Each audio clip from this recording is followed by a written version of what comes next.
Tonight, we're exploring what life was like as Joan of Arc, the young peasant girl who claimed divine guidance and led French forces to pivotal victories during the 100 Years' War. From her visions and rise to command to the weight of faith, battle and betrayal. Joan's story is one of conviction, courage and martyrdom that echoes through history. So before you get comfortable, as always, take a moment to like the video and subscribe to the channel. Also, let us know where you're watching from and what time it is for you. We really appreciate you guys constantly throwing suggestions at us to keep things fresh and smooth here. Now dim your lights really low, turn on your fan for some noise, grab a blanket and let's get this thing rolling. The first voice came not with thunderous clarity, but as a whisper easily mistaken for wind through the garden. I was 13, gathering herbs behind my father Jacques d'Arc's house in Domremy.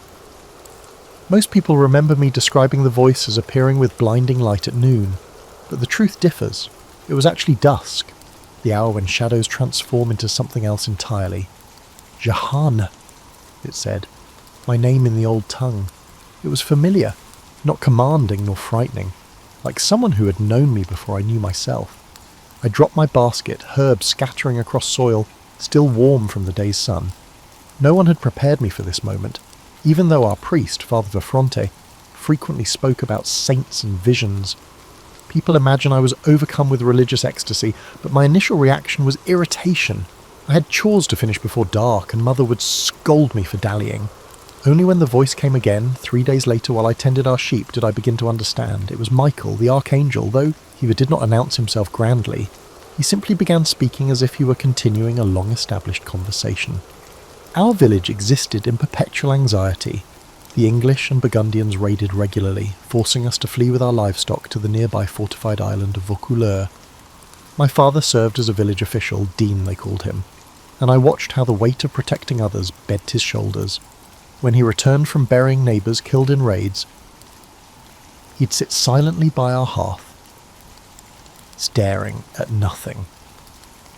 This was the inheritance of every child in Lorraine, the knowledge that safety was temporary, violence inevitable. The voices, Catherine and Margaret joined Michael eventually, did not immediately speak of saving France. They spoke of me, how I must remain pure, how I must listen carefully. People think I was a simple girl, but simplicity was impossible in our old border region, where language, loyalty and custom blurred. We spoke a dialect that was neither purely French nor German. We pledged allegiance to lords whose names changed with the seasons. You will recognise the Dauphin, they told me once, though I had never travelled beyond our valley and had never seen nobility save for occasional passing knights. How? I inquired, my ignorance weighing heavily on my mind. You will know, was all they answered.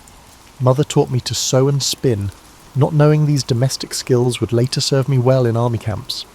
Father taught me to manage our few acres and to recognise when rain threatened the hay harvest.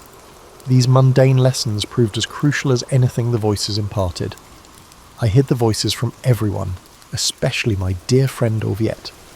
We gathered flowers for the church altar together, gossiped about village boys, and waded in the Meuse River during summer's heat.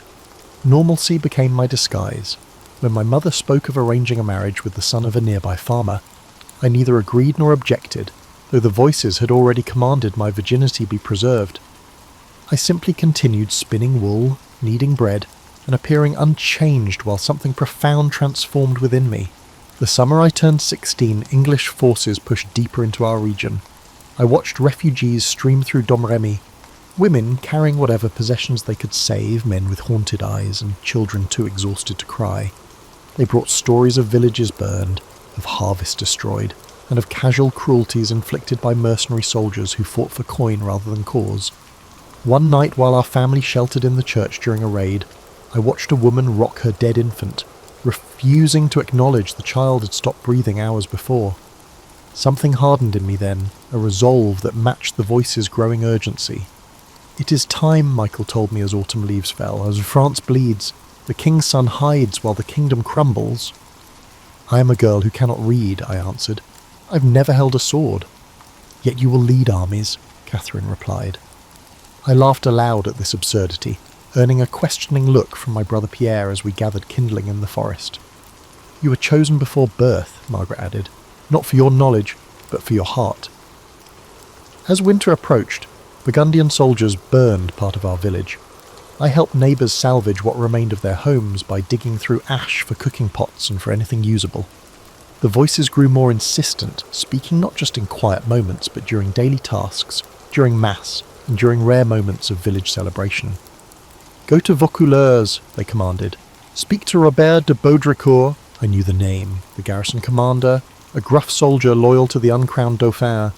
What I didn't know was how a peasant girl might gain his audience, how I might convince him of the divine messages only I could hear. But the voices left no room for doubt. I would go, I would speak, I would begin this impossible journey. So I plaited my hair one final time before cutting it away, trading a daughter's life for something without precedent. My cousin Durand Lassois thought I was insane when I asked him to escort me to Vaucouleurs. A practical man with calloused hands and a perpetual furrow between his brows nonetheless agreed, perhaps out of curiosity about what had transformed his once quiet cousin into someone who spoke with unnerving certainty. 3 times you will knock on the captain's door, Catherine had told me. Twice he will refuse you. The 3rd time he will listen. During the January journey to Vaucouleurs, my feet became numb from wearing worn leather shoes. Frost glazed the bare trees like spun sugar, beautiful and bitter. I'd never travelled so far from home, a mere 20 miles that stretched like a pilgrimage. Durand filled silences with nervous chatter about his vineyard and about village gossip, carefully avoiding questions about my purpose until we crested the final hill. "What exactly will you say to him?" he finally asked as Vaucouleurs' stone walls came into view. The truth seemed both too simple and too extraordinary. Voices from heaven commanded me to seek an audience with the garrison commander so that I could eventually lead the Dauphin to his coronation at Reims. Instead, I said only, "What God wishes me to say." Baudricourt's guards snickered at the sight of me, a peasant girl in a homespun dress requesting an audience with their commander. But something in my demeanour made them hesitate to simply turn me away. Perhaps it was the way I stood, as if inhabited by something larger than myself. They brought Baudricourt to the courtyard rather than admitting me to his quarters, a public humiliation intended to discourage further persistence. "The Heavenly Lord has messages concerning the welfare of France," I announced, borrowing formality I'd never needed in Domremy. Baudricourt, bearded, broad-shouldered, perpetually armoured even in peacetime, laughed. Not cruelly, but with the weariness of a man besieged by people claiming special knowledge in desperate times. "Return to your father, child," he said. "Learn to improve your thread-spinning skills instead of telling stories." I did not argue. The voices had prepared me for rejection. Durand looked relieved as we left, believing the matter concluded. But I remained in Vaucouleurs, staying with distant relatives, the kindly wheelwright Henri and his wife Catherine Leroyer, who took me in despite their confusion about my purpose. Daily I attended Mass at the chapel of Sainte Marie, kneeling on stone floors that bruised my knees. Townspeople began noticing the strange girl who prayed with unusual intensity. Some mocked me. Others, sensing something beyond ordinary faith, began asking for blessings, for prayers specific to their troubles. "I have no power to bless," I told a woman who brought her feverish child. "I am only a messenger." Yet I placed my hands on the child's forehead, feeling heat radiating through papery skin, and prayed anyway. When the fever broke 3 days later, whispers about me changed tenor. I was back at Baudricourt's door 6 days after my initial rejection. This time he received me properly in his chambers, curious about rumours circulating through his town. I stood before his massive oak desk, my shadow small against the stone wall behind me. "You claim heaven speaks to you," he said, not bothering with a greeting. "Not claims, truth." The steadiness in my voice surprised even me. "Today, near Orléans, our forces have suffered defeat. A skirmish near a place called Rouvray. The ambush targeted men carrying Lenten fish and provisions for the besieged. You will receive confirmation of the situation in days." I had not known these words would come from my mouth until they emerged. The voices had whispered to them moments before I was to enter his chamber. Baudricourt's expression changed from scepticism to guarded caution. "If the story proves true," he began. "When it proves true," I corrected, "you will provide me an escort to Chinon." He dismissed me without commitment. Messengers confirmed the Battle of the Herrings 4 days later. While my prediction was not particularly detailed, its verification startled Baudricourt into taking me seriously. On my 3rd visit, he listened fully. I must dress as a man, I explained. The journey is dangerous, and I have been promised protection if I maintain my virtue. What I didn't say is that the voices sometimes revealed to me glimpses of what awaited. Roads crawling with Burgundian patrols, English archers in forest clearings, and rivers swollen with winter melt. A woman travelling would face dangers beyond enemy soldiers. The voices promised safety but required prudence. Baudricourt commissioned male clothing for me, a dark woolen tunic, leggings, and a boots that needed stuffing at the toes. Baudricourt cut my hair even shorter, cropping it close to my scalp. When I dressed in these garments for the first time, the Leroyer watched with troubled fascination. Henri crossed himself. Catherine wiped tears. "You look," Henri started, unable to find appropriate words. "Like God's instrument," I finished for him, though I felt only like myself, simply clad differently. Jean de Metz and Bertrand de Poulengy, two of Baudricourt's men, volunteered to accompany me to Chinon. Both later claimed divine inspiration moved them to offer an escort, but I saw more earthly calculation in their eyes, curiosity about whether the strange girl might truly have heavenly favour, whether their fortunes might rise by proximity. The night before departure, Baudricourt summoned me once more. The chamber's single candle cast dramatic shadows across his face, deepening already severe features. "If you are deceiving us, if you lead my men into danger through false prophecy—" He let the threat hang unfinished. "I move only as directed," I answered. "Your men's safety is precious to heaven." He handed me a sword then, not ceremoniously, but with a practicality that acknowledged the dangers ahead. "Can you use this?" I had never held a sword before. Its weight surprised me, the pommel cool against my palm. "I will not need to," I said. "Others will fight. I carry the standard." This answer, so specific yet so odd, seemed to finally convince him. He nodded once, reclaimed the sword, and uttered words that would become famous, despite their lack of theatrical flair in their actual delivery. "Go then, and let come what comes." The following morning, February 23rd, I departed Vaucouleurs with my small escort. Townspeople gathered to watch, some touching my garments as if I were already a saint. A woman pressed a rosary into my hand. A blacksmith crossed himself as I passed. I did not look back at the town's gate, even though homesickness was already pulling at me, not for Domremy, but for a simplicity that I had now irrevocably lost. Ahead lay 11 days of hard travel through enemy territory, and beyond that challenges I could scarcely imagine. But Michael's voice accompanied me, steady as my heartbeat. "France's liberation begins with each step you take." The journey to Chinon tested faith more than physical endurance. We travelled mainly at night, avoiding main roads where English and Burgundian patrols sought travellers to rob or ransom. During daylight hours, we hid in abandoned shepherds' huts or dense woodland. Jean de Metz and Poulengy initially insisted I sleep separate from them to protect my virtue, but practicality soon dissolved such courtesies. We huddled together for warmth in February's biting cold, my male attire and their honour providing sufficient barriers. My companions' attitudes toward me evolved during our journey. Initial scepticism transformed into cautious reverence after we narrowly avoided a Burgundian patrol that should have intercepted us. "The wind shifted," Poulengy remarked, not connecting the sudden weather change to my silent prayer moments before. Later, when we reached a swollen river that maps showed no crossing for miles, a local boy appeared as if conjured, guiding us to a hidden ford. My escorts exchanged meaningful glances, but I knew these were not miracles, merely the everyday workings of divine guidance. "Will you truly recognise the Dauphin?" Jean asked one evening, as we warmed our hands over a small, carefully shielded fire. "They say he often hides among his courtiers to test visitors." "God will identify his anointed," I answered, though privately I wondered how this recognition would manifest. The voices remained frustratingly vague on practical details. We reached Chinon on March 6th, but 2 more days passed before gaining entrance to the castle. We lodged in the town below, where I endured the first of many examinations by church officials Boursin sent to determine whether my claims were divine inspiration, demonic influence, or simple madness. "How can we know God speaks through you?" demanded an elderly priest with yellowed fingers and breath sour from fasting. "By the signs that follow," I replied, remembering Catherine's coaching. "God does not ask for blind faith, but provides confirmation for those who truly seek." "What signs have you performed?" "None yet. Signs are not tricks of the conjurer, performed on demand. They unfold as needed. He seemed satisfied with this answer, which surprised me. Later I learned he reported favourably on my orthodoxy, noting, I answered questions about faith with simple clarity, rather than elaborate theological constructions that might suggest educated heretical influences. When I eventually gained entry to the castle, I faced a planned challenge.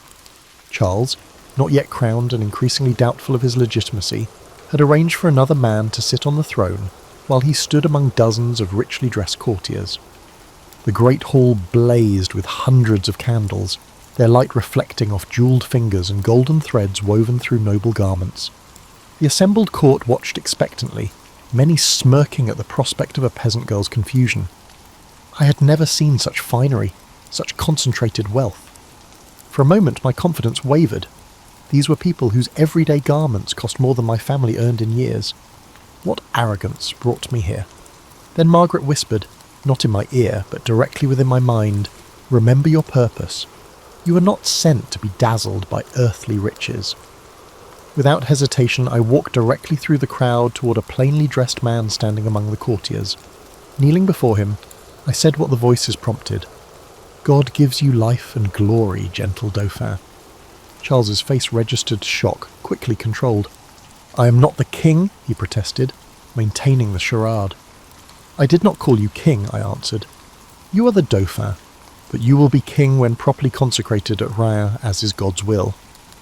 The court murmured. Charles gestured for seclusion, guiding me to a window ledge where we could converse discreetly. If you truly come from God, he said quietly, tell me something only divine knowledge could reveal. I repeated words Michael had given me during our journey. You made a private prayer at All Saints last November, asking God for confirmation of your right to the throne, questioning whether your mother's reputation spoke truth about your birth. God answers now. You are the legitimate heir to France. Your suffering is seen. Your doubts are understood, but you must claim what heaven has preserved for you. Charles paled visibly. He later confirmed that he had prayed this prayer in solitude, that I knew its contents convinced him when nothing else might have. Yet despite this private conviction, Charles remained publicly cautious. I was subjected to further examinations, including 3 weeks of questioning by theologians at Poitiers who probed for heretical beliefs or signs of demonic influence. They examined my body for witches' marks, questioned my insistence on male attire, and tested my knowledge of Christian doctrine. What history rarely records is the humiliation of these examinations and the indignity of learned men debating whether my virginity indicated divine protection or simply a lack of opportunity, as well as whether my voices were angels or clever demons. One elderly theologian suggested I might simply suffer from female hysteria due to my unmarried state. Perhaps, I replied evenly, but does hysteria typically predict military outcomes or recognise disguised kings? During these weeks of examination I grew increasingly frustrated by delays. Orléans remained under siege, its situation deteriorating. The voices became more urgent, sometimes waking me from sleep with commands to move quickly. Time slips away, Michael warned. France's heart weakens with each passing day. I petitioned Charles repeatedly for action, facing resistance from his advisor Georges de la Trémoille, who viewed me as a threat to his influence. The maid makes bold claims, he told Charles within my hearing, yet prophecies are cheap while soldiers' lives are dear. Prophecies may be cheap, I countered, but the price of ignorance is the fall of your kingdom. Charles wavered between believing my divine mandate and fearing the consequences of following an unproven visionary. What finally convinced him was pragmatism. All conventional military strategies had failed. His treasury emptied while English territory in France expanded. What harm could come from allowing me to attempt lifting the siege at Orléans? Should I fail, my losses would be minimal compared to the daily losses already incurred. If I succeeded, the reward was incalculable. In late April, after nearly 7 weeks of delay and examination, Charles finally granted me my mission. I was provided armour made to my measurements, lightweight plates that nonetheless felt foreign against my body. The sword given to me was serviceable but ordinary, not the special blade I had described seeing in my visions. There is a sword meant for me, I explained to Charles, buried behind the altar at Sainte Catherine de Fierbois. It bears 5 crosses on its blade and has lain there since Charles Martel's time. Charles, still testing the limits of my strange knowledge, sent men to investigate this oddly specific claim.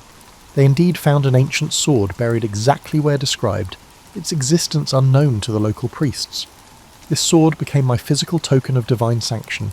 However, I primarily carried a standard instead of wielding weapons.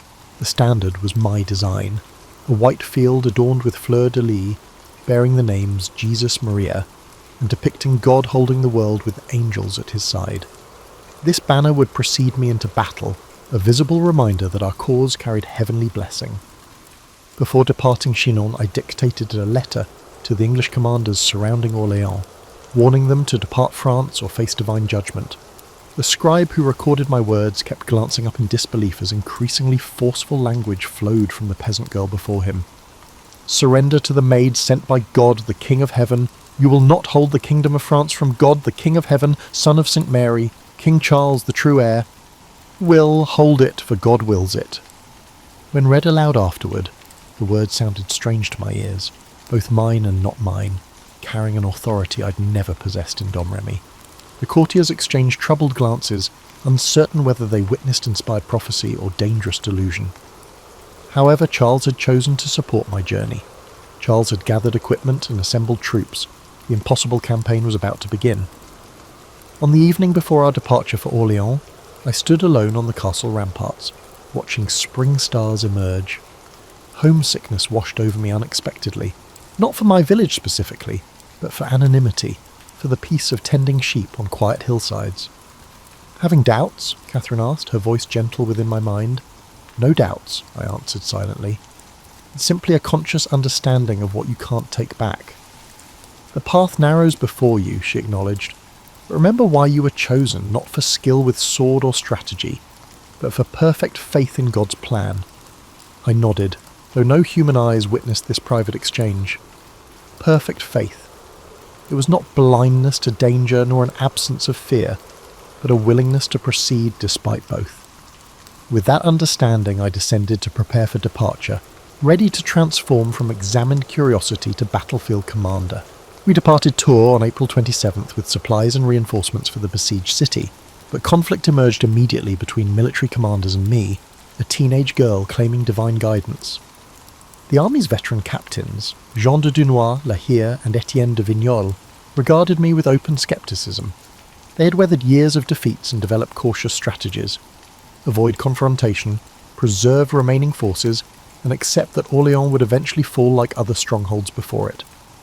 God did not send me to follow cautious men, I informed them during our first council. Orléans will not fall.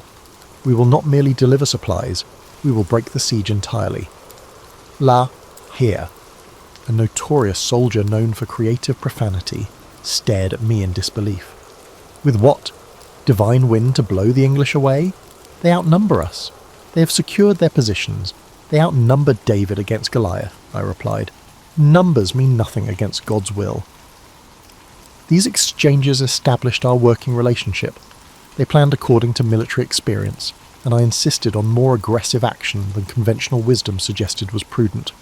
The compromise that emerged involved approaching Orléans from an unexpected direction, crossing the Loire rather than confronting the stronger English positions directly. This decision, portrayed in chronicles as my strategic brilliance, actually resulted from practical necessity combined with fortunate timing. Spring rains had made the river higher than usual, limiting crossing points but also focusing English defensive positions. My inspiration to approach from the east simply utilised terrain the English had deemed too difficult to defend heavily. We reached the Loire's southern bank on April 29th, where I dictated another letter to the English commanders, this one delivered by herald directly to their lines. "You men of England who have no right in this kingdom of France, go away into your country in God's name. And if you do not do this, await tidings from the maid, who will come to see you shortly to your very great injury." The English soldiers who heard this message reportedly laughed, asking if the French had grown so desperate they now sent girls to fight their battles. William Glasdale, their commander, sent back a message threatening to burn me as a witch and hang those who followed me as heretics if captured. Fear clenched my stomach upon hearing this, not of burning specifically, but of failure, of leading others to death through misplaced confidence. That night I prayed longer than usual, seeking reassurance from my voices, who had grown somewhat quieter since my departure from Chinon. The English threatened fire, I whispered to the darkness of my tent. All human flesh fears flames, Margaret answered compassionately. But remember, the true fire is God's purpose burning through you. It consumes doubt and illuminates the path. On April 30th, we successfully transported supplies into Orléans via river barges, bringing desperately needed provisions to the city's defenders.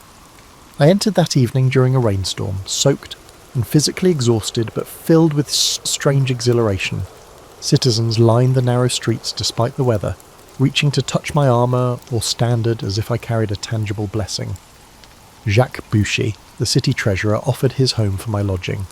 His daughter Charlotte, closest to my age among the household, helped remove my armour that the first evening. She gasped, seeing bruises already forming where metal had pressed against my skin during the long ride. "Does it hurt terribly?" she asked, applying herbal salve to the worst marks. "Less than fear hurts this city," I answered. The truth was, I barely noticed physical discomfort. My focus had narrowed to a single purpose, fulfilling what the voices promised. The following days brought increasing frustration. Military commanders insisted on gradual approaches, small gains, and careful conservation of resources. I demanded immediate, decisive action against key English fortifications.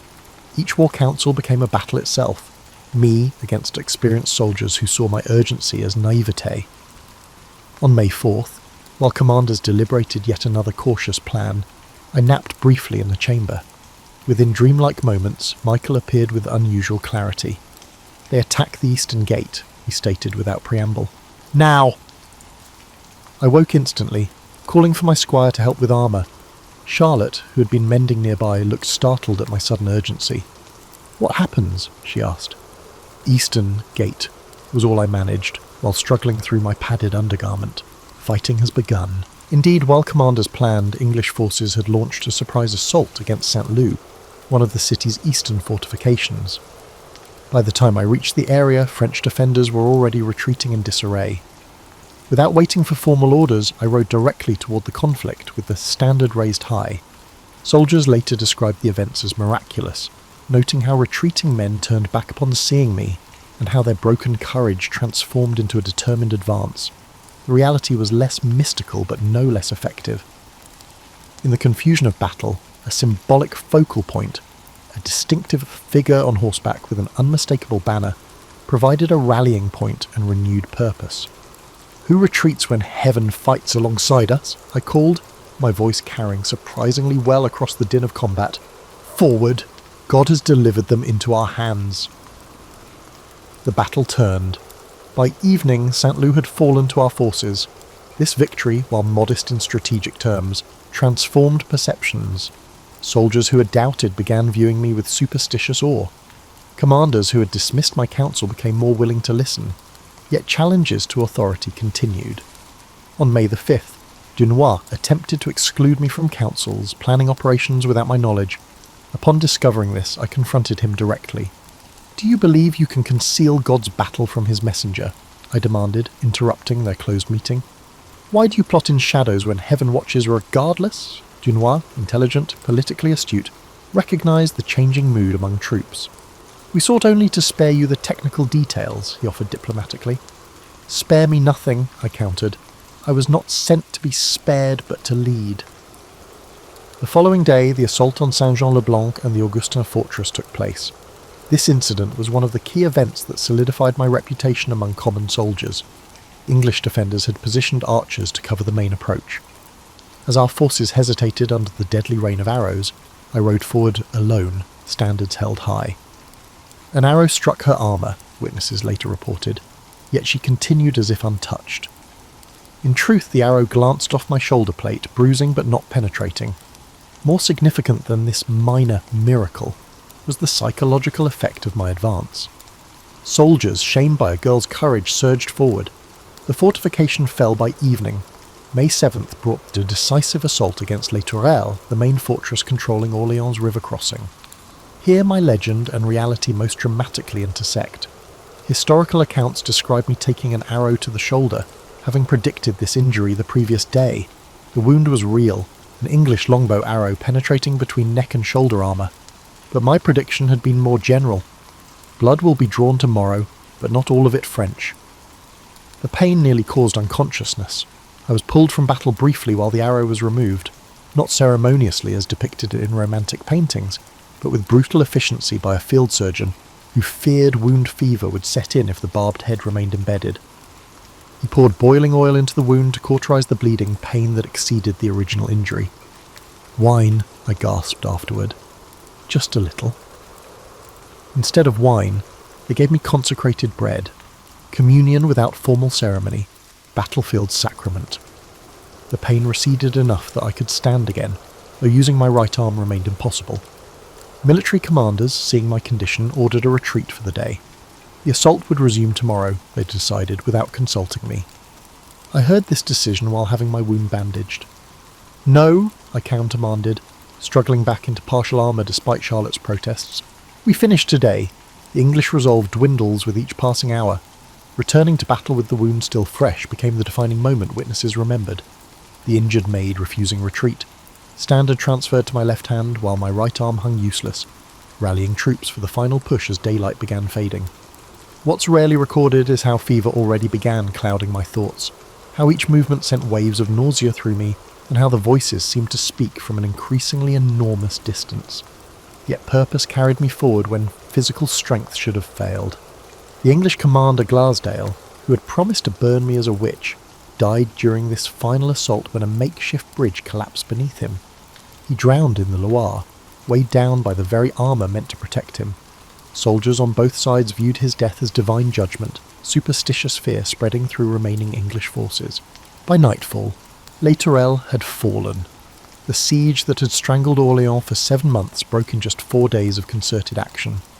The following morning, May 8th, remaining English troops retreated from positions they'd held since October, abandoning equipment and supplies in their haste. Orléans erupted in celebration. Church bells rang continuously. Citizens who had expected either starvation or massacre instead found themselves liberated. They credited the maid, the peasant girl from Domremy who had promised deliverance and against all rational expectation delivered it. That night, fevered and weak from blood loss, I struggled to understand what had truly happened. Had God performed miracles through me?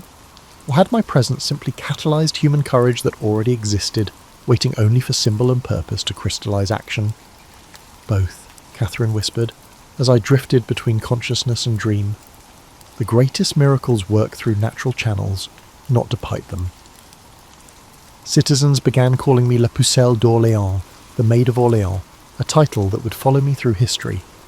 Yet alone in prayer that night, I remained simply Jeanne, aching, feverish, wondering what further price fulfilling heaven's commands might require. By nightfall, Les Tourelles had fallen. The siege that had strangled Orléans for 7 months broke in just 4 days of concerted action. The following morning, May 8th, remaining English troops retreated from positions they'd held since October, abandoning equipment and supplies in their haste. Orléans erupted in celebration. Church bells rang continuously. Citizens who had expected either starvation or massacre instead found themselves liberated. They credited the maid, the peasant girl from Domremy who had promised deliverance and against all rational expectation delivered it. That night, fevered and weak from blood loss, I struggled to understand what had truly happened. Had God performed miracles through me? Or had my presence simply catalysed human courage that already existed, waiting only for symbol and purpose to crystallise action? "Both," Catherine whispered, as I drifted between consciousness and dream. "The greatest miracles work through natural channels, not to pipe them." Citizens began calling me La Pucelle d'Orléans, the Maid of Orléans, a title that would follow me through history. Yet alone in prayer that night, I remained simply Jeanne, aching, feverish, wondering what further price fulfilling heaven's commands might require. Throughout this journey, I maintained my male attire and slept fully armoured most nights, surrounded by guards. This practice, later used as evidence of impropriety during my trial, served practical purposes beyond the voice's commands. Travelling with thousands of soldiers while identifiably female invited dangers obvious to any woman, divine protection notwithstanding. The armour provided a physical barrier against casual assault, Male clothing minimised unwanted attention during necessary activities. We reached Reims on July 16th. The city welcomed Charles without resistance, its citizens lining streets to witness what many had thought impossible months earlier. I wrote to Philip of Burgundy that same day, urging reconciliation with Charles, calling on him to make good peace that will last with the rightful king. This letter received no immediate response but represented my growing political involvement beyond battlefield leadership. The coronation ceremony on July the 17th exists in popular imagination as a triumphant culmination, the maid standing proudly beside her king as divine prophecy is fulfilled. Reality contained more nuance. I indeed stood near the altar holding my standard, but experienced the ceremony with complicated emotions. Initially, relief predominated. I had accomplished the primary mission the voices had given me. Charles knelt before the Archbishop, received sacred anointing from the Holy Ampulla, and rose as King Charles VII, his legitimacy no longer questionable. As the Archbishop placed the crown on his head, I spontaneously broke into tears. "Now God's work is accomplished," I told him afterward, during the celebration feast where I was granted a position of honour. "You are the true King of France by holy coronation as well as by birth." Charles, emotionally moved despite his typically reserved nature, asked what reward I desired for my service. Courtiers leaned forward, anticipating requests for titles, lands and wealth, the normal currency of royal gratitude. "Grant tax exemption to Domremy," I requested instead. "My people are poor and have suffered much from the war's passage." This modest request enhanced my reputation for saintly disinterest in worldly gain, as it cost the crown almost nothing and showed my lack of personal ambition. The voices never promised a personal reward for completing heaven's tasks. My future remained conspicuously absent from their pronouncements. That evening, alone in chambers provided within the Archbishop's palace, I experienced something unprecedented, silence from the voices that had guided me since age 13. I prayed for hours, seeking their familiar presence, but encountered only ordinary stillness. "Have I failed in some manner?" I finally asked aloud, desperate for a response. Catherine's voice, when it finally came, sounded distant, as if speaking across enormous separation. "The path divides before you. One direction leads to earthly glory but spiritual peril. The other is bodily suffering but heavenly triumph." Which should I choose? I begged, but received no answer. The voice's diminishing clarity troubled me deeply as we departed Reims on July 20th. For years they had provided unmistakable direction. Now, at the moment of greatest public acclaim, their guidance grew ambiguous precisely when political complexity demanded the clearest understanding. Charles and his advisers favoured consolidating recent gains, negotiating with Burgundy and avoiding confrontation with primary English forces. I advocated for an immediate advance on Paris, aiming to strike while our momentum remained strong and English authority appeared weakest. These divergent strategies reflected fundamental differences in perspective. Charles thinking in political terms of alliances and sustainable power, and me still operating from a divine mandate to drive foreign forces from France entirely. God did not deliver victory at Orléans so you could stop halfway to complete liberation, I argued during councils. Paris is the kingdom's heart, reclaim it and the English position collapses. What I couldn't share was my growing fear that time was running out, and that the fading of the voices signalled an impending end to divine favour. This created urgency I couldn't fully explain to military commanders accustomed to deliberate campaigns. As we travelled through recently liberated territories, common people flocked to see me, reaching to touch my armour, begging blessings for children, and offering tokens of appreciation. Women wept openly, seeing in me something that transcended conventional limitations placed on our gender. Men removed caps respectfully, as if in the presence of something holy. This veneration discomforted me increasingly. "I am not a saint," I told Charlotte d'Albret, a noblewoman who had joined our travelling court and attempted to collect my discarded garments as relics. "I am only God's messenger, nothing in myself." "Yet God chose you," she countered. "That distinction itself makes you extraordinary." This growing cult of personality served immediate political purposes, rallying support for Charles, demonstrating divine favour for his rule, but created complications I was ill-equipped to navigate. Each miraculous attribution, each story embellished in retelling, placed me further from the simple girl who had left Domremy, believing heaven's instructions were straightforward. By late July, Charles had begun secret negotiations with Burgundy, seeking diplomatic resolution while publicly maintaining military pressure. This strategy made political sense but contradicted the voice's increasingly sporadic instructions for complete liberation through direct action. The resulting tension manifested in council debates, where my previously decisive guidance now competed with experienced political advisors offering conventional alternatives. "You were not sent to negotiate half measures," Michael told me during rare communication. "We must fully cleanse France of foreign presence." Yet when I repeated such sentiments to Charles and his councillors, they increasingly regarded them as militarily unrealistic and politically naive. The maid had served her purpose in delivering coronation. Now practical governance required compromises Heaven seemed unwilling to acknowledge. This divergence would soon lead to Paris, and decisions that would alter my path irrevocably. August found us advancing incrementally toward Paris while Charles simultaneously pursued negotiations with Burgundy. This contradictory approach, military pressure paired up with diplomatic outreach, created strategic confusion. Were we truly attempting to recapture Paris, or merely demonstrating military capability to strengthen Charles's negotiating position? The Duke of Bedford, English regent for their child King Henry VI, recognised our momentum and retreated from direct confrontation, reinforcing Paris while yielding smaller surrounding territories. On August 14th, Charles signed a 15-day truce with Burgundy, supposedly creating space for peace negotiations, while actually providing English forces critical time to strengthen Paris's defences. I opposed this truce vehemently, sensing opportunities slipping away. "While you exchange pleasant messages, our enemies rebuild walls and restore courage," I warned Charles. "The moment for decisive action passes with each day of delay." The voices, though less frequent, reinforced this urgency. "Paris must not remain in enemy hands," Margaret insisted during prayer. "The city's liberation will break English resolve completely." Charles wavered between my continued insistence on divine mandate and his counsellor's emphasis on political reality. The compromise that emerged satisfied no one. Our forces would advance to Paris's outskirts but avoid full assault while negotiations continued. By late August, we established positions at Saint-Denis, within sight of Paris's northern walls. The city's proximity affected me strangely.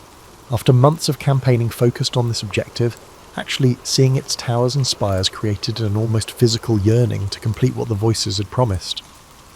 Daily, I rode reconnaissance along positions facing the city, studying defences, planning approaches, and praying for clear instruction that came with decreasing reliability. The truce with Burgundy expired without meaningful agreement. On September 8th, I convinced our commanders to attempt an assault against Paris's defences near the Saint-Honoré Gate, despite Charles withholding full support for the operation. This partial commitment meant attacking with insufficient forces against prepared positions, a military mistake justified only by my increasingly desperate insistence that Heaven would provide necessary advantage. "God will blind their gunners," I promised troops assembled for the assault. "Divine protection covers us as we reclaim the kingdom's heart." The attack commenced at noon. Initial progress seemed to confirm divine favour. We reached the outer moat with minimal casualties and established positions within bow range of the walls. I led a contingent testing depth at the inner moat, seeking crossing points while carrying my standard forward as visible inspiration. Then reality asserted itself brutally. Paris's defenders had prepared thoroughly during the negotiation delays. Cannon and crossbow fire rained down upon exposed positions. The moat proved deeper than expected, its bottom studded with sharpened stakes invisible beneath muddy water. Men died attempting crossings that proved impossible without proper equipment we lacked. Near dusk, a crossbow bolt struck my thigh, penetrating deeply. Unlike the Orleans injury, this wound immediately incapacitated me. I continued shouting encouragement from where I fell, insisting the attack continue despite my condition. But commanders ordered retreat upon seeing the standard-bearer down. Soldiers carried me from the battlefield as darkness fell, our forces withdrawing in frustration rather than defeat. We had never established positions from which victory was possible. The wound itself, while painful, would heal cleanly. The spiritual injury proved more significant. For the first time I had promised divine intervention that failed to materialize. "Why?" I whispered that night while surgeons extracted the bolt using methodical cruelty necessary to prevent festering. Why was Paris denied to us when Orleans was granted? The voices remained silent through hours of pain. Their absence felt more painful than physical harm. Had they abandoned me due to some failure? Had I misunderstood heaven's intent all along? Charles, receiving news of the failed assault, ordered immediate withdrawal from Paris's vicinity. In my view, this sensible military decision represented a personal betrayal as it abandoned divine purpose in favour of political convenience. When I was finally permitted an audience 3 days later, I found that he was already reframing recent events for the courtiers. "The maid accomplished what God sent her to do," he explained smoothly. "Orléans liberated, coronation achieved. Perhaps heaven never intended Paris's immediate recovery." "You speak for heaven now," I challenged him, struggling to stand straight despite the pain in my bandaged leg. "The mission remains incomplete while Englishmen occupy French soil." Charles regarded me with a complex emotion, gratitude for past service tempered by growing political inconvenience of my unyielding position. "France's restoration will require years, not months," he said gently. "Even heaven must recognise earthly limitations." This exchange marked a fundamental shift in our relationship. Where Charles had once needed my perceived divine sanction to legitimise his rule, successful coronation now provided independent authority. The maid remained useful symbolically, but increasingly problematic practically, as military campaigns transitioned toward diplomatic solutions requiring compromise and voices prohibited. Through autumn, I accompanied the royal court as it withdrew to safer territories along the Loire. My wound healed gradually while my position diminished subtly, still honoured ceremonially, but increasingly excluded from meaningful councils. Charles granted me noble status in December, providing arms depicting a sword supporting the crown beneath a fleur-de-lis, recognition that pacified my supporters while effectively sidelining me from direct military command. This period marked my most difficult spiritual challenge. The voices returned intermittently, but spoke with disturbing inconsistency. Michael demanded continued aggressive action, while Catherine counselled patience. Margaret sometimes suggested accepting a ceremonial role within Charles's court, but she also insisted that my work remained unfinished. These contradictions created profound doubt I had never experienced during the clarity of earlier missions. Had some of the voices I heard been false all along? Was I now mishearing divine instruction? Or was heaven itself divided on France's proper path forward? Christmas 1429 found me in ceremonial attendance at court celebrations, outwardly honoured but inwardly conflicted. I watched elaborate pageantry commemorating Charles's coronation, performances that already incorporated stylized depictions of the maid as a semi-mythical figure guiding France's resurgence. The actual Johanne, still bandaged, increasingly isolated, observed her transformation into a symbol with growing discomfort. That night, kneeling alone in the castle chapel long after formal services concluded, I experienced the voices with unusual clarity after months of ambiguity. "Your time grows short," Michael stated without preamble. "You must continue the fight while freedom remains yours." "The king no longer heeds my counsel," I protested. "Commanders follow his direction, not mine." "Then you must act independently, Viro," came the reply. "Better capture by enemies than surrender to comfortable irrelevance." Although troubling, this guidance offered direction that I had been lacking for months. As 1429 ended, I resolved to escape the increasingly gilded constraints of court life and return to direct action, even without royal sanction. This decision, tactically questionable, politically naive, would determine my fate in ways the voices never clearly revealed. The new year began with me effectively sidelined at court while Charles pursued diplomatic arrangements with Burgundy. I chafed at inactivity, sensing precious time wasting, while the voices grew increasingly urgent about continuing France's liberation. By March 1430, I could bear ceremonial confinement no longer. Without royal permission, technically desertion, though my status remained ambiguous, I departed secretly with a small company of loyal followers. We rode for Compiègne, a strategically vital town threatened by the Burgundian forces north of Paris. This decision reflected both military logic and the voices' insistence that action could not await royal convenience. My departure created political complications for Charles, who neither officially condemned nor endorsed my independent operation. This ambiguity proved ultimately fatal. Had I remained clearly under royal protection, subsequent events might have unfolded differently. We reached Compiègne in April, where the town's governor, Guillaume de Flavy, welcomed reinforcement despite its unofficial nature.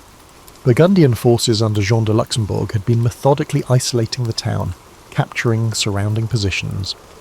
Our arrival boosted defender morale temporarily, but the strategic situation remained precarious. On May the 23rd, I led a sortie against Burgundian positions at Margny, initially achieving surprise.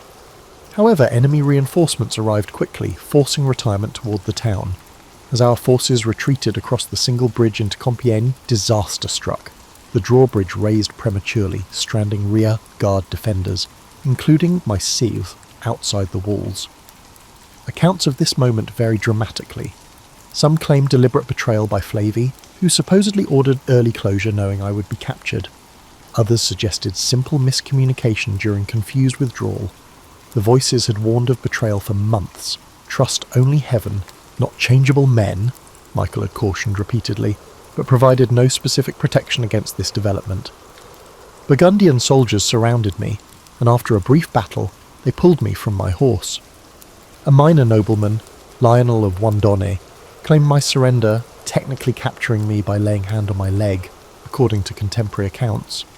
My sword, raised to continue resistance, lowered upon recognition that futile struggle would only result in unnecessary deaths among my few remaining companions. I am worth more alive for ransom than dead, I told Wandon in a practical manner, even though I knew that the ransom would likely never materialise. The voices had never specifically predicted capture, but had indicated great suffering lay ahead as part of Heaven's plan. Initially, captivity seemed relatively benign. Luxembourg treated me as a valuable prisoner rather than a criminal, housing me reasonably at his castle at Beaulieu. I made one escape attempt, nearly succeeding by squeezing between wooden bars, before being recaptured and transferred to more secure confinement at Beaurevoir Castle. There, Luxembourg's Aunt Jeanne and wife Jeanne Bonne treated me with unexpected kindness, providing female clothing and gentle encouragement to abandon male attire and military aspirations. Their compassion, the first feminine companionship I'd experienced since leaving Domremy, tempted me toward compromise I knew the voices would forbid. "Why must I maintain a male appearance now that fighting has ended?" I asked during prayer, receiving Catherine's uncompromising response. "Your mission hasn't changed with capture. Male attire remains both practical protection and a visible sign of a divine exception to worldly constraints." News reached me at Beaurevoir that Compiègne's situation worsened daily. In desperation, I attempted a second escape in October, this time jumping from the tower window approximately 70 feet above ground. The fall should have proved fatal, but I survived with only bruising and temporary unconsciousness was later presented as either a miracle or evidence of demonic protection, depending on the interpreter. By November, political machinations surrounding my captivity clarified horribly. The English, recognising my symbolic value, arranged a purchase from Luxembourg for 10,000 livres, a substantial sum indicating my importance to their strategy. Charles made no counteroffer, effectively abandoning me to the enemy's judgment. The English faced a dilemma regarding my disposition. Simple execution of a captured enemy combatant would risk martyrdom, potentially strengthening French resistance rather than weakening it. A more complex strategy emerged: systematic destruction of my divine claims through ecclesiastical condemnation for heresy. This approach would not only eliminate me physically, but, more importantly, delegitimize everything I represented, divine sanction for Charles's rule, and heaven's support for French resurgence against English occupation. In December 1430, they transferred me to Rouen, firmly within English-controlled territory. Conditions deteriorated immediately. I was placed in secular prison, rather than ecclesiastical custody normally accorded those facing religious charges, confined in iron shackles, and guarded continuously by common soldiers whose behaviour ranged from verbal abuse to attempted assault. "Why does heaven permit such treatment?" I asked during increasingly desperate prayers. "What purpose does this suffering serve?" "Remember Christ before Pilate," Margaret answered. "Truth remains truth, even when power condemns it." The trial officially began February 21st, 1431, under Bishop Pierre Cauchon, whose appointment revealed the proceedings' predetermined nature. He was a known English sympathiser with personal animosity toward me. Assessors and judges were carefully selected to ensure the desired outcome. Although it was technically an ecclesiastical court, the proceedings were entirely controlled by English authorities. Looking back now across time's distance, I see legal complexities I couldn't recognise then. My request for balanced representation from both English and French clerics was denied. My appeal to the Pope, technically my right under church law, was ignored. Most cruelly, highly educated theologians denied me counsel, twisting simple statements into heretical formulations. "Do you believe yourself to be in God's grace?" Cauchon asked early in the proceedings, a theological trap. Answering yes would imply a presumption that is condemned by church doctrine, while answering no would indicate an admission of guilt. "If I am not, may God put me there," I replied, after a moment's thought. "If I am, may God keep me there." This answer frustrated the interrogators, but I simply expressed my actual understanding, showing unexpected theological sophistication. Grace remained God's province, not mine to claim absolutely. For 5 months, interrogation continued, sometimes publicly before a full tribunal, sometimes in private prison questioning. My male attire became the central focus, providing tangible evidence of defiance against natural order. Voices were dissected endlessly. Were they angels or demons? Why did they speak to an uneducated girl rather than through the established church hierarchy? I recorded and examined each of my answers for inconsistencies and potential heresies. What records don't capture the physical deterioration during this period? Prison conditions, continuous shackling, poor nutrition, sleep interrupted by guards' harassment, gradually weakened a body already compromised by previous wounds and hardship. By May, I suffered recurring fevers, dramatic weight loss, and periods of confusion during longer interrogations. The voices remained present but changed character. Less commanding, more comforting. They spoke increasingly of heavenly reward rather than earthly victory, preparing me for an outcome that seemed increasingly inevitable. "Will I burn?" I asked directly during one night's prayer. "The body is temporary," Catherine answered gently. "What matters is truth maintained until the end." On May the 24th, I was taken to the Rouen cemetery, where scaffolds had been erected, one holding officials who would witness my anticipated recantation, another displaying instruments of execution should I refuse. Exhausted physically and isolated completely, I briefly wavered when presented with a document I was told contained a simple abjuration of male clothing and independent interpretation of voices. What I was unaware of was that the actual document contained a comprehensive admission of fraud, demonic influence, and heretical intent, completely repudiating everything I had experienced and represented. Unable to read, I trusted partial translations provided by clerics, whose deceptions served their predetermined purpose. I signed with a simple crossmark, unaware that I was giving my enemies exactly what they needed, an apparent admission that everything I had claimed about divine guidance was false. This temporary weakness, a product of extreme duress rather than a genuine change of heart, provided legal justification for what followed. Returned to prison rather than transferred to ecclesiastical custody as promised, I found myself still surrounded by hostile guards, still denied female companionship that would have made feminine clothing practically sustainable. When my clothes were taken while I slept and only male attire was left available, I faced an impossible choice: remain naked among male guards or don forbidden garments. The voices spoke with unusual clarity that morning. Better modest impropriety than immodest vulnerability. I dressed in male clothing, knowing this relapse provided the final justification enemies sought. When judges returned to document this transgression, I formally recanted my previous abjuration, stating clearly that voices were indeed divine, that the mission had been heaven-sent, and that temporary weakness had betrayed truth.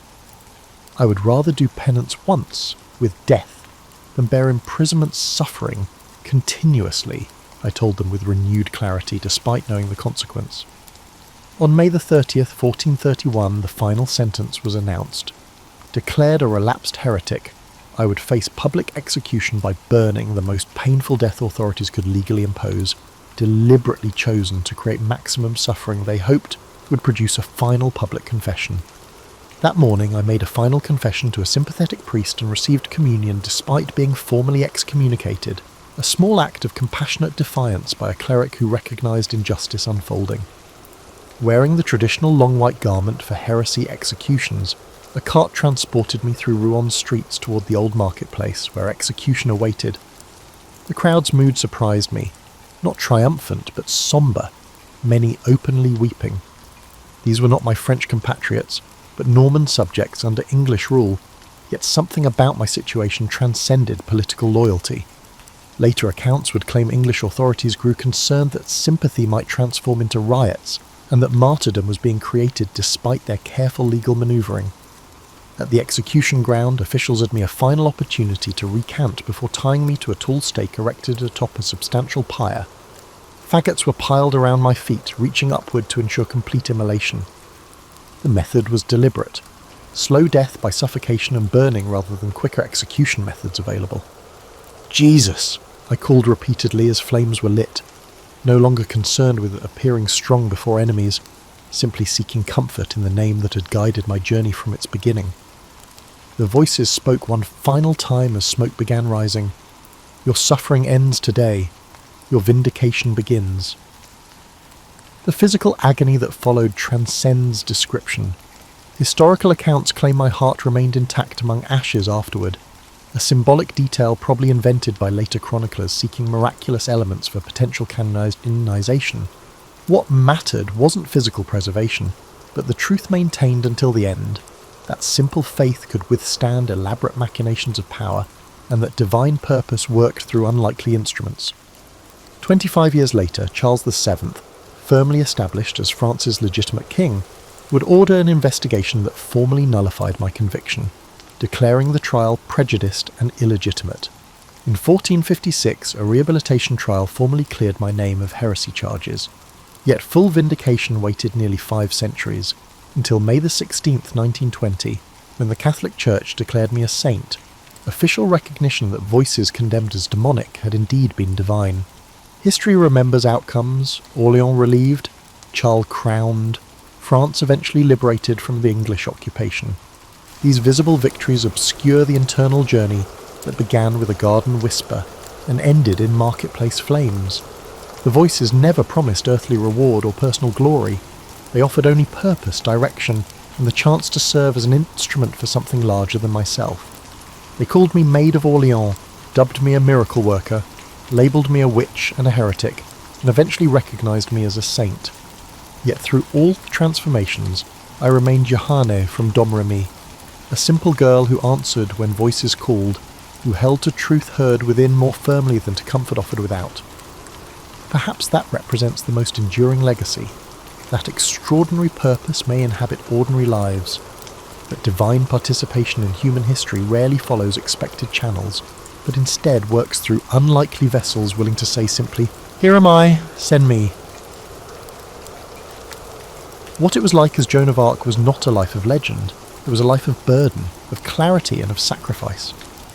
In tonight's story, we peeled back the myth to reveal the girl behind the armour, the one who heard voices in the fields and followed them through fire.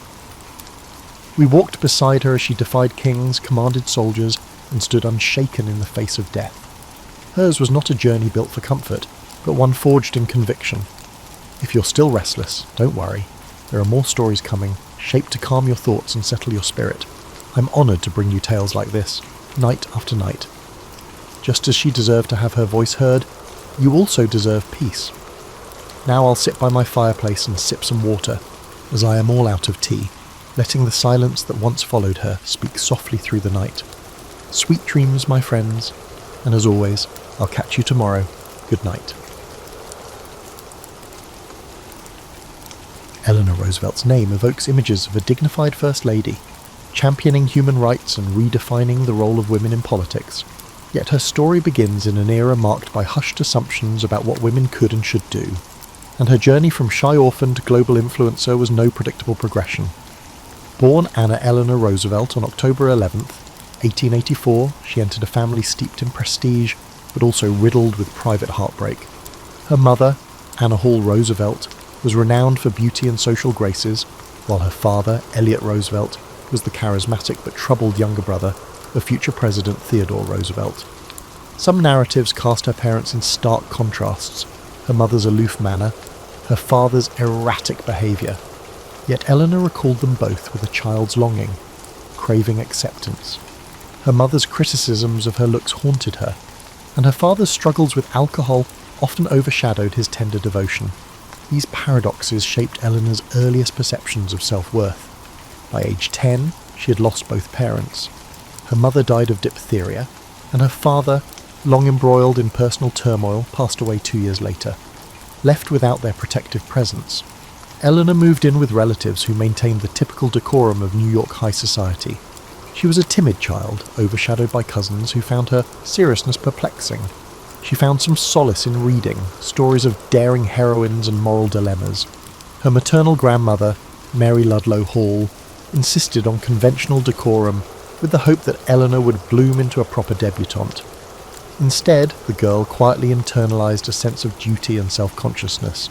She learned how to host teas and navigate social niceties, but she also developed an inner resolve. The gulf between the confident girls around her and her insecurities never fully disappeared, but she forged a methodical approach to self-improvement.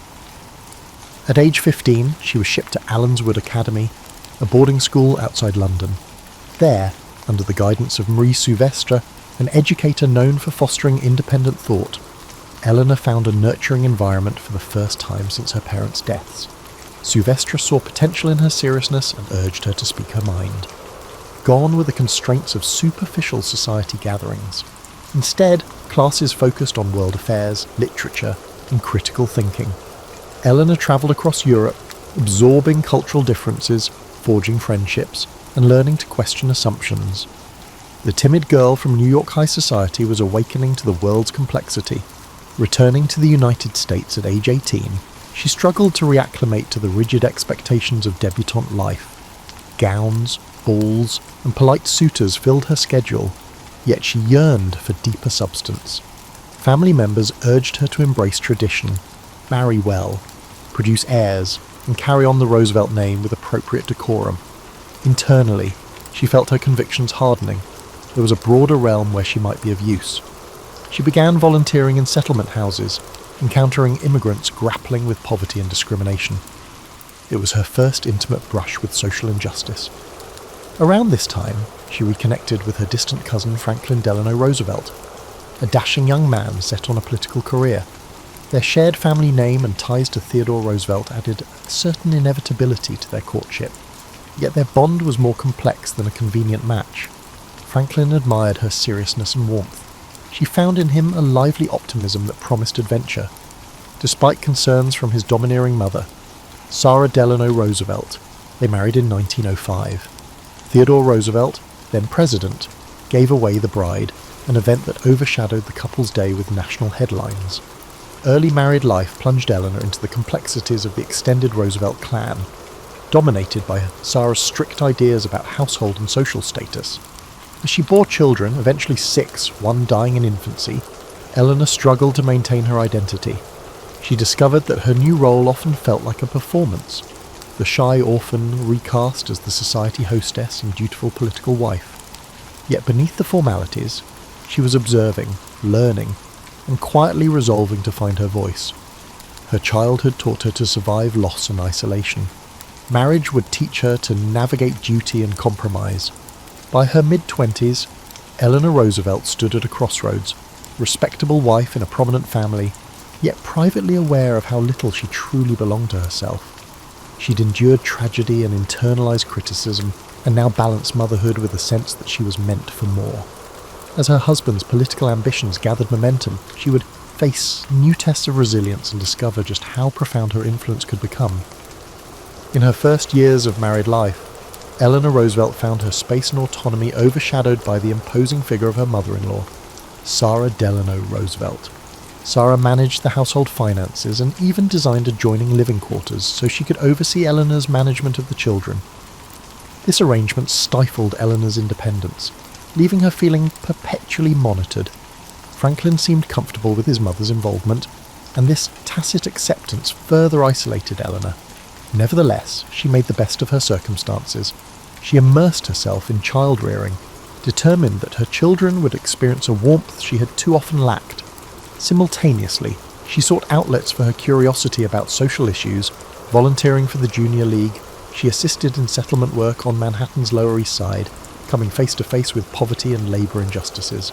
Observing the hardships of immigrant families, Eleanor recognized the stark gap between her privileged circle and those struggling at America's margins. Around 1910, Franklin's political career began. Elected to the New York State Senate, he moved the family to Albany. Though still reluctant to step into the public spotlight, Eleanor gleaned insights into legislative processes and networking. She watched as lawmakers engaged in negotiations, formed alliances, and faced seemingly insurmountable challenges. At social gatherings, she was the dutiful wife, exchanging pleasantries while quietly absorbing the undercurrents of power. Her vantage point revealed a system in dire need of empathetic leadership. Tragedy soon intervened. In 1912, Eleanor's world was rocked when her eldest daughter, Anna, nearly died of illness. Shortly thereafter, she endured her health scares and a complicated birth. The precariousness of life, combined with the relentless swirl of political obligations, frayed her nerves. Sarah's hovering presence exacerbated tensions, yet adversity stirred in Eleanor a growing resolve. She ventured beyond polite tea-room talk, forging links with progressive women seeking to address glaring social inequities. She admired activists who battled for child labour laws and workplace safety reforms. By 1913, Franklin was appointed Assistant Secretary of the Navy by President Woodrow Wilson, prompting a move to Washington, D.C. The capital's elite social scene revolved around formal receptions and ranking protocols, neither of which thrilled Eleanor. Still, she recognised the city as a crucible of national decision-making. She developed friendships with progressive-minded officials and activists, exchanging ideas about wages, education, and women's suffrage. World War I broke out in 1914, drawing America in by 1917. Washington became a hive of wartime mobilization. Hospitals overflowed, and soldiers returned with devastating injuries. Eleanor volunteered at the Red Cross canteens and naval hospitals, an experience that brought her face to face with war's human toll. She found it impossible to return to trivial chatter at lavish parties after seeing wounded veterans struggle to rebuild their lives. Even as she navigated demands for appearances by Franklin's side, she yearned to channel her growing empathy into concrete action. Meanwhile, her personal life took a shocking turn. In 1918, she discovered Franklin's romantic letters to Lucy Mercer, her social secretary. The betrayal rocked Eleanor's foundations. She confronted her husband, and while divorce was considered, Sarah Roosevelt threatened to cut off financial support. The scandal never fully reached the public ear, but it jolted Eleanor into rethinking her marriage. Although she remained married, the emotional bond between them changed. She began cultivating her identity separate from him, forging alliances and friendships that didn't revolve solely around Franklin's ambitions. As the war ended, Washington shifted back to peacetime routines. The Roosevelts returned to New York, where Franklin resumed his political climb. However, Eleanor's worldview had expanded. No longer content to linger in the background, she immersed herself in political clubs, particularly the League of Women Voters and the Women's Trade Union League. She devoured reports on social conditions, labour rights, and civil liberties. She overcame her shyness when speaking in public, fueled by the conviction that she had something to contribute. This evolution coincided with the ratification of the 19th Amendment in 1920, granting women the right to vote. Energised by this milestone, Eleanor campaigned for Franklin when he ran as the Democratic vice presidential candidate that same year. Though they lost, the experience broadened her political network. She saw how campaigns were orchestrated, how messages were spun, and most importantly, how public opinion could be swayed toward progressive ideals if approached with authenticity. By the early 1920s, Eleanor Roosevelt had traversed heartbreak, war volunteerism, and political initiation. She had begun forging her path, shaped by the direct encounters with suffering and by her growing circle of reform-minded peers. Her marriage, once the axis of her existence, now became just one facet of a broader calling. As she discovered, adversity often planted the seeds of purpose. The once quiet, shy girl, now determined to stand on her own terms, guided by a conscience that refused to stay silent, was emerging. The 1920s brought both hardship and opportunity to Eleanor Roosevelt.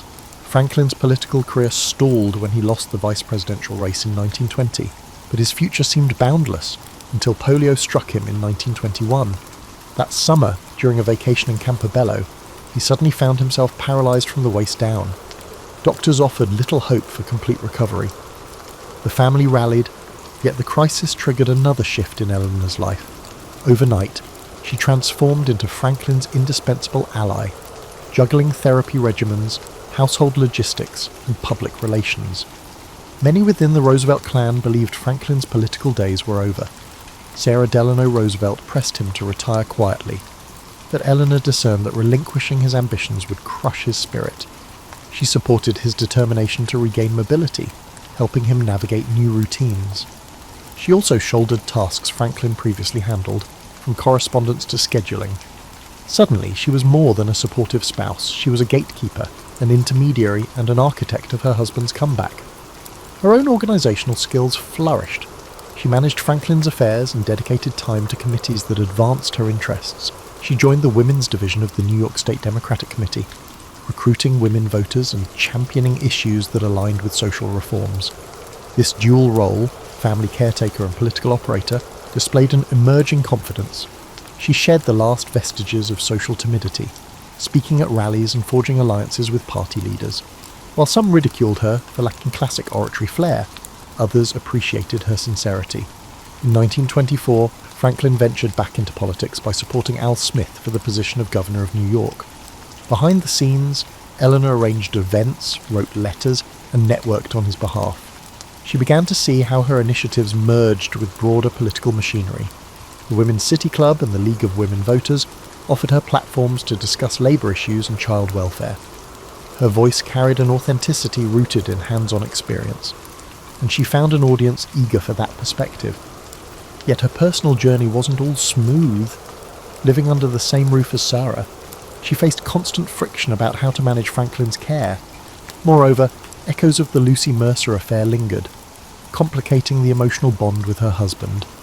Their marriage, though stable in outward appearance, evolved into more of a partnership than a traditional romance. Trusted friends, such as journalist Lorena Hickok, entered her life, providing emotional support.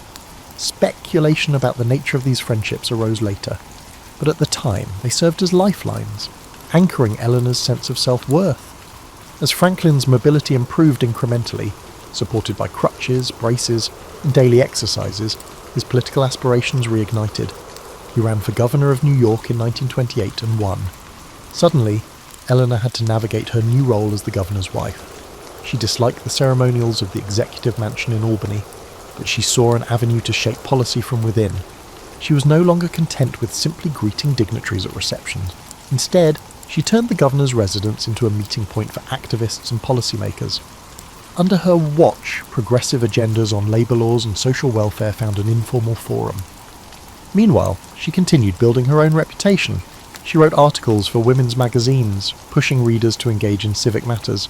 In one piece, she insisted that the success of democracy depended on informed citizens, especially newly enfranchised women. Her writing style was direct and personal, resonating with readers tired of lofty rhetoric. Critically, she believed that compassion and practical solutions, not empty slogans, made politics meaningful. By the close of the 1920s, the Roosevelts had become a formidable team. Franklin's charismatic optimism drew public admiration, while Eleanor's growing expertise on social issues injected substance into his political image. The 1929 stock market crash sent the nation reeling, intensifying scrutiny of leaders' efforts to alleviate economic despair. As governor, Franklin grappled with relief measures for the unemployed. Eleanor, for her part, travelled the state, visiting factories, tenements, and rural communities to assess problems firsthand. Her dispatches back to Albany shaped policy debates, ensuring that the voices of ordinary citizens didn't get lost in the shuffle of bureaucracy. It was during this period that Eleanor solidified her belief in the potential of government to uplift the vulnerable. While critics accused her of meddling in affairs beyond a spouse's domain, she brushed off the barbs. If democracy was to thrive, she reasoned, it needed more than figureheads.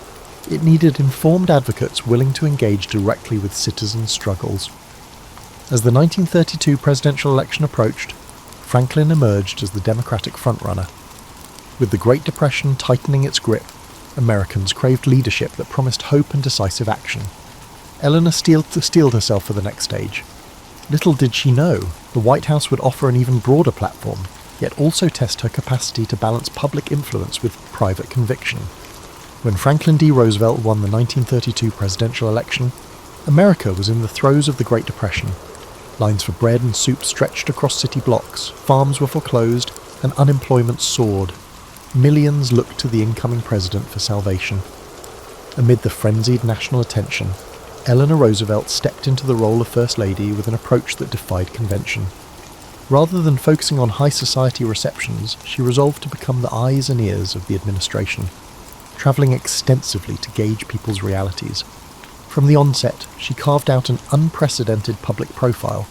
She held weekly press conferences for female reporters, ensuring that women in journalism retained access to the political heart of the nation. This move sparked controversy. No First Lady had ever done something so openly proactive. Critics labelled her a meddler, but Eleanor persisted, explaining that women's voices deserved inclusion in national discourse. She believed that an administration ignoring half the population's perspective was doomed to fail. She also launched a syndicated newspaper column, My Day. In it, she chronicled her observations on policy, social conditions, and even personal reflections. While some columns offered daily glimpses into her travels or family life, others pushed readers to consider labour issues, civil rights, and youth programmes. The column garnered a massive following. Americans, especially women, found an advocate in the White House who spoke plainly about societal injustices. Detractors howled about an overstepping spouse. But she refused to cede the platform. Her pen became a conduit for the unheard. Meanwhile, the Roosevelt administration rolled out the New Deal, an array of programs aimed at relief, recovery, and reform. While Franklin handled the sweeping political manoeuvres, Eleanor visited factories, slums, and rural backwaters, reporting her findings back to him and other officials. Her input influenced initiatives like the National Youth Administration, which provided jobs and education for young people. Eleanor believed that social welfare wasn't about handouts, but about giving people the tools to regain dignity. She pressed agencies to ensure these programs reached women, minorities, and rural families often sidelined in bureaucratic distribution. Her activism caught attention outside Washington. Labour leaders praised her empathy, while some conservatives accused her of championing socialism. Unions, especially the newly formed Congress of Industrial Organisations, CIO, saw her as an ally willing to bring workers' grievances to her husband's ear. Civil rights groups, led by African-American leaders like Mary McLeod Bethune, found in Eleanor a rare White House ally who would openly address racial injustice. She famously defied segregation norms in 1938 by sitting in the middle aisle between black and white delegates at a Southern conference. Critics deemed it a publicity stunt, but for many African Americans, it was a symbolic stand by someone in power. In private, though, she battled frustration and loneliness. Franklin's polio limited his mobility, and the relentless demands of the presidency deepened the emotional gulf between them. The White House brimmed with staff and visitors, leaving little time for introspection. She relied on friendships with women like Lorena Hickok, who provided an emotional outlet she rarely found in her marriage. Historians later scrutinized these relationships, but at the time they served as islands of understanding and affection in a sea of political chaos. Despite the strain, Eleanor recognized her unique influence. She championed the arts through projects under the Works Progress Administration. Believing creativity spurred hope. She publicly supported progressive women in office, including Secretary of Labour Frances Perkins, the first woman to hold a US cabinet position. In doing so, she advanced the notion that women could excel in governance. Skeptics sneered at the idea of female leadership, but Eleanor's calm assurance, backed by real accomplishments, countered their doubts. She also found herself entangled in controversies around housing reforms, rural electrification, and migrant labour camps.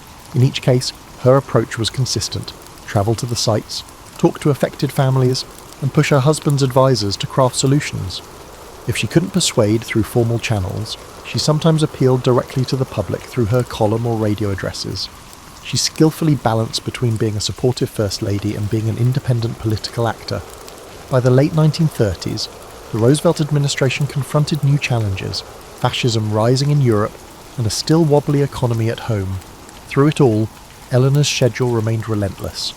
She believed in direct engagement, convinced that a leader unaware of suffering had no moral right to shape policy.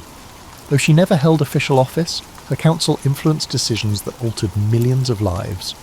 With war clouds gathering overseas, she would soon discover that her role required not just empathy, but a steely resolve to face a global crisis poised to test America's ideals.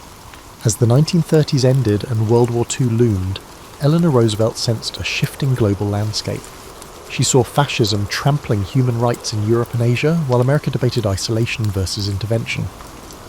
Though Franklin initially focused on domestic recovery by 1940, it was clear the nation couldn't ignore international turmoil.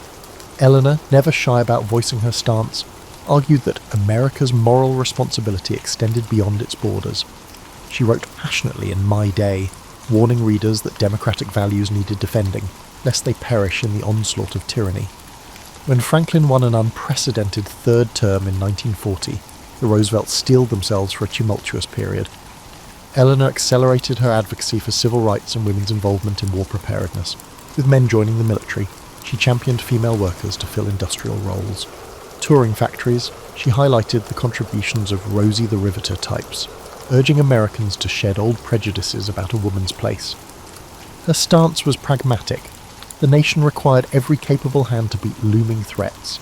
Yet Pearl Harbor's bombing in December 1941 brought war to US soil, igniting frantic mobilization. Eleanor plunged into morale-building efforts, visiting troops, meeting with families of servicemen, and pushing for improved conditions in military camps. Eleanor believed that even small actions like providing decent food, medical care, and pay could demonstrate the country's commitment to those who served.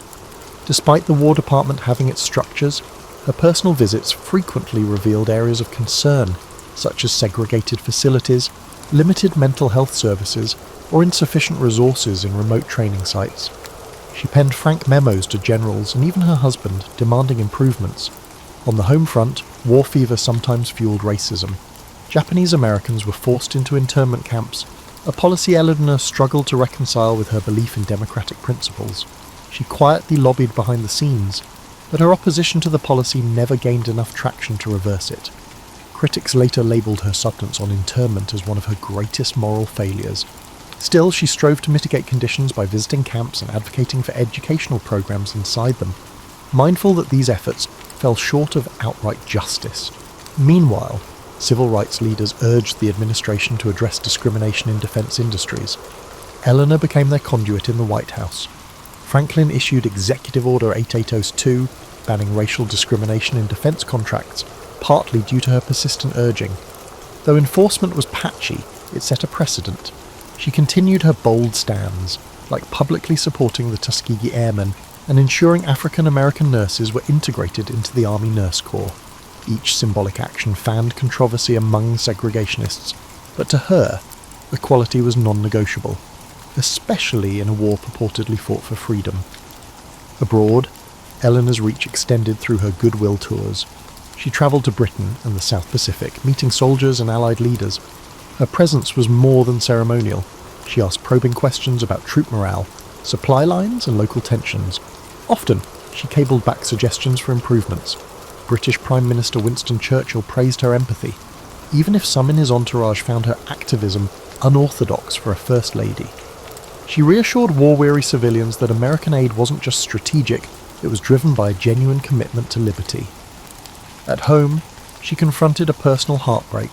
Her brother, Hall Roosevelt, struggled with alcoholism, echoing the family's tragic legacy.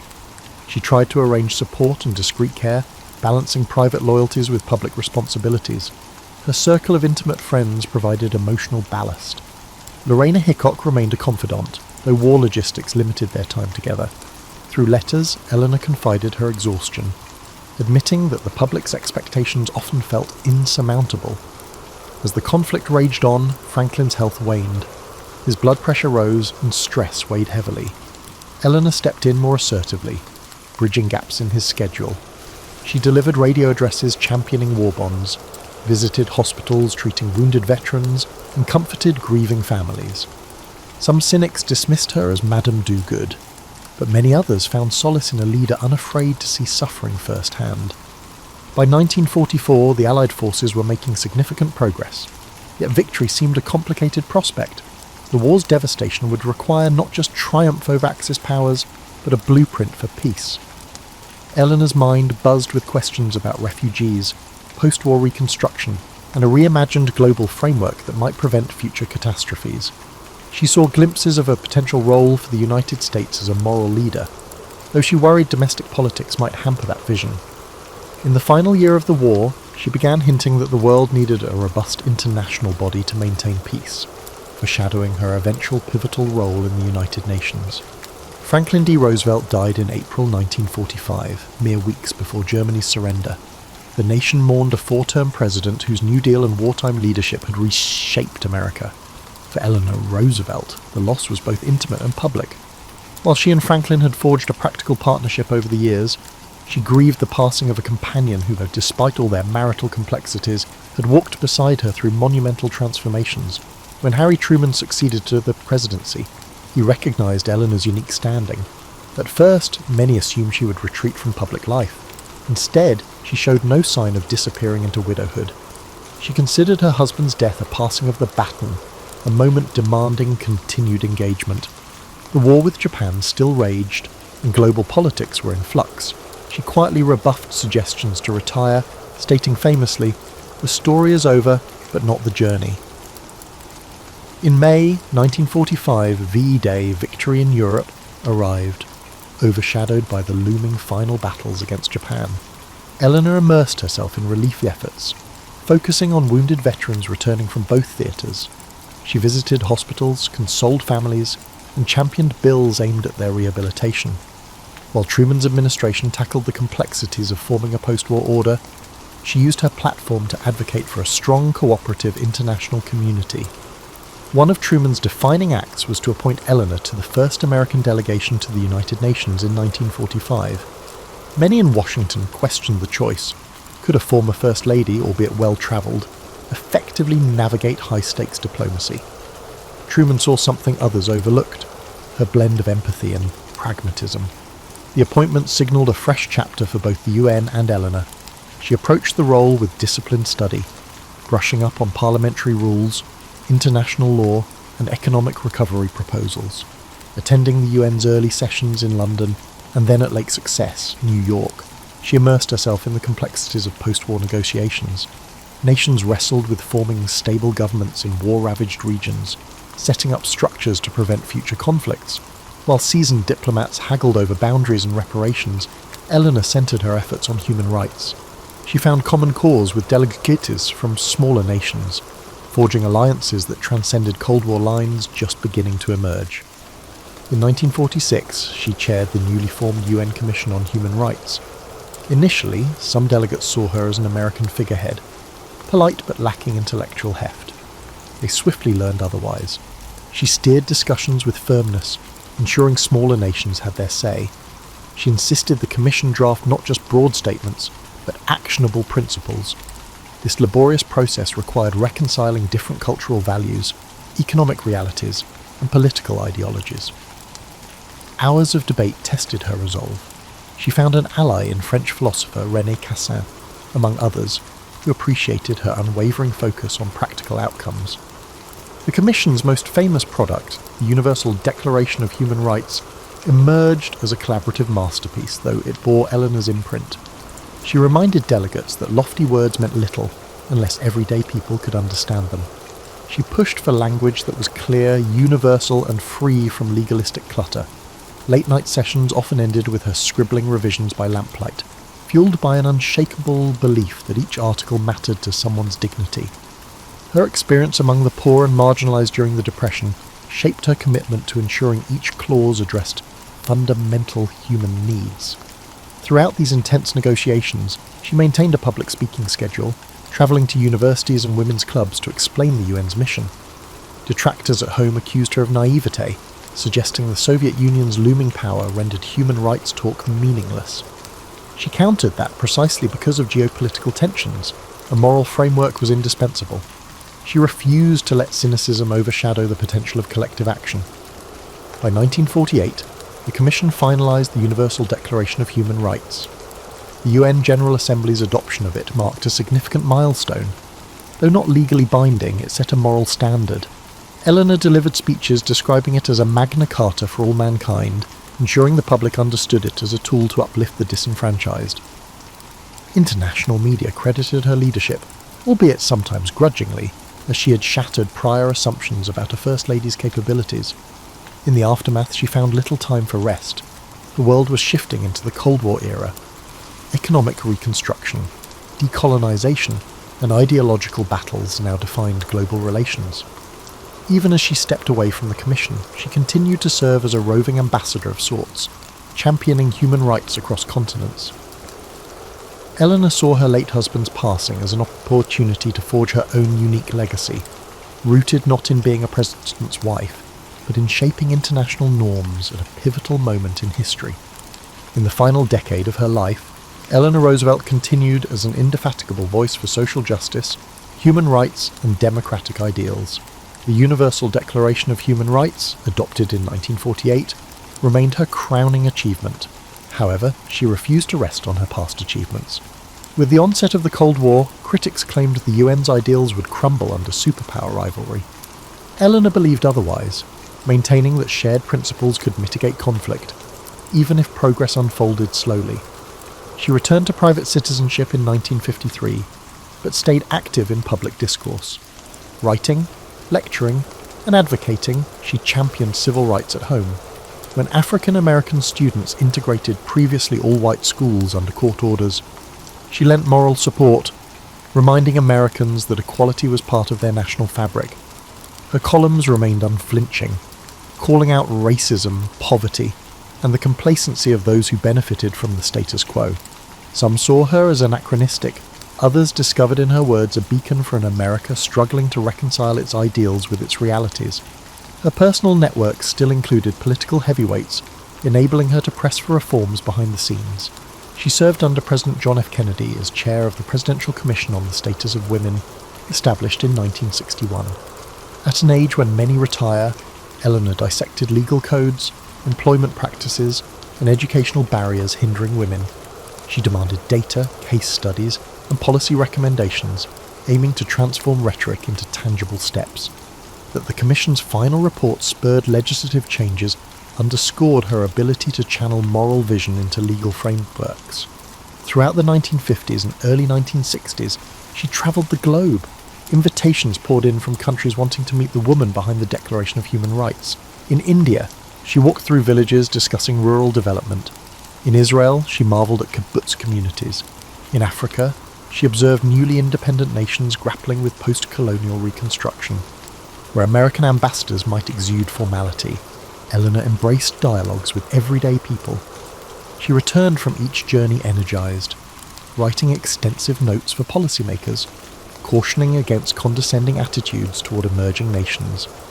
Her willingness to learn from other cultures became a hallmark of her diplomacy. Time and again, she confronted critics who branded her a busybody. She was neither a scholar nor a government official. Why should she meddle in foreign or domestic affairs? She answered that democracy was every citizen's business, and moral responsibility didn't vanish with the end of official appointments. Observers noted that her brand of activism hinged on practical empathy, nurtured from her earliest volunteer days. Whether lecturing at a university or chatting with a rural cooperative, she asked questions and listened. Her convictions were firm, yet she respected the complexity of local struggles. She also mentored rising figures, both men and women, urging them to wield compassion as a strength, not a weakness. From civil rights activists in the American South to young diplomats in the UN, she encouraged them to merge policy with humanity. People she mentored often recalled her direct manner, no idle flattery, just pointed questions that forced them to clarify their own beliefs. Rarely did she scold in public, but in private, she offered candid criticisms designed to sharpen strategies. As her health began to decline in the early 1960s, she scaled back her demanding itinerary, though not her convictions. President Kennedy valued her counsel on international relations and domestic policy. She remained a fixture in press interviews, her voice steady even if her physical stamina waned. She firmly believed in transferring the responsibility to the next generation. In one of her final interviews, she expressed hope that the seeds planted by the Universal Declaration would bear fruit, even if it took centuries for humanity to fully embrace the ideals of justice, liberty, and equality. Eleanor Roosevelt died on November 7th, 1962. Tributes poured in from heads of state and ordinary citizens alike. Many lauded her as the First Lady of the World, a title first coined in recognition of her global humanitarian work. Over the coming years, her legacy would be revisited by historians, feminists, diplomats, and human rights advocates. Unlike fleeting political personalities, she left a lasting moral imprint that transcended partisanship and geography. Today, her words still resonate. Where, after all, do universal human rights begin? In small places, close to home. Her famous advocacy statement encapsulates the essence of her life. She believed real change took root in neighbourhoods, schools, and local governments, only then scaling up to national and international levels. Born into privilege, she grew into a figure who championed the powerless. Overcoming shyness and heartbreak, she constructed a role for herself that few imagined possible. And in that process, she altered the global dialogue on rights, dignity, and what it means to serve humanity. Tonight, we explore the life and contributions of Rosalind Franklin, the brilliant scientist whose pioneering work in X-ray crystallography was instrumental in the discovery of the DNA double helix. Her dedication to science and her role in one of the most significant breakthroughs of the 20th century continue to inspire generations of researchers today. So before you relax, as always, take a moment to like the video and subscribe to the channel if our content helps you. Also, let us know where you're watching from and what time it is for you. We're always open to requests for stories, boring and interesting. If you guys ever have any in mind, let us know. Now get rid of those bright lights, turn on your fan if you have one, and let's begin. Rosalind Franklin's name often appears as a footnote in the story of DNA, overshadowed by the fame of James Watson and Francis Crick. Yet her life was neither trivial nor easily summarised. Born in London in 1920 to a prominent Jewish family, she grew up when few encouraged women to pursue rigorous science. Even as a child, she displayed a fierce hunger for knowledge that defied social norms. Her father, Ellis Franklin, supported her education yet worried about her independent streak. At St Paul's Girls' School, she excelled in math, chemistry and languages, while her peers aimed at more conventional futures. A scholarship to Newnham College, Cambridge, put her among mentors who valued her promise but questioned women's roles in labs. Undeterred, she poured energy into research, proving her place through diligent work. When World War II broke out, Britain needed scientists. She joined the British Coal Utilisation Research Association, studying carbon's microstructures. There, she discovered a passion for methodical experimentation. She also encountered X-ray crystallography, a technique aligning perfectly with her meticulous nature. After the war, a fellowship in Paris brought her to Jacques Méring's lab, where she refined her skill in X-ray diffraction. Her high standards and exacting methods yielded notable papers on carbon structure, establishing her as a rising star in crystallography. By the early 1950s, King's College London offered her a position to study DNA. Maurice Wilkins and his team believed X-ray diffraction could unlock the molecule's secrets. Franklin arrived armed with expertise, determined to implement new protocols and improve equipment. Lab tensions surfaced quickly. Wilkins had expected a collaborator. Franklin insisted on autonomy. Some colleagues admired her precision, while others found her difficult. Still, she pressed on, convinced that careful data could cut through any confusion. Working with her student, Raymond Gosling, she captured a series of images, the most famous labelled Photo 51, revealing a striking helical pattern. She wanted more evidence before announcing a conclusion, preferring thoroughness over speculation. Yet behind the scenes, her data slipped into other hands. Unbeknownst to her, a colleague showed Watson and Crick her diffraction results. Already pursuing a helical model, they seized her findings as key confirmation. Franklin, for the moment, was focused on perfecting her analysis, unaware that her painstaking work was fueling a major discovery elsewhere. Even so, the tension at King's grew. Franklin's direct style clashed with Wilkins's reserved manner. She believed in complete control over her research methods, irritating those accustomed to a more hierarchical lab, but she remained steadfast, adjusting humidity levels and rechecking angles to sharpen her images. Each improvement hinted she was on the brink of a monumental revelation. That revelation, however, would not bear her name alone. While Franklin refined her data, Watson and Crick raced forward, preparing to unveil their model of D. She had no inkling of the behind-the-scenes drama. In the darkroom, her camera captured crystal patterns that would change biology. She trusted her data to speak for itself. unaware that the world soon would hail Watson and Crick as the architects of DNA's double helix. At this stage, Franklin's story was poised between breakthrough and overshadowing. Her rigorous approach had delivered vital clues to life's molecular code, yet social dynamics and academic politics threatened to rob her of due credit. In the realm of science, data does not always guarantee recognition for the one who gathers it. Rosalind Franklin had produced a priceless glimpse into DNA's form, setting the stage for history to unfold in ways she could not have predicted. She was born into a family of philanthropic tradition, with her uncle serving as the first Jewish mayor of London Norton. From a young age, she was taught the importance of service and intellectual rigour, a combination that would shape her character. In her teenage years, she gained a reputation for sharp wit and an unwavering focus on academic goals. These traits did not always endear her to peers who expected more demure behaviour, but she was undeterred. She had glimpsed a future in which women could stand at the frontier of discovery, and she was determined to claim it. In her journals, she expressed a love for puzzles and a fascination with structure.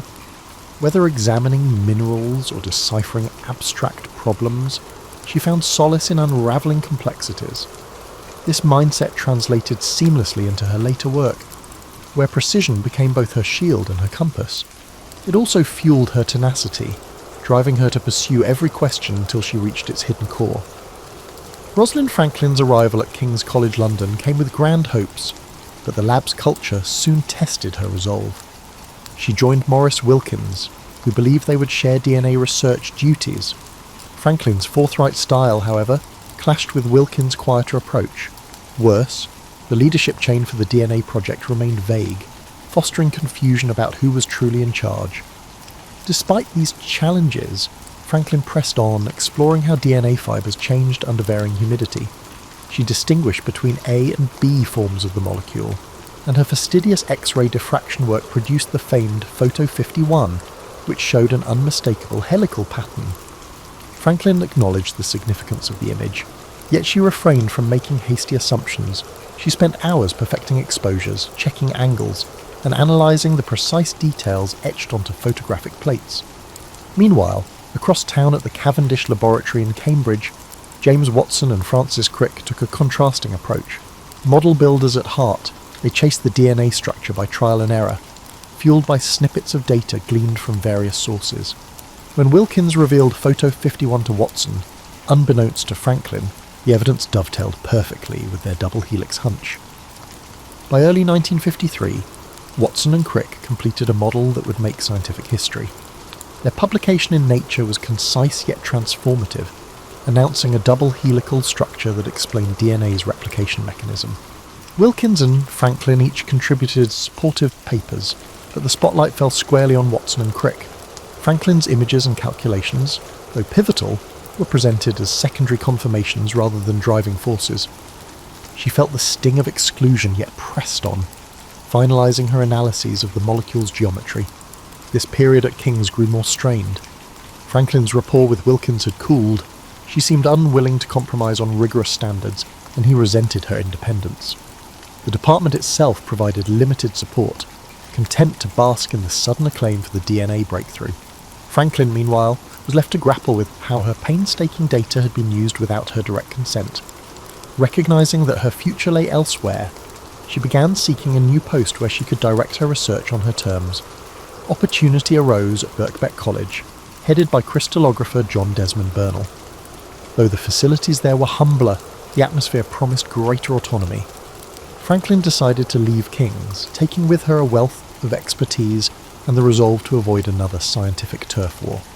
She briefly concluded her work by publishing her final observations on the structural nuances of DNA. While Watson, Crick, and Wilkins basked in growing accolades, Franklin exited quietly, determined to reorient her career. She did not wholly abandon DNA.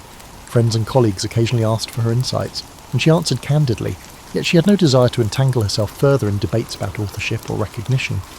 The overshadowing she experienced became a cautionary tale. In science, data is currency, and the one who controls its dissemination wields significant power. Franklin preferred to move forward rather than dwell on what might have been done differently. In her last months at King's, she remained cordial but distant, focusing on practical tasks. Her colleagues recognised her departure as a loss, Her techniques had been central to illuminating DNA. Still, few openly acknowledged the imbalance that had allowed others to leap ahead with her findings. Privately, Franklin harboured disappointment at the missed chance for genuine collaboration, yet she rarely indulged in public complaints, believing the project's success should outweigh personal grievances. She fully engaged in planning her new life at Birkbeck by the mid-1953. She aimed to pivot to viruses, which she saw as a logical extension of molecular biology. If DNA held the code, viruses manipulated it for replication. It was a fresh frontier, free of the swirl around the double helix. Some wondered if she might regret turning away from a molecule that had just earned global fame. But Franklin's mind was already set. She craved an environment where precision and exploration mattered more than departmental politics or star power. In this decision, Rosalind Franklin demonstrated a fierce independence that would define her future endeavours. The DNA story continued to unfold, with Watson, Crick, and Wilkins moving into the scientific limelight. Franklin, meanwhile, headed for new challenges, confident that her diligence and clear-sighted approach would again yield groundbreaking discoveries. The transition set the stage for the next chapter of her life, a chapter in which viruses, not DNA, would become her primary focus. Rosalind Franklin's move to Birkbeck College in 1953 allowed her to escape the tensions around DNA and forge a fresh path in virus research. Under John Desmond Bernal, she found greater independence for her meticulous approach. While viruses lacked the immediate fame of DNA, Franklin considered them equally vital. If DNA was life's blueprint, viruses were intruders capable of hijacking that plan. Her chosen subject, the tobacco mosaic virus, TMV, presented unique challenges. Franklin painstakingly prepared samples to ensure uniformity, using X-ray diffraction to decode TMV's rod-like structure. She teamed up with Aaron Klug and others, methodically interpreting diffraction patterns.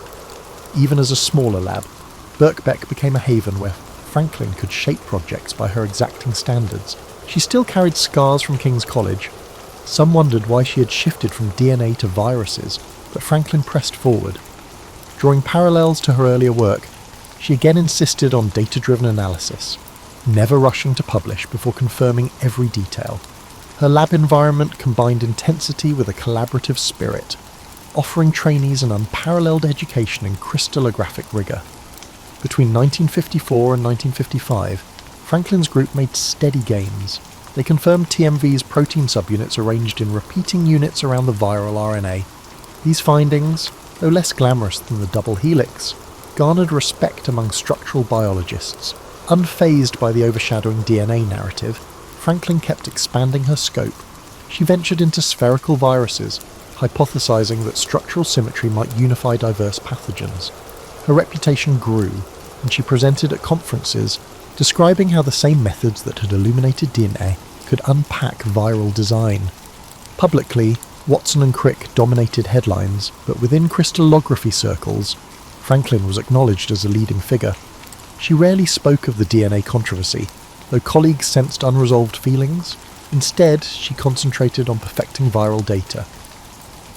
Believing scientific progress mattered more than personal credit. Outside the lab, Franklin led a quiet life. She enjoyed travel and found respite in the outdoors, but her main passion remained the quest to visualize biological structures. Funding was tight, and she often lobbied for grants to buy better equipment. Each new insight strengthened her conviction that viruses, small yet formidable, merited the same painstaking scrutiny as Ding. By 1956, her work expanded further. Collaborators like Aaron Klug advanced diffraction analysis, revealing intricate protein shells encasing viral RNA. Franklin believed these advances might guide future strategies against viral diseases. The thoroughness she had applied to DNA now propelled virology forward, an accomplishment overshadowed by the double helix's spotlight but crucial to understanding viral replication. Yet signs of illness emerged. She dismissed bouts of pain as stress, unwilling to slow down. Unbeknownst to her, she faced a serious condition that would soon escalate. For the moment, research remained her anchor, and she pressed on, analysing each image that emerged from her diffraction apparatus. Her dedication ignited excitement at Birkbeck, motivating younger scientists to follow in her footsteps. Though Watson, Crick and Wilkins gained prizes and public adoration for DNA, Franklin never openly displayed envy. Friends noted she remained courteous about the double helix, maintaining the stance that data, not politics, fueled real progress. In her lab, she was known for forging new ground in virus structure, determined that careful work would eventually earn its acknowledgement.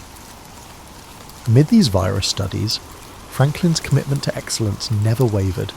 She had departed King's to find a more supportive environment, and at Birkbeck, she discovered purpose in unravelling new puzzles.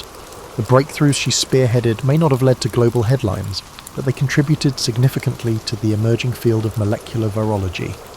All the while, her health concerns simmered beneath the surface. She continued to travel and lecture, sharing insights and forging collaborations. Researchers worldwide adapted her techniques, marvelling at how the same X-ray approach used on DNA could dissect viral architecture. Each success confirmed her choice to abandon the fame of DNA and explore a less explored path. Rosalind Franklin's years at Birkbeck stand as a testament to her resilience and intellectual drive. Where others saw missed fame, she saw a chance to deepen knowledge on a frontier with vast implications for medicine and agriculture. This period defined her as more than the woman behind Photo 51. She became a leading light in virus crystallography, advancing an entire field through tireless devotion. By late 1956, Rosalind Franklin could no longer dismiss her discomfort as mere fatigue. Severe abdominal pain sent her to a specialist, where she received a stark diagnosis: ovarian cancer. News of the disease hit hard. She was only in her mid-30s, with a thriving lab at Birkbeck and an unrelenting drive to uncover the secrets of viruses. She tackled the situation with the same unwavering determination that characterized her scientific pursuits. Franklin underwent surgery, followed by radiation treatments that left her exhausted. Remarkably, she insisted on working whenever she felt even a little strength. Her laboratory colleagues witnessed a woman who, despite obvious pain, maintained precise standards and pressed forward with X-ray diffraction experiments. Some urged her to rest, but she believed that meaningful research could serve as a form of hope, both for herself and for the broader scientific quest. Meanwhile, her research group continued its progress on tobacco mosaic virus. Aaron Klug and John Finch helped manage day-to-day tasks, but Franklin remained the intellectual force behind the projects, analysing data from her hospital bed when necessary. She had always been meticulous, but now her instructions became even more methodical, as if every experiment needed to be double-checked due to the uncertainty of time. Medical treatments showed initial promise. Franklin's health rebounded enough for her to attend conferences and deliver lectures with renewed vigour. In early 1957, she travelled to the United States to discuss her virus findings. Colleagues there marvelled at her clarity of thought and appreciated her willingness to share data and techniques. She returned to London with fresh ideas for comparing the structures of different plant viruses, convinced that a unifying principle might exist across various shapes and sizes. Her perseverance garnered admiration from both peers and subordinates. Many had witnessed how overshadowed she'd been in the DNA story, yet here she was, forging new breakthroughs under the most challenging circumstances. In private, Franklin confessed occasional frustration about the slow recognition for her virus work, but she rarely let bitterness creep into daily lab interactions. Instead, she strove to uplift younger researchers, reminding them that quality data was the bedrock of scientific progress. That year, she initiated a project examining the poliovirus structure, though she knew it would be demanding. Polio remained a global health concern, and Franklin hoped that precise diffraction studies might reveal new angles for vaccine development. She collaborated with researchers at other institutions, coordinating sample exchanges and cross-checking results. The effort required significant energy, but Franklin refused to lower her standards. By mid-1957, however, her health took another downturn. Hospital visits became more frequent, and her doctors suggested further treatments. This time, the prognosis was darker. She confided in a few close friends, admitting she feared she might not complete her most ambitious projects. Still, she held on to the lab as her anchor, juggling medical appointments with diffraction sessions that extended late into the night. In August, a sudden improvement sparked renewed optimism. She joked with colleagues about planning a celebratory trip once she fully recovered. Letters to friends abroad show her balancing gratitude for extended life with a scientist's inherent curiosity about her illness. She compared cancer's invasion to a virus infiltrating a cell, determined to observe and fight it with all the tools available. Yet the disease progressed relentlessly. By fall, pain flared again, and even routine tasks became difficult. Franklin's unwavering determination masked its severity to most outsiders. She drafted research notes from her bed, outlining next steps for her team. In an act of foresight, she delegated leadership roles, ensuring that ongoing experiments wouldn't falter if she had to step away. Those around her admired this quiet resilience. Despite her personal struggles, Franklin never overlooked the wider impact of her research. She viewed viruses as intricate pieces of nature, with each discovery serving as a crucial tool for comprehending disease and safeguarding human lives. Observers found her courage extraordinary, though she rarely framed herself as heroic. In her view, she was simply continuing what she had always done, methodically gathering data, refining conclusions, and believing in the power of science to uplift humanity. As 1957 came to an end, Rosalind Franklin found herself at a pivotal point. Her lab is brimming with fascinating research on viruses that may help unravel biological mysteries. She had a disease that no amount of scientific rigour could cure. Early 1958 brought new waves of uncertainty as Rosalind Franklin's health deteriorated. Yet within the Birkbeck lab, momentum persisted. She had established a system of shared responsibilities, ensuring that vital experiments continued even if she needed hospitalisation. Aaron Klug and others stepped up, organising data from the tobacco mosaic virus and now the polio virus studies Franklin had launched. Despite her weakened state, she remained mentally sharp, offering guidance from her bedside in carefully written directives. Franklin's presence was palpable during her occasional visits to the lab. Sporting a lab coat over her frail frame, she would scrutinise the latest diffraction photographs, pointing out slight anomalies in symmetry or angle. Colleagues found it both inspiring and heartbreaking. Here was a world-class mind refusing to yield, even as her body faltered. She updated notebooks with unwavering clarity, as though the act of writing itself could keep her tethered to the work she loved. Her medical team advised rest, but Franklin pressed on, citing not mere stubbornness but an ethical drive. In her view, scientific progress was a collective venture. If her findings could improve the understanding of viruses, she owed it to the broader community to see them through. When friends gently questioned whether it was wise to push so hard, she confessed that focusing on data helped stave off despair. The lab was her sanctuary, a place where logic and discovery overshadowed personal anxieties. One highlight came in February 1958. A journal accepted her team's detailed paper on TMV's structural transitions, lauding Franklin's rigorous methodology.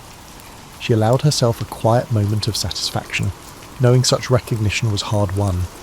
A few days later, she penned letters to collaborators, proposing further investigations into spherical virus shells. Though physically diminished, her intellectual curiosity knew no bounds. Outside the lab, Franklin's close circle began preparing for the possibility of bad news. Her father, Ellis, had passed away years earlier, but extended family members rallied around her. She maintained stoicism, rarely discussing prognoses. Instead, she inquired about others' well-being, asked about the latest scientific gossip, and meticulously planned the next steps for her virus research. In quieter moments, she reflected on how a woman once overshadowed in the DNA saga had found renewed purpose.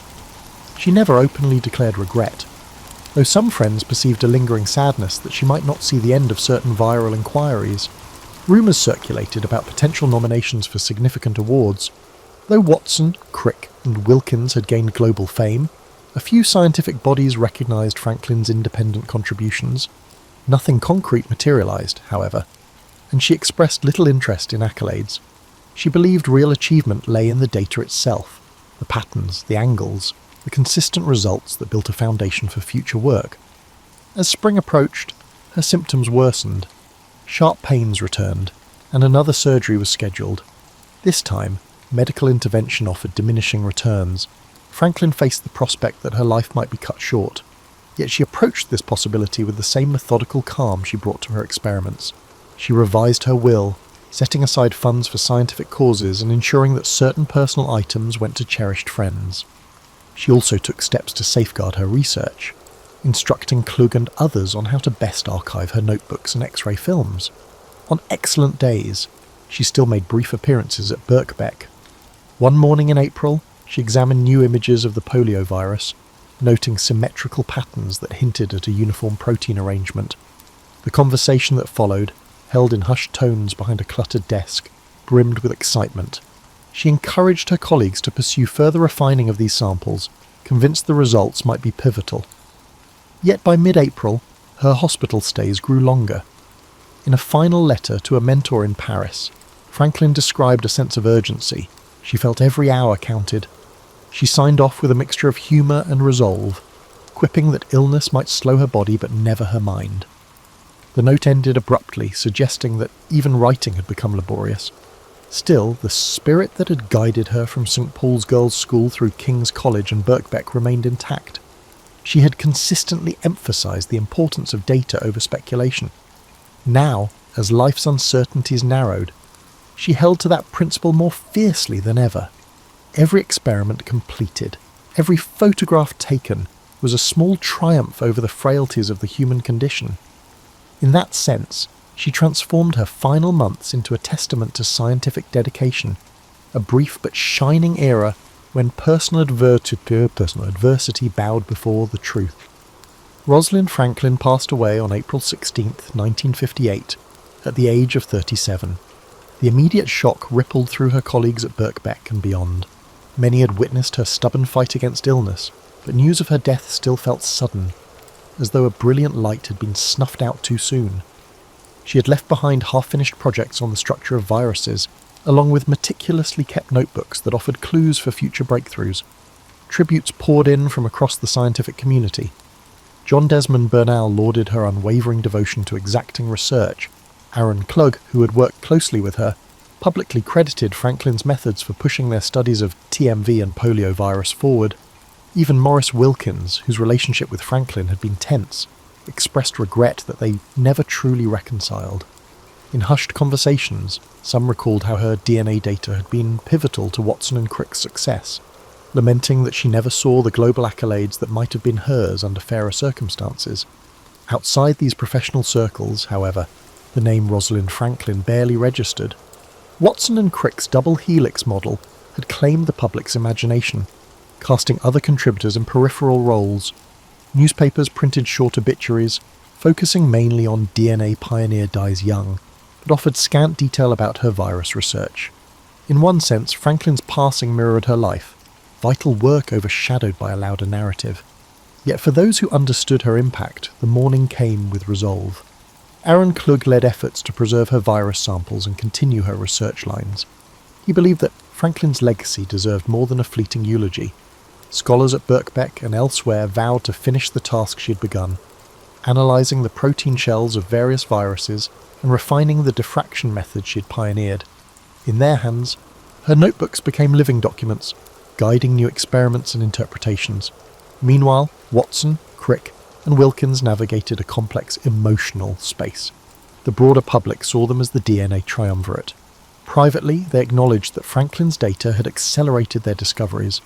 Wilkins, in particular, hinted in letters that he wished circumstances had played out differently. Yet the train of recognition had long since left the station. The Nobel Prize in Physiology or Medicine loomed on the horizon. Franklin, no longer alive, was ineligible under the rules of the Nobel Committee, leaving many to debate whether her name would have appeared on that honour had she survived. Franklin's work on viruses started to yield results in a distinct area of science. The structural insights gleaned from her approach informed the eventual creation of vaccines and treatments. Subsequent generations of researchers, delving into polio and other viral pathogens, cited her pioneering methods. Over time, references to Franklin's approach or Franklin's precision surfaced in published papers. In these specialised circles, her influence quietly grew. Yet in the popular imagination, her role in DNA remained a buried footnote. The double helix story, retold in magazines and television specials, typically highlighted the eureka moments of Watson and Crick. Rarely did they emphasise the behind-the-scenes images or the quiet researcher who died young. To her friends, the loss was both painful and unsurprising. They recognised that history often favours the bold personalities who announce breakthroughs, not the meticulous minds working in the shadows. Still, there were flickers of recognition. A handful of articles in scientific periodicals praised her for bridging chemistry and biology. Female scientists, in particular, found in Franklin a model of perseverance. She had, after all, navigated a male-dominated field with unflinching dedication. Her story suggested that brilliance alone does not guarantee acclaim, especially when personal politics and timing intervene. In the months following her funeral, Bernal and Klug compiled her unpublished data, releasing some of it in collaborative papers.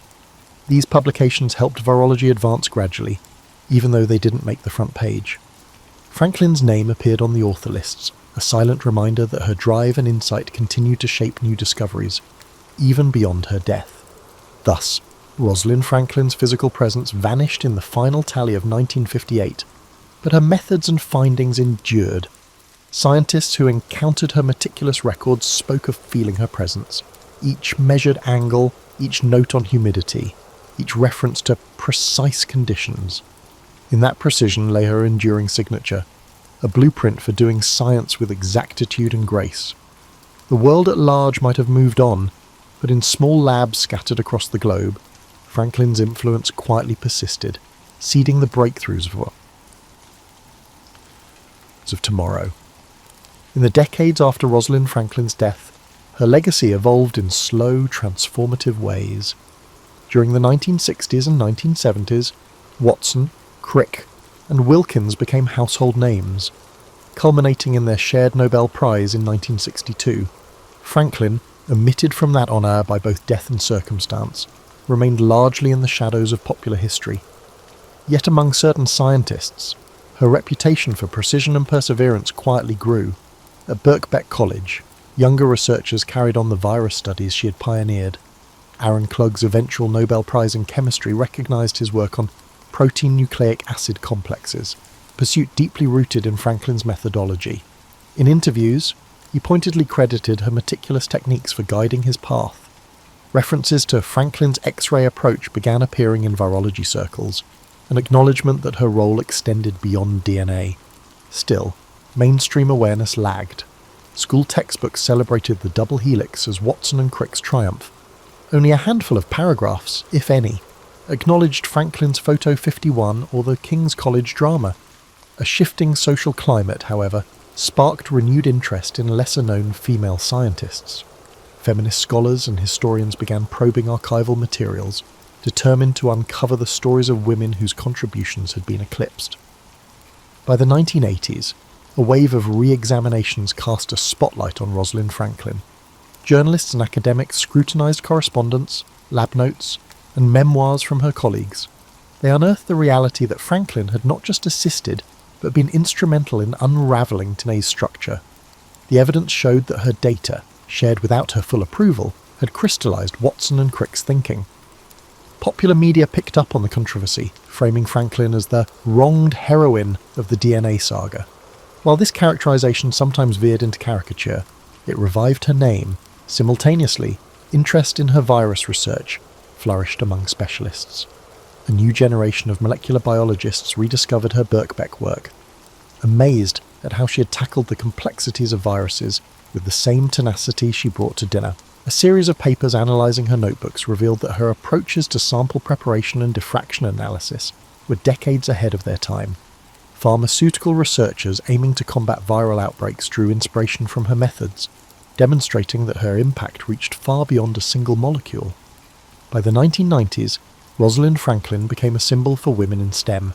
Universities established fellowships and awards bearing her name, each designed to support female researchers in fields like chemistry, crystallography, and molecular biology.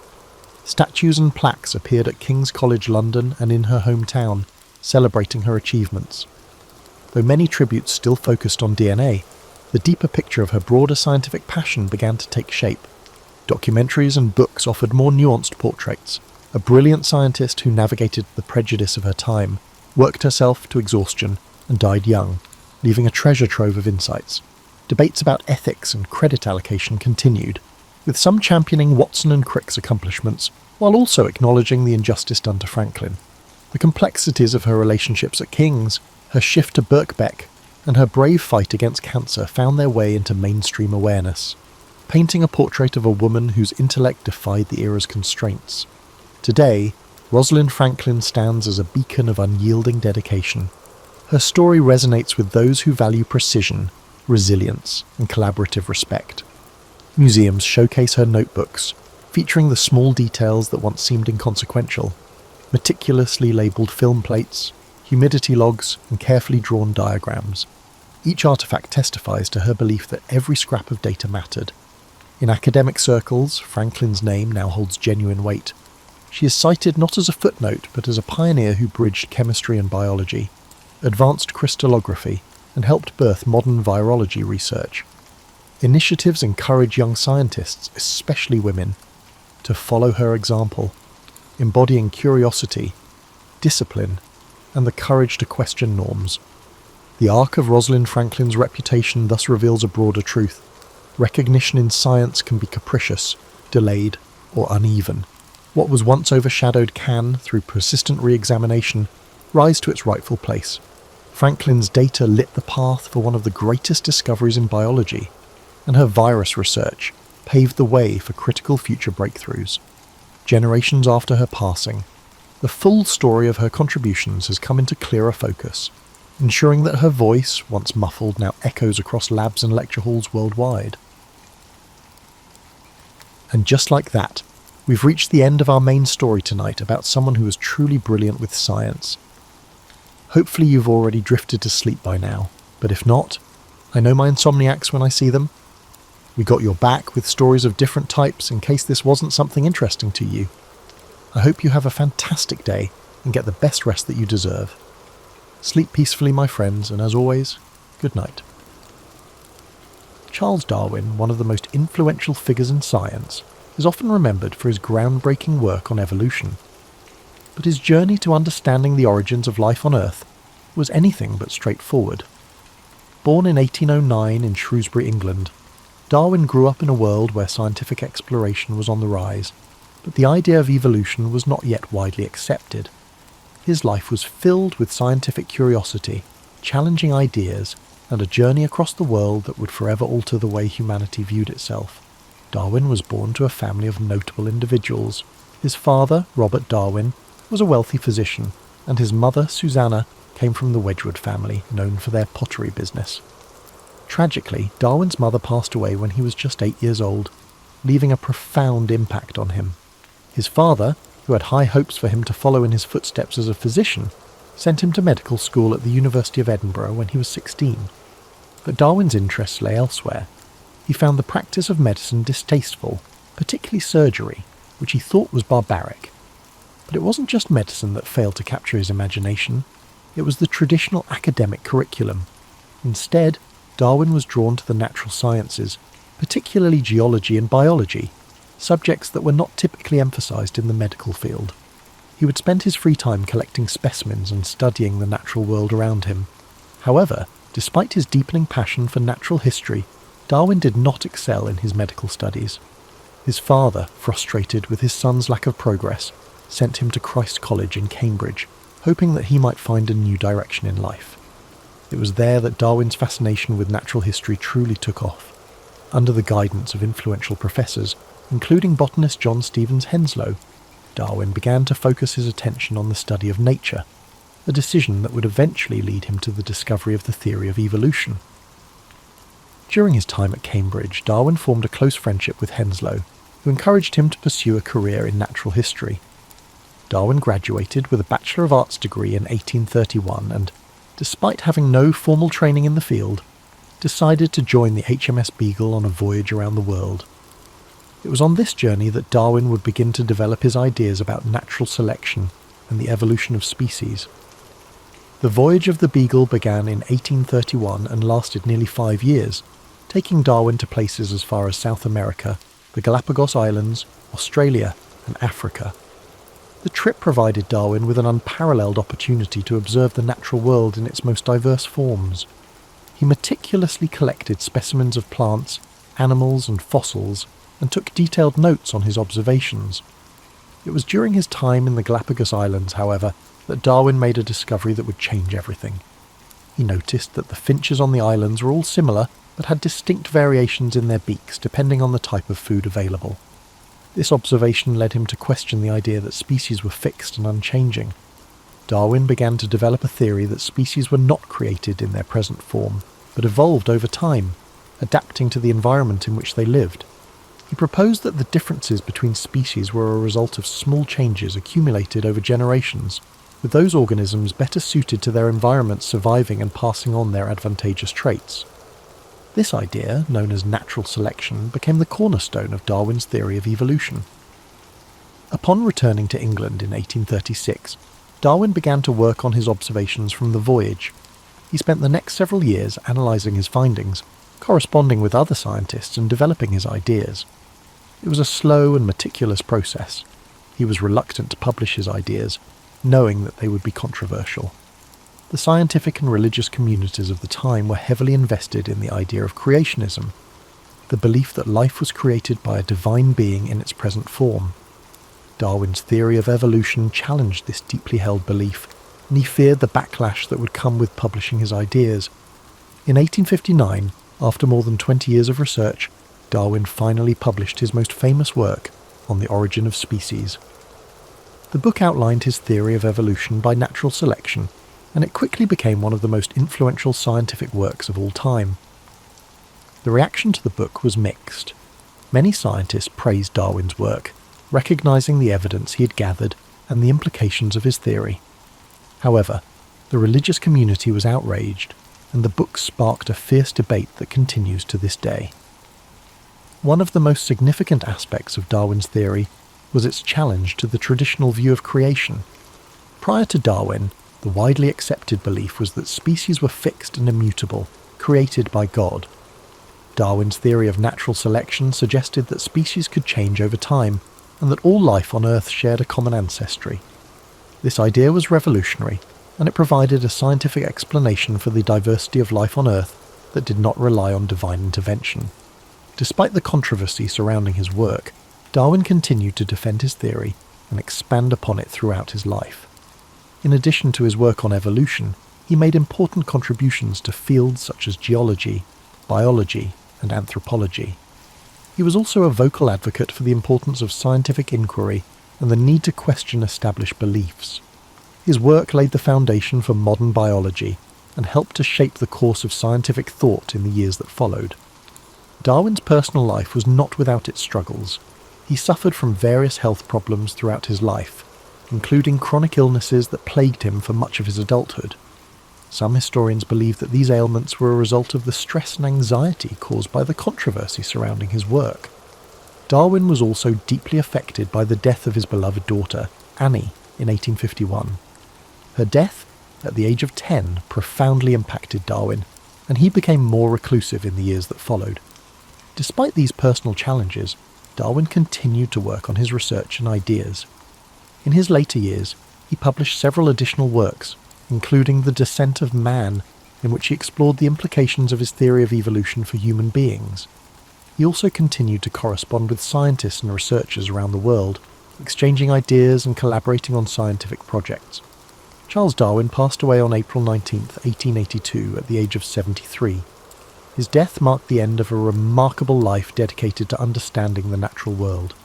He was buried in Westminster Abbey, a testament to the profound impact his work had on the scientific community and the world at large. His theory of evolution by natural selection continues to shape our understanding of biology, genetics, and the history of life on Earth. Though Darwin's ideas were controversial in his time, they have since become widely accepted and have fundamentally altered the way we view the natural world. His work has influenced generations of scientists, philosophers, and thinkers, and his legacy continues to live on today. Charles Darwin may not have had all the answers, but his relentless curiosity and dedication to scientific inquiry have left an indelible mark on human history. As we reflect on the profound impact of Darwin's life and work, it's important to consider not only his scientific contributions, but also the broader implications his ideas had on society. Darwin's theory of evolution challenged not just the scientific community, but also deeply held beliefs about human existence, our place in the world, and the origins of life itself. At the time Darwin published On the Origin of Species, The idea of evolution was not new. The concept had been suggested by other thinkers before him, such as Jean-Baptiste Lamarck and Alfred Russel Wallace. However, it was Darwin who provided the most compelling evidence and a cohesive theory of how evolution occurred, through natural selection. His work brought together ideas from various fields of biology, geology and paleontology, making a case for evolution that was based on observable evidence rather than conjecture or religious dogma. While the controversy surrounding Darwin's ideas was significant in his time, it's also important to understand how these ideas influenced the course of modern science. Today, the theory of evolution is a cornerstone of biology, and its principles apply to everything from genetics and genetics-based medicine to the study of animal behavior and the environment. Evolution has shaped how scientists understand the relationships between species, the mechanisms of genetic inheritance, and the patterns of life on Earth.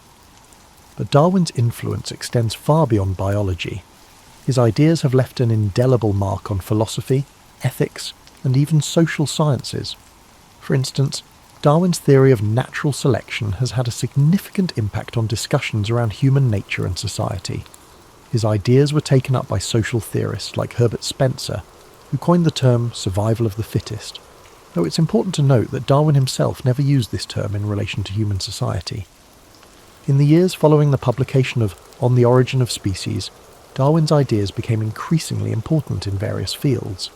The study of genetics, which would come to prominence in the early 20th century, provided further support for Darwin's ideas as it became clear that inheritance patterns followed the principles of evolution.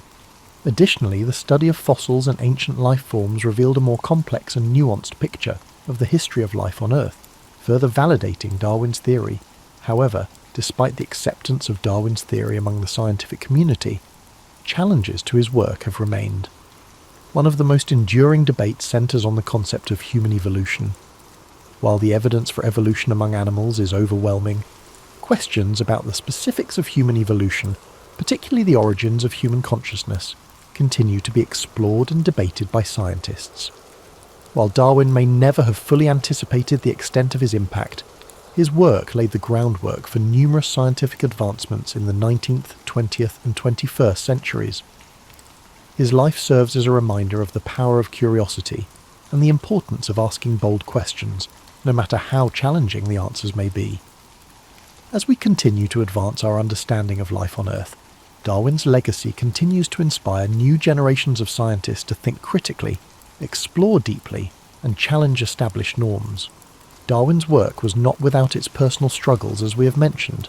His health issues, combined with the weight of the controversies surrounding his ideas, made his life difficult at times. Yet, his perseverance in the face of these challenges is something that stands as a testament to his dedication to science.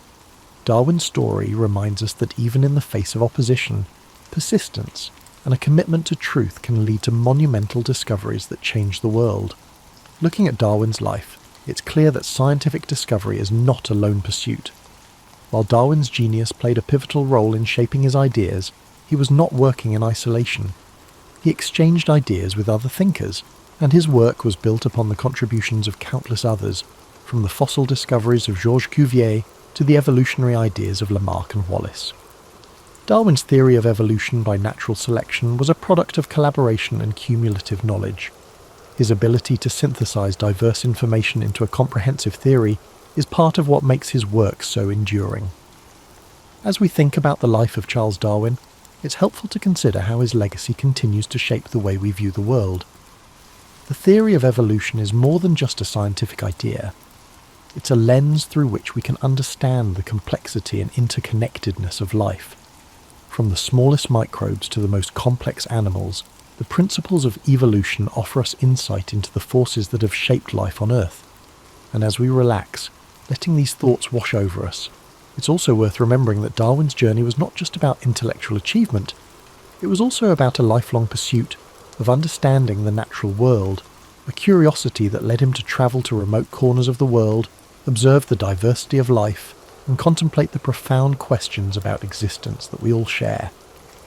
In the end, Charles Darwin's story is a reminder that the quest for knowledge is a never-ending journey, and that even the most revolutionary ideas come from a deep sense of wonder and exploration. His life encourages us to question, to observe, and to appreciate the mysteries of the natural world, all while being open to new ideas that challenge the status quo. It's important to consider not only his revolutionary scientific theories, but also the broader context in which his work unfolded. Darwin lived in a time of significant social, political and intellectual change, and his ideas both reflected and contributed to these shifts. The 19th century was a period marked by advances in industrialisation, the expansion of the British Empire, and the rise of new scientific disciplines. It was also a time when traditional beliefs about the natural world were increasingly being challenged, as new discoveries in fields such as geology, astronomy, and biology began to question the long-held notions of creation. In the years leading up to Darwin's voyage on the HMS Beagle, Europe was undergoing a scientific revolution. Scientists were increasingly looking beyond religious explanations for natural phenomena and seeking empirical evidence to understand the world. The work of figures like Sir Isaac Newton, who had established the laws of physics, and James Hutton, who had developed the theory of uniformitarianism in geology, set the stage for Darwin's own discoveries. Hutton's idea that the Earth was shaped by slow, gradual processes over time influenced Darwin's thinking on the gradual nature of evolution. Darwin's voyage aboard the Beagle in the 1830s was not just a scientific expedition, it was an intellectual journey that would shape his worldview. The places he visited, from the volcanic islands of the Galapagos to the diverse ecosystems of South America, provided him with a rich tapestry of evidence that would help him piece together the theory of evolution. However, Darwin's observations were not just about collecting data, they were about questioning the nature of life itself. As he witnessed the diversity of species and the variations within them, he began to realize that the differences were not merely superficial, but were the result of deep, underlying processes that could be understood through science. One of the most striking aspects of Darwin's work is the way he combined observation, experimentation, and theory. His meticulous attention to detail and his ability to synthesize information from various fields, botany, geology, zoology, and more, allowed him to develop a comprehensive theory of evolution. This interdisciplinary approach set Darwin apart from many of his contemporaries and paved the way for future scientific exploration. Yet, despite his groundbreaking ideas, Darwin was deeply aware of the potential repercussions of his work. He knew that the implications of his theory would challenge not only the scientific community, but also the broader cultural and religious views of the time. Darwin was not the first to suggest that species might evolve over time.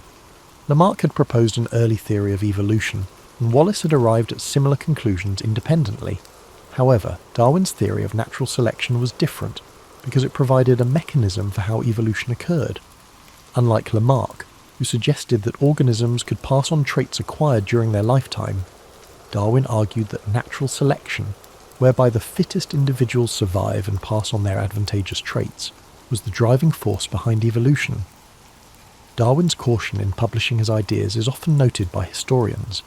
He spent more than 2 decades refining his theory before releasing On the Origin of Species, in part due to the anticipated backlash. When the book was finally published in 1859, it created a storm of controversy.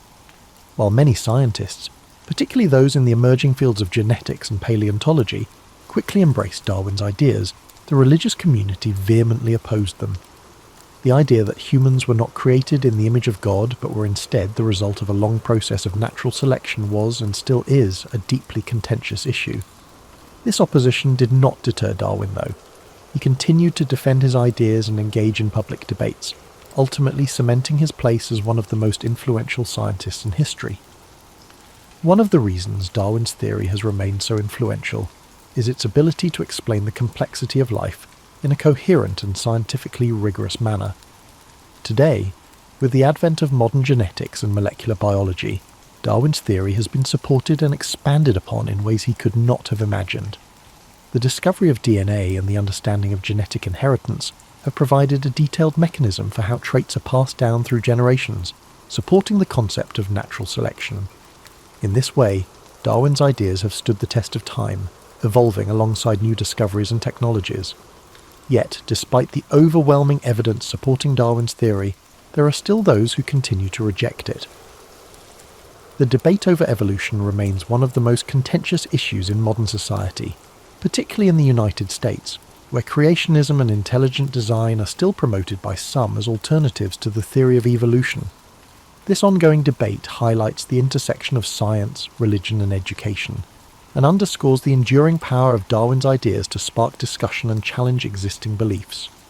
As we consider Darwin's impact, it's also important to recognise the personal sacrifices he made for his work. His health, which had always been fragile, deteriorated further in the years following his publication of On the Origin of Species.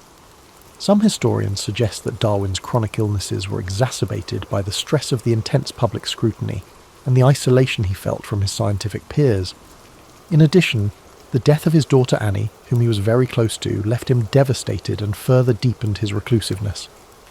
Darwin spent the remaining years of his life largely withdrawn from public life, focusing on his research and writing. Yet even in his seclusion, he continued to contribute to the scientific community, publishing additional works, including The Descent of Man, which applied his theory of evolution to human beings. Darwin's contributions to science were not limited to his work on evolution.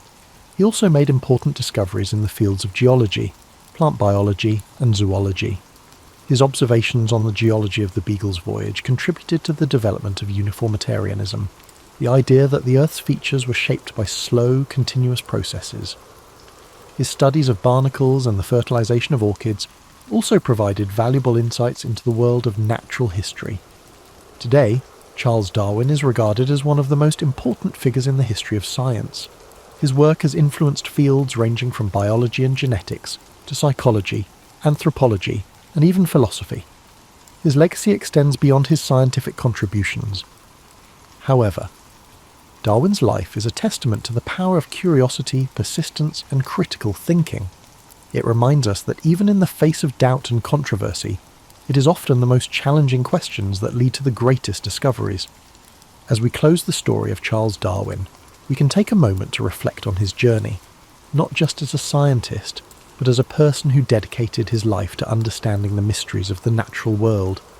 His work has changed the way we view life on Earth and has opened up new avenues of inquiry that continue to shape our understanding of the world around us. The morning mist hung thick and cool, cloaking the sacred grove in ethereal silence as the villagers gathered quietly beneath the towering oak.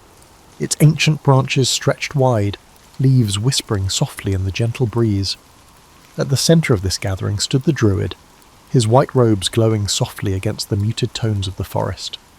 Beside him, young Ayed waited nervously, his heart pounding in anticipation of the ceremony that would shape the rest of his life.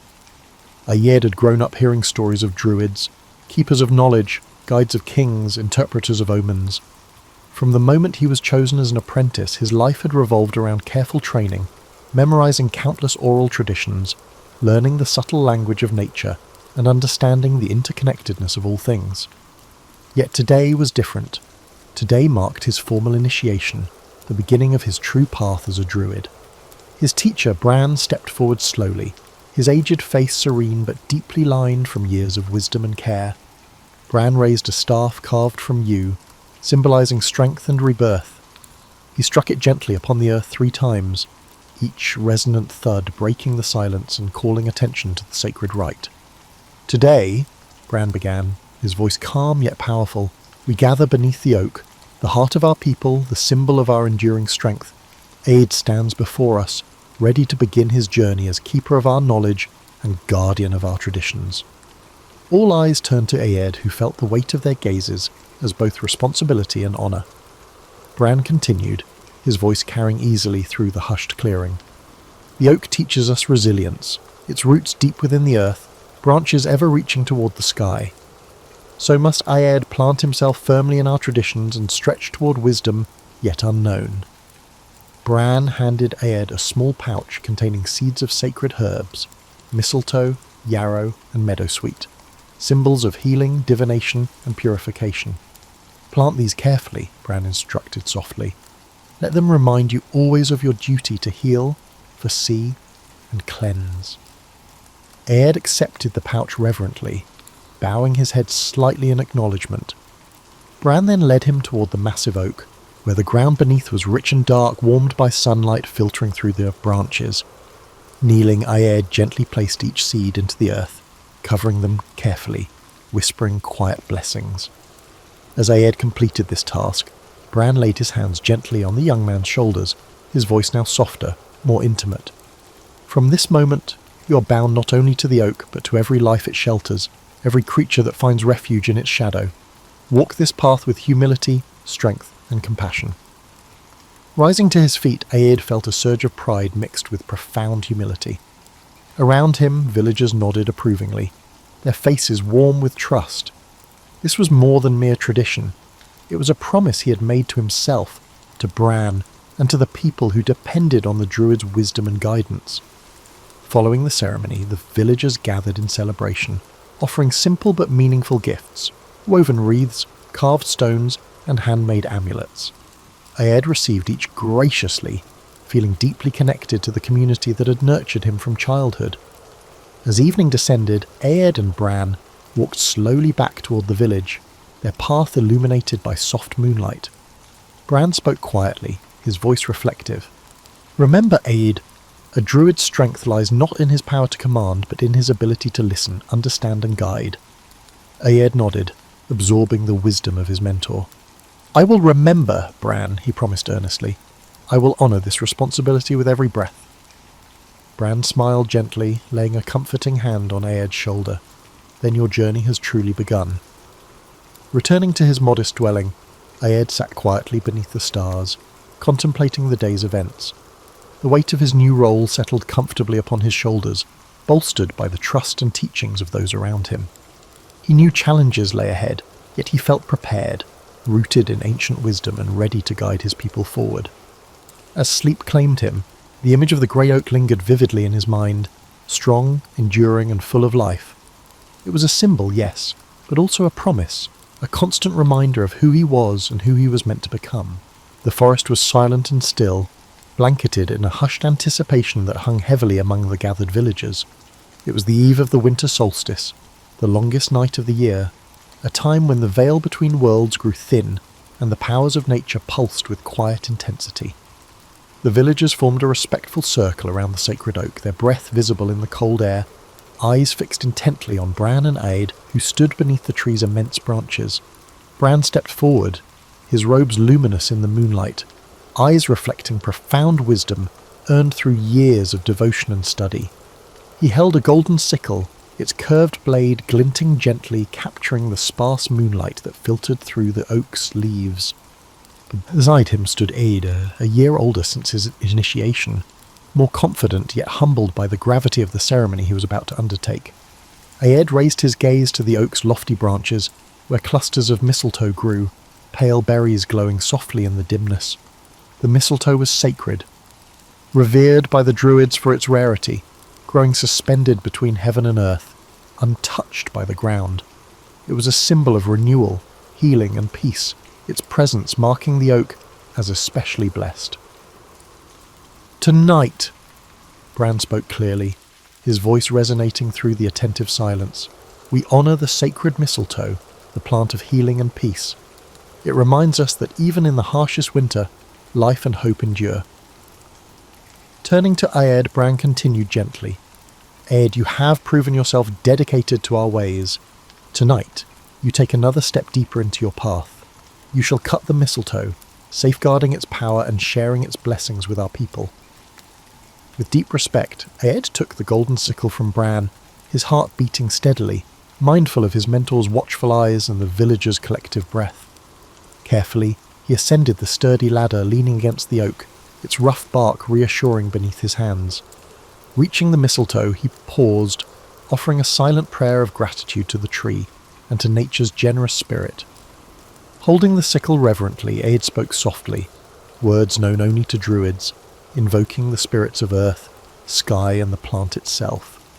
With a deliberate, respectful motion, he severed the mistletoe from its host, allowing it to fall gently into the linen cloth Bran held below. The sacred plant could not come into contact with the earth, as it would lose its potency. Descending carefully, Ed joined Bran, who gently wrapped the mistletoe, nodding approvingly. Bran raised it high, turning slowly so all might see the sacred harvest. "This gift from nature is now ours to protect and cherish," he proclaimed. "It will be prepared into remedies, wards, and blessings to sustain us through the coming seasons." The villagers murmured reverently, their faces lit with quiet awe and gratitude. The ritual's solemnity shifted gradually into quiet celebration, a communal acknowledgement of the year's turning, a life's persistence in darkness, and of hope's quiet strength. As the villagers began their subdued festivities, Bran guided Aed away from the gathering to a quieter spot at the grove's edge. "You have done well," Bran spoke gently, his voice filled with pride.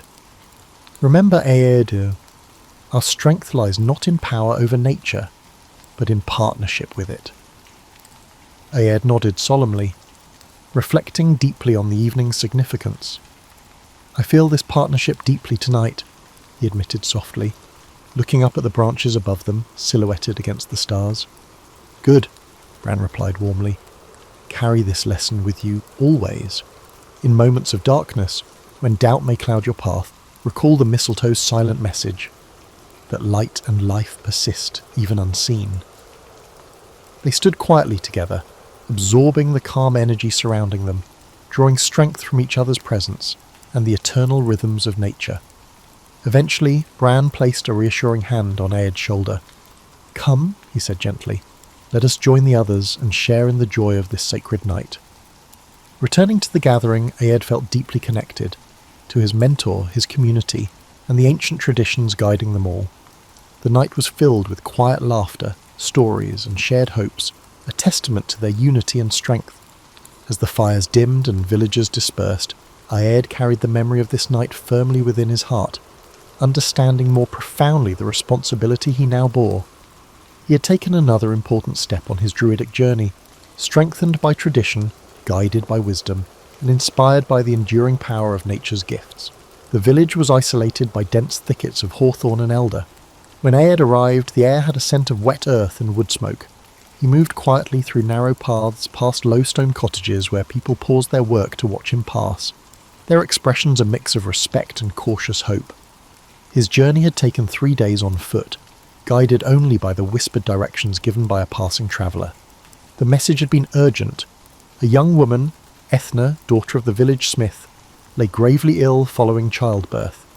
No healer within the village could help her, and so Aed had come swiftly, driven by a sense of duty deeper than his fatigue. Ethna's home was at the village's edge, near a stream that murmured quietly beneath twisted alders. Inside, the dim cottage was crowded with concerned relatives and neighbours, who stepped aside silently as Aed entered. He felt their eyes upon him, their quiet desperation tangible. He approached the low bed where Ethna lay, her pale face glistening with sweat, breaths shallow and laboured. Beside her, the newborn slept peacefully, unaware of the quiet fear around him. Aed knelt and touched Ethna's forehead, feeling the fever's heat against his palm. She stirred slightly, murmuring incoherently. "Bring water from the stream," Aed instructed gently, addressing the nearest woman, "and fresh linen." As they hurried to obey, Aed opened his satchel, carefully laying out bundles of herbs, roots, and small vials filled with meticulously prepared tinctures. The villagers watched, their curiosity mixed with awe, as he crushed dried leaves of willow and meadowsweet into a bronze bowl, adding hot water to make a bitter, aromatic infusion. He lifted Ethna's head gently, coaxing her to drink slowly. She winced but managed a few sips. Then he bathed her forehead and wrists with cool cloths soaked in the fresh stream water, murmuring ancient healing chants softly under his breath. Each word resonated with intention, invoking the spirits of water and earth to restore balance to the woman's weakened body. As night deepened, Aed remained by Ethna's side, tirelessly applying poultices of crushed herbs and moss. He taught the village midwife how to mix remedies of chamomile and mint for calming sleep, instructing her carefully, so the healing wisdom could stay long after he'd gone. The villagers moved quietly around him, offering food he gently declined, his focus entirely on his patient. By dawn, Ethna's breathing had steadied, her skin less feverish to the touch. She opened her eyes slowly, looking at Aed with a mixture of confusion and gratitude. "Rest," he whispered softly. "The danger has passed, but your body is still weak." Relief washed visibly through the cottage, quiet smiles and whispered prayers of thanks spreading among the gathered family and neighbours. Aed stepped outside into the cool morning air, inhaling deeply as the first rays of sunlight filtered through the trees. He felt drained but satisfied, knowing he had done what he could. Later that day, he sat beside the stream, teaching a group of children who gathered around him, eager and curious. He showed them plants that grew wild nearby, how nettles could soothe inflammation, how elderberries could fortify the body against illness, and how careful observation was the healer's greatest tool. As evening approached, Aed prepared to depart.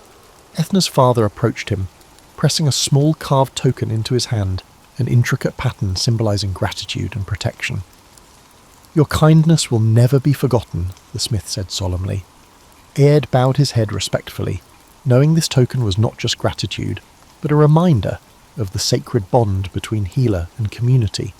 He tucked the carving into his satchel, feeling its warmth against his palm. Walking away, Aed sensed the profound interconnectedness of all the things, the delicate balance of life, the quiet dignity of suffering, and the resilience inherent in every living being.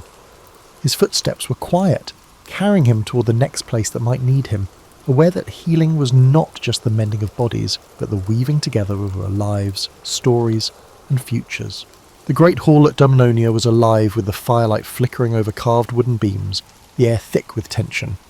Warriors and clansmen lined the walls, their arms folded tightly, their expressions a blend of pride and wary anticipation. Two noble families stood apart at opposite ends of the room, each led by their respective chieftains, their eyes locked in mutual suspicion. Between them stood Aed, his white robes glowing softly in the dim light. He had been summoned urgently. A feud that had simmered for generations now threatened open conflict, spilling into violence and bloodshed. He arrived quietly, travelling alone with no entourage or guards. The weight of responsibility pressed heavily upon him, yet he stood calm, a silent pillar amid the stormy emotions. "Speak," Ed began quietly, his voice steady yet resonant. The hall fell into immediate silence. "Let your grievances be heard clearly." The first chieftain, a large, formidable man named Connell, stepped forward, his voice trembling with barely suppressed anger.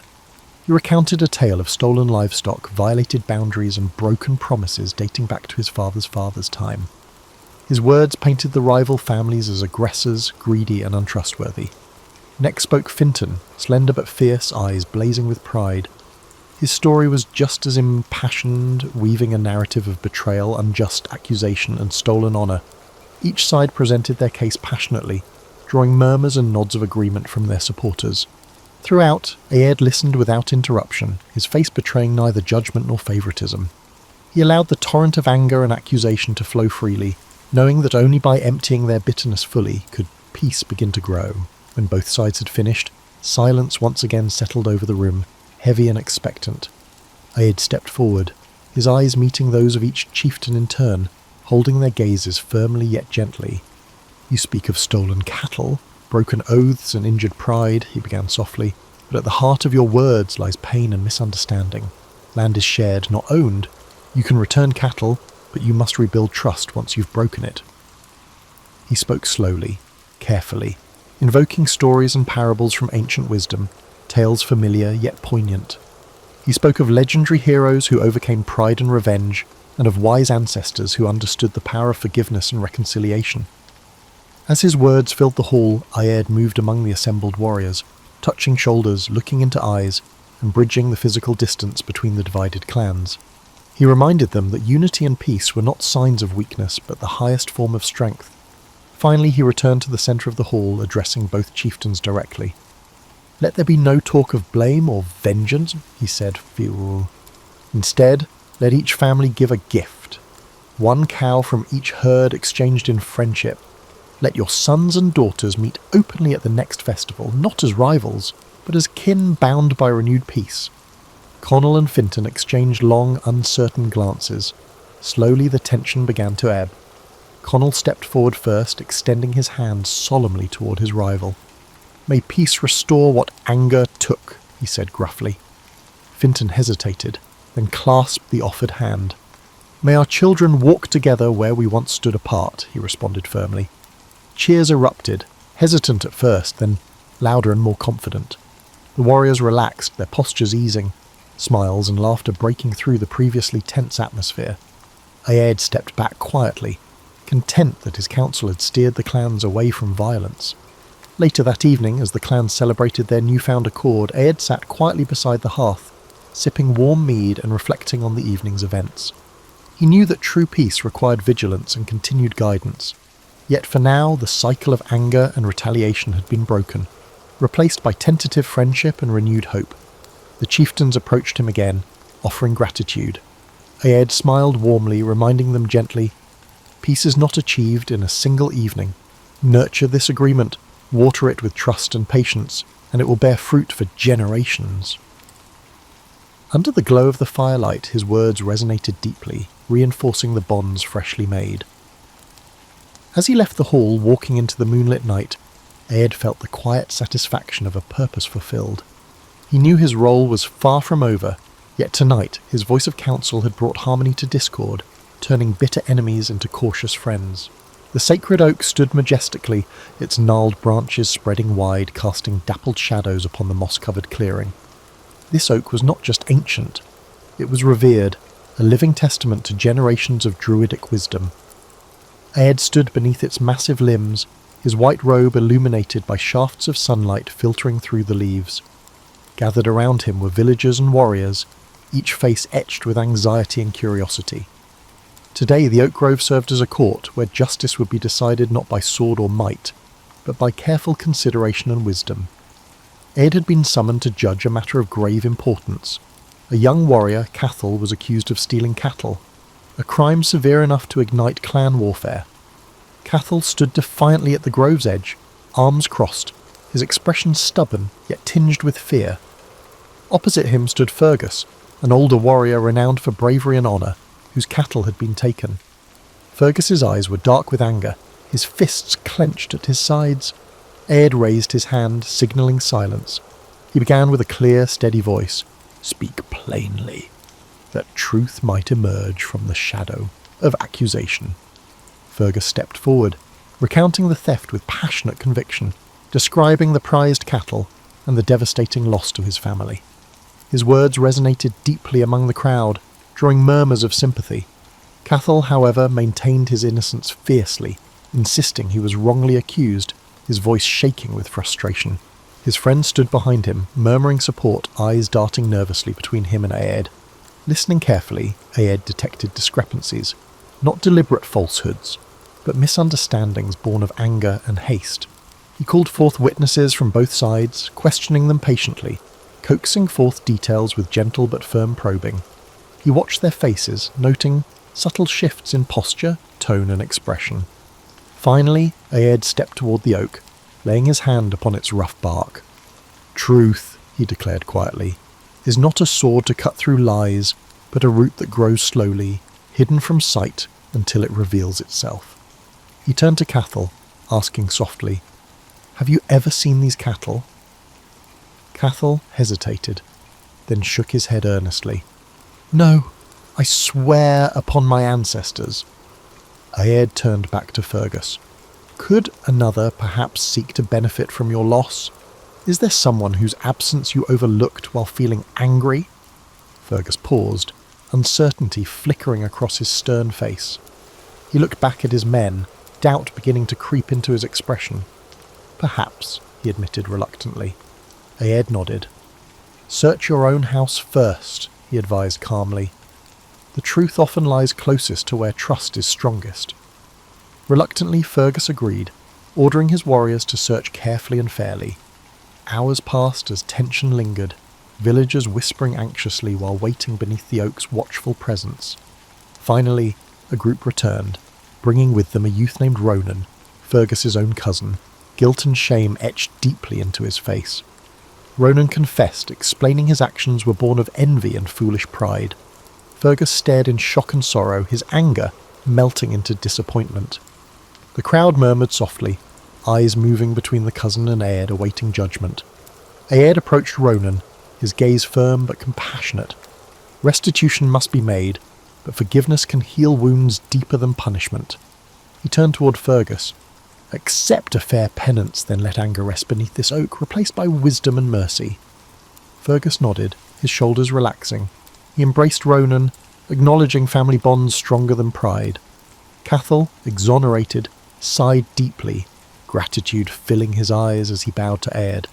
As villagers dispersed peacefully, justice had been served not through vengeance, but through understanding and restoration. Aed remained briefly beneath the oak, its silent strength reinforcing his resolve. Justice, he knew, was more than judgment. It was balance, patience, and mercy woven tightly together beneath the shade of wisdom's ancient branches. Aed stood at the top of a solitary hill beneath the vast expanse of night, where the heavens stretched endlessly above. It was a sacred place, marked by a circle of ancient stones whose purpose only the druids remembered. He wrapped his cloak tighter against the biting wind, eyes lifted toward the constellations. Each star, each subtle shift in the heavens, whispered secrets known only to those who watched with patience and reverence. Tonight was the winter solstice, the longest night when darkness held sway, and the boundary between worlds grew thin. The stars gleamed brightly, clear and sharp in the frigid air. Around him, villagers gathered quietly, their breath visible in the cold, awaiting guidance for the year ahead.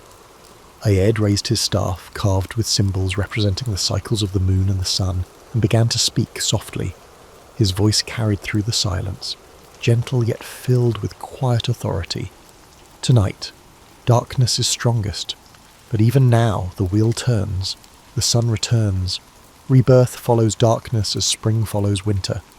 Watch closely, and you will see your lives mirrored in the stars above. The villagers watched him intently, their eyes filled with wonder and trust. They depended on his insights for planting, harvesting, travel, and celebrations. He was not merely a sage, but a vital guide for their daily lives. Pointing skyward, Aed traced the outline of familiar patterns: the plough, the hunter, and the serpent. He spoke of how the hunter's path foretold the coming cold, and how the plough's position indicated the right time for planting. He explained patiently how the movement of the planets, subtle but unerring, guided decisions on marriages, battles, and journeys.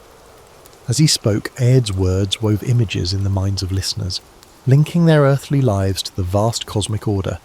He gently reminded them that they were bound to the earth, but also children of the stars, each life reflecting the broader rhythm of existence. He then turned to the younger villagers, explaining patiently, "Each of you has a star that watches your path, guiding you toward your destiny. Learn to find your star, to read its subtle language." A young girl raised her hand timidly, her eyes wide with curiosity. "How do we find our star, druid?" Aed smiled warmly. "Your star finds you first. In moments of quiet, under clear skies, you will feel its gaze. Listen closely, and it will whisper your purpose." Throughout the night, he taught them patiently, describing how to read omens from the flights of birds, the patterns of clouds, and the positions of the stars. His voice remained calm and reassuring, weaving understanding among the gathered villagers. As dawn began to pale the eastern horizon, Aed lowered his staff, concluding the night's teachings. The villagers dispersed quietly, hearts uplifted, their spirits buoyed by newfound clarity. Aed remained behind, gazing thoughtfully upward as the stars began to fade. He felt the quiet satisfaction of a task fulfilled, of knowledge shared. In this sacred space between earth and sky, Aed reaffirmed his role not only as a watcher of celestial movements, but as a keeper of balance, ensuring that his people lived harmoniously with the rhythms of the natural world. As the first light touched the ancient stones, he felt a deep connection, knowing that in guiding others to watch the skies, he helped them navigate the complexities of their lives below. The sky was heavy with fog, and the scent of burning wood filled the air as Aed stood atop the hill overlooking his village as usual. The Romans had come, their legions marching inexorably through lands that had remained untouched for generations. As villages succumbed to conquest, fires dotted the horizon, signalling devastation, and flames consumed forests and sacred groves. Aed, now older, with silver threads in his hair, watched quietly, a deep sorrow etched into his features. His life's work had been dedicated to nurturing balance, to preserving the sacred knowledge passed down through countless generations. Now, that legacy seemed threatened by the relentless advance of Roman power. He gathered the remaining villagers who had fled to the hill for refuge. Fear filled their eyes, despair evident in their tense postures. Aed's presence, however, remained steady and reassuring, providing a beacon of calm amid chaos. "Gather around," he spoke, his voice firm but gentle, cutting through their anxiety. We can't control the fires around us, but we can protect the flame within, our knowledge, traditions and spirit. He knelt, scooping earth into his hands, feeling its familiar warmth and resilience. The villagers watched him, their breathing slowing, their panic easing under his calm authority. This land has seen countless seasons, Aed continued softly. It has survived wars, weathered storms, and will endure even this. Our true strength lies not in walls or weapons, but in memory and tradition. We carry the sacred flame within us, passed down through generations. No enemy can extinguish it. He stood facing each villager in turn, his eyes filled with quiet determination. Our task now is to protect this flame and ensure it continues to burn brightly within our children and their children after them. As he spoke, Aed directed the villagers to begin preparations, organising them into groups to gather what provisions remained, tend to the wounded, and find safe passage toward hidden glens deeper within the forests. Amid these urgent preparations, he moved quietly, providing guidance and support, ensuring morale remained steady. As night fell, Aed lit a single fire atop the hill, its flames casting flickering shadows. He invited the villagers to sit around it, sharing stories of bravery, resilience and wisdom passed down through generations. Each story carried a lesson, a subtle reinforcement of the strength inherent within their traditions. In the quiet that followed, Aed addressed the group again. Tomorrow we must move deeper into the forest, to places hidden from Roman eyes. There we will preserve what matters most, not our homes, but our heritage. Remember that even in darkness flames endure, within our hearts, our memories, and our stories. The villagers nodded solemnly, strengthened by his words, their despair replaced by determination. Aed remained awake long after they had settled, staring into the fire, reflecting on the cycles of time. Despite the rise and fall of empires and the arrival and departure of conquerors, the spirit of his people remained unwavering. At dawn, they moved quietly into the deeper woods, leaving behind only the smouldering remnants of their former lives. Aed walked at the head, guiding them confidently towards safety, knowing that his true purpose remained clear. It was not to resist violently, but to safeguard the soul of his people. Days turned to weeks, and slowly the immediate threat faded, as they established a hidden settlement deep within the forest. Aed continued teaching, guiding the younger villagers in druidic lore, rituals and knowledge of the natural world. Each evening around the fire he shared stories, ensuring that the flame of their heritage continued to burn brightly. Years later, as he lay on his deathbed, Aed felt peace. Surrounded by villagers whose lives he had touched profoundly, he whispered one final message. Remember, the flames we guard are eternal, carried forward through memory and love. His spirit passed gently, leaving behind a legacy that no conqueror could extinguish.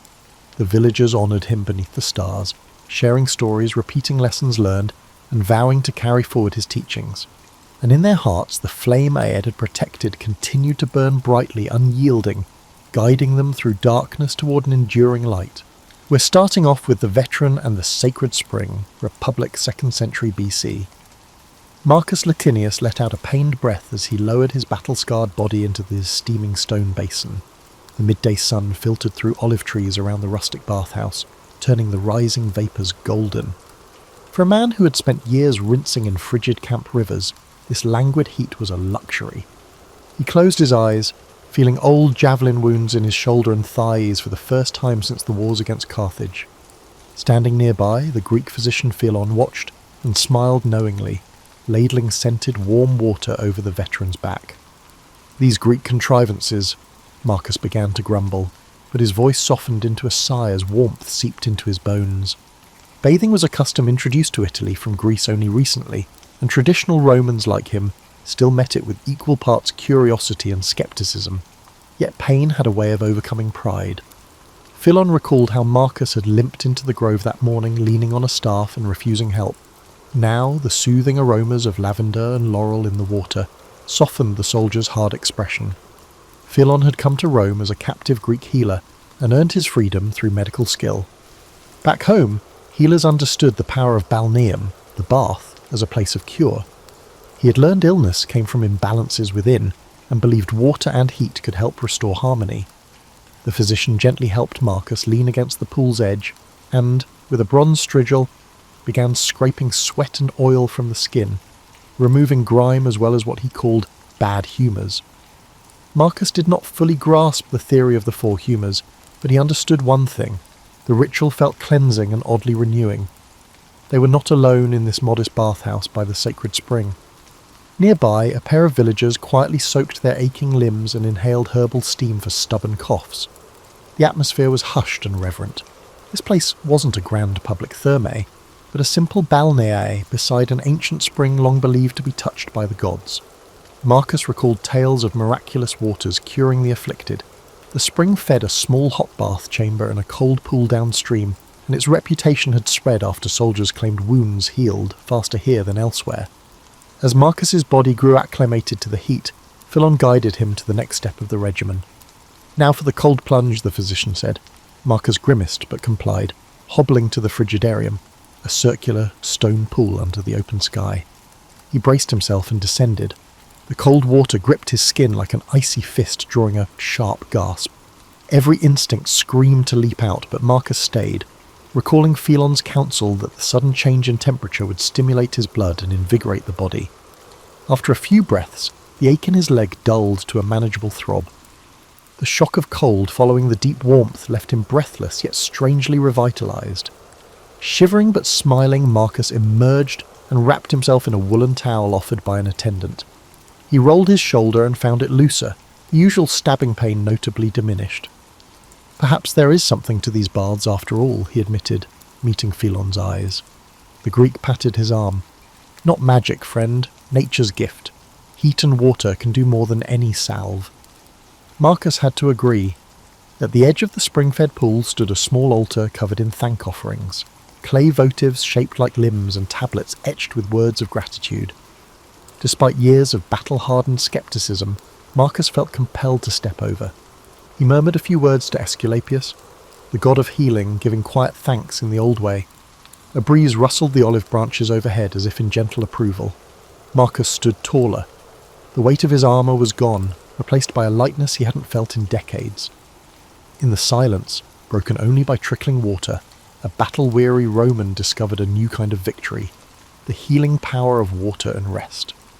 With Philon's help, Marcus donned his tunic. The veteran's scars would remain, but he felt that a piece of the war's burden had been lifted from him, left behind in those sacred waters. As they departed the grove, Marcus glanced back at the spring one last time. In that tranquil refuge of warmth and faith, he had found hope that even the deepest wounds might one day mend. A day at Agrippa's Thermae, between 27 BC and 12 BC, early empire, steam swirled through the cavernous caldarium as Lucius adjusted a bronze pipe, redirecting hot air beneath the marble floor. He was a servus balnearius, bath attendant, in the magnificent baths of Agrippa, starting work before dawn in the furnace room. Face flushed from stoking the wood-fired hippocaust, Lucius finally climbed out into the main halls carrying baskets of fresh olive oil and folded linens. The baths were already coming alive.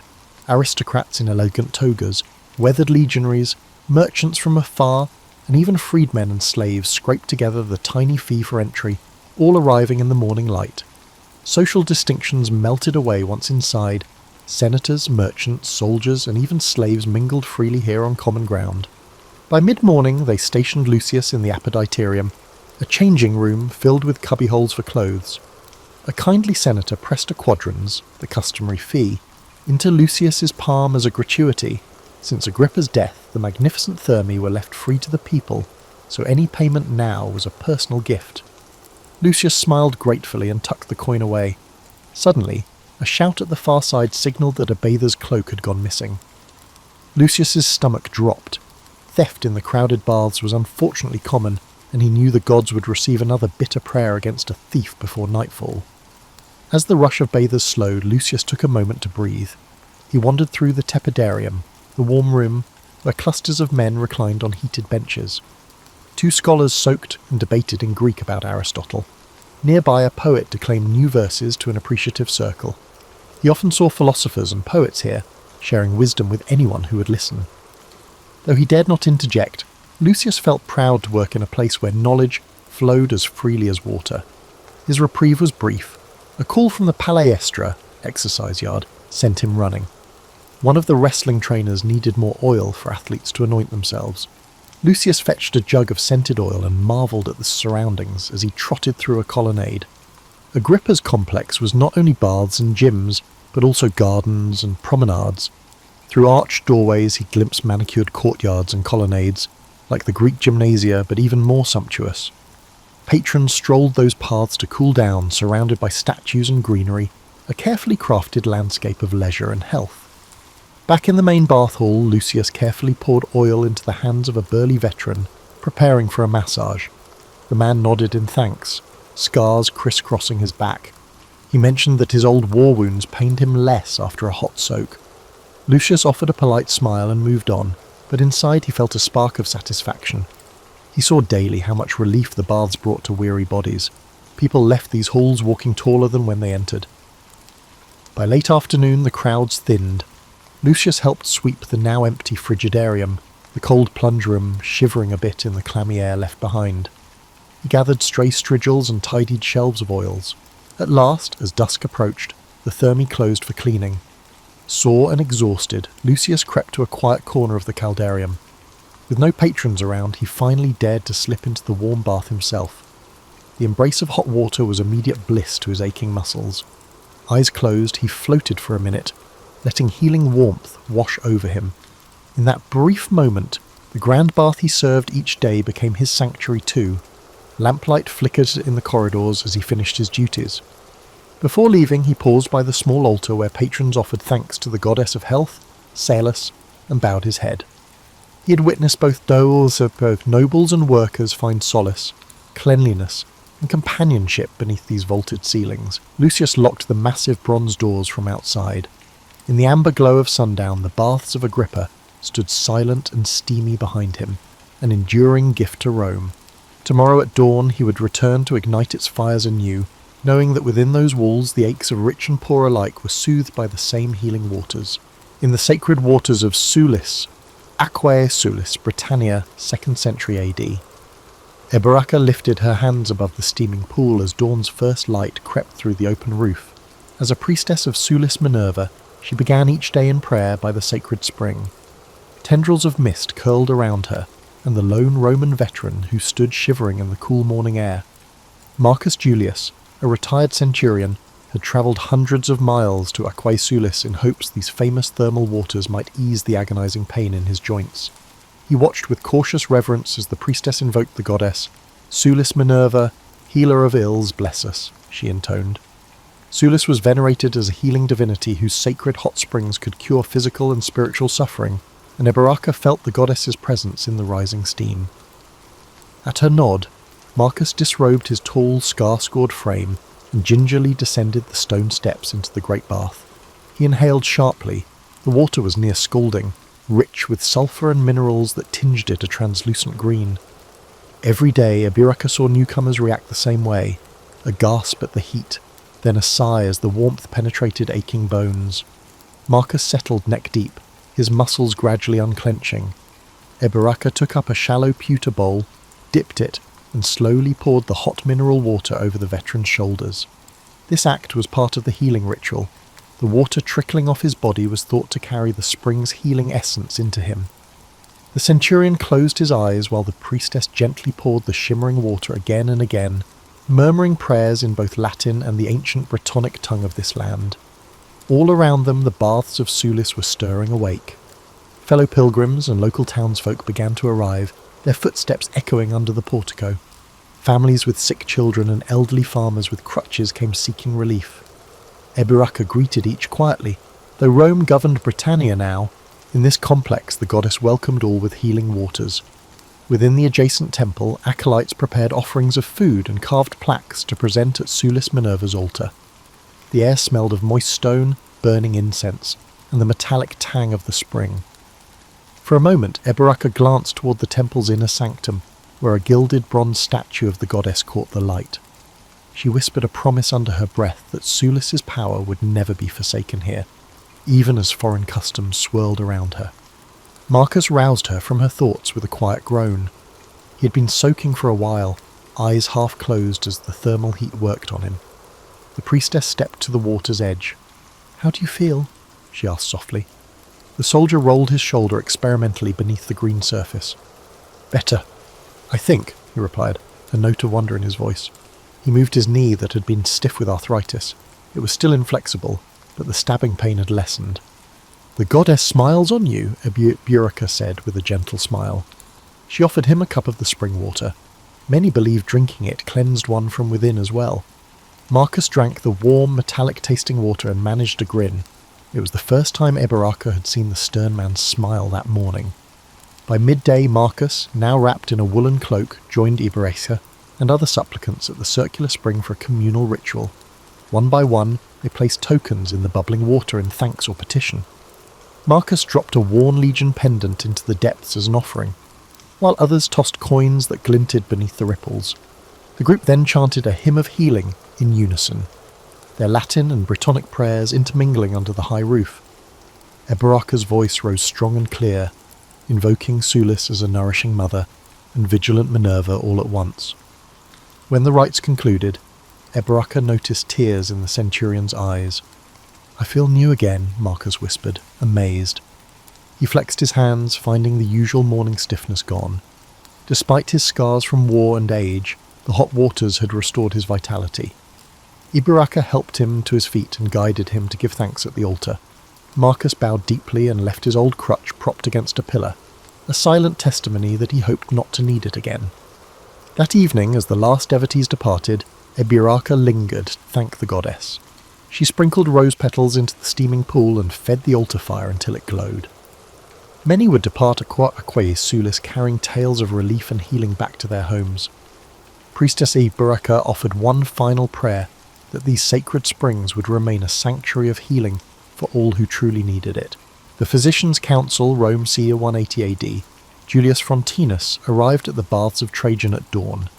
A trained physician, he often met patients here amid the marble halls and healing waters.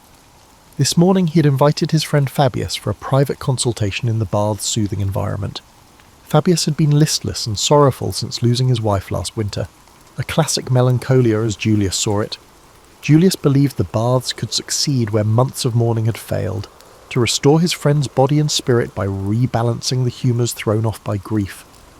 They found a quiet corner of the tepidarium, where gentle warmth emanated from the floors and walls.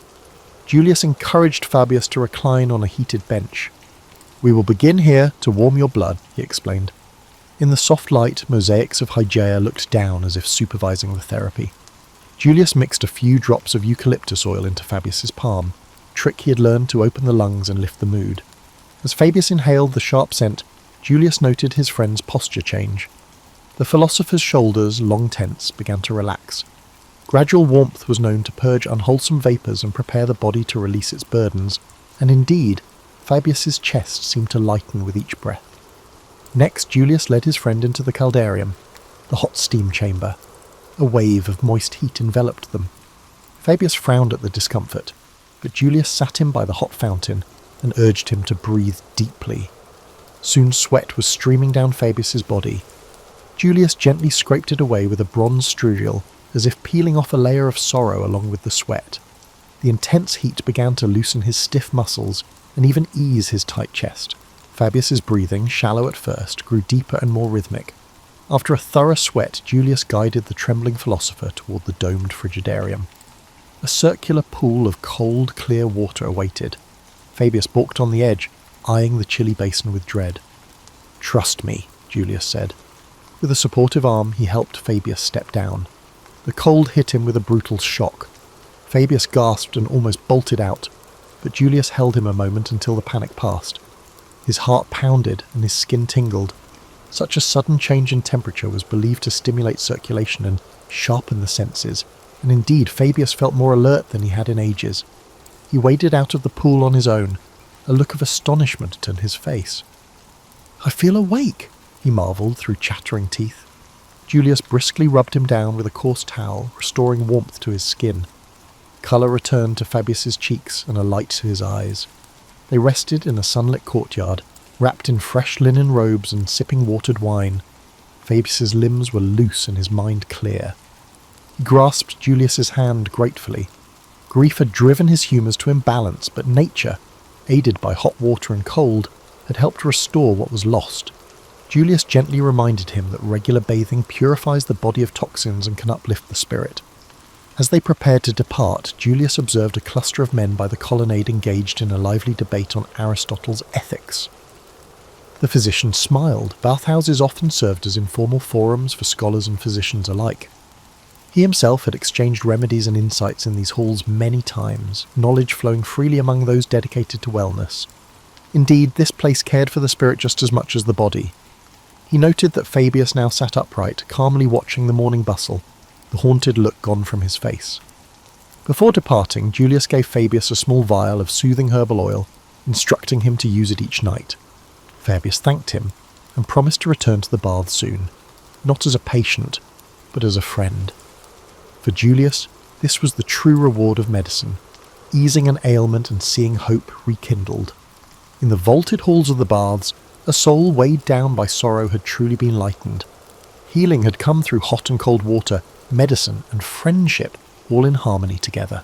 In Rome, 217 AD, a merchant at Caracalla's baths named Lysander of Tyre stepped through the towering entrance of the baths of Caracalla and felt his breath catch in his throat. He had travelled across half the empire but never seen a monument to leisure as magnificent as this. A vast hall stretched before him, its vaulted ceiling held aloft by dozens of columns. Everywhere stood marble statues of gods and heroes. Colossal Hercules leaning on his club dominated the scene. The complex was renowned for its unparalleled lavish decoration. The merchant passed bronze fountains tinkling gently, their water music echoing off the high walls. Clad only in a simple loincloth provided at the entrance, Lysander moved from the grand atrium into the bustling apoditerium. Here, garments of rich and poor hung side by side in the wall niches. 2 young bath attendants helped Lysander stow his belongings.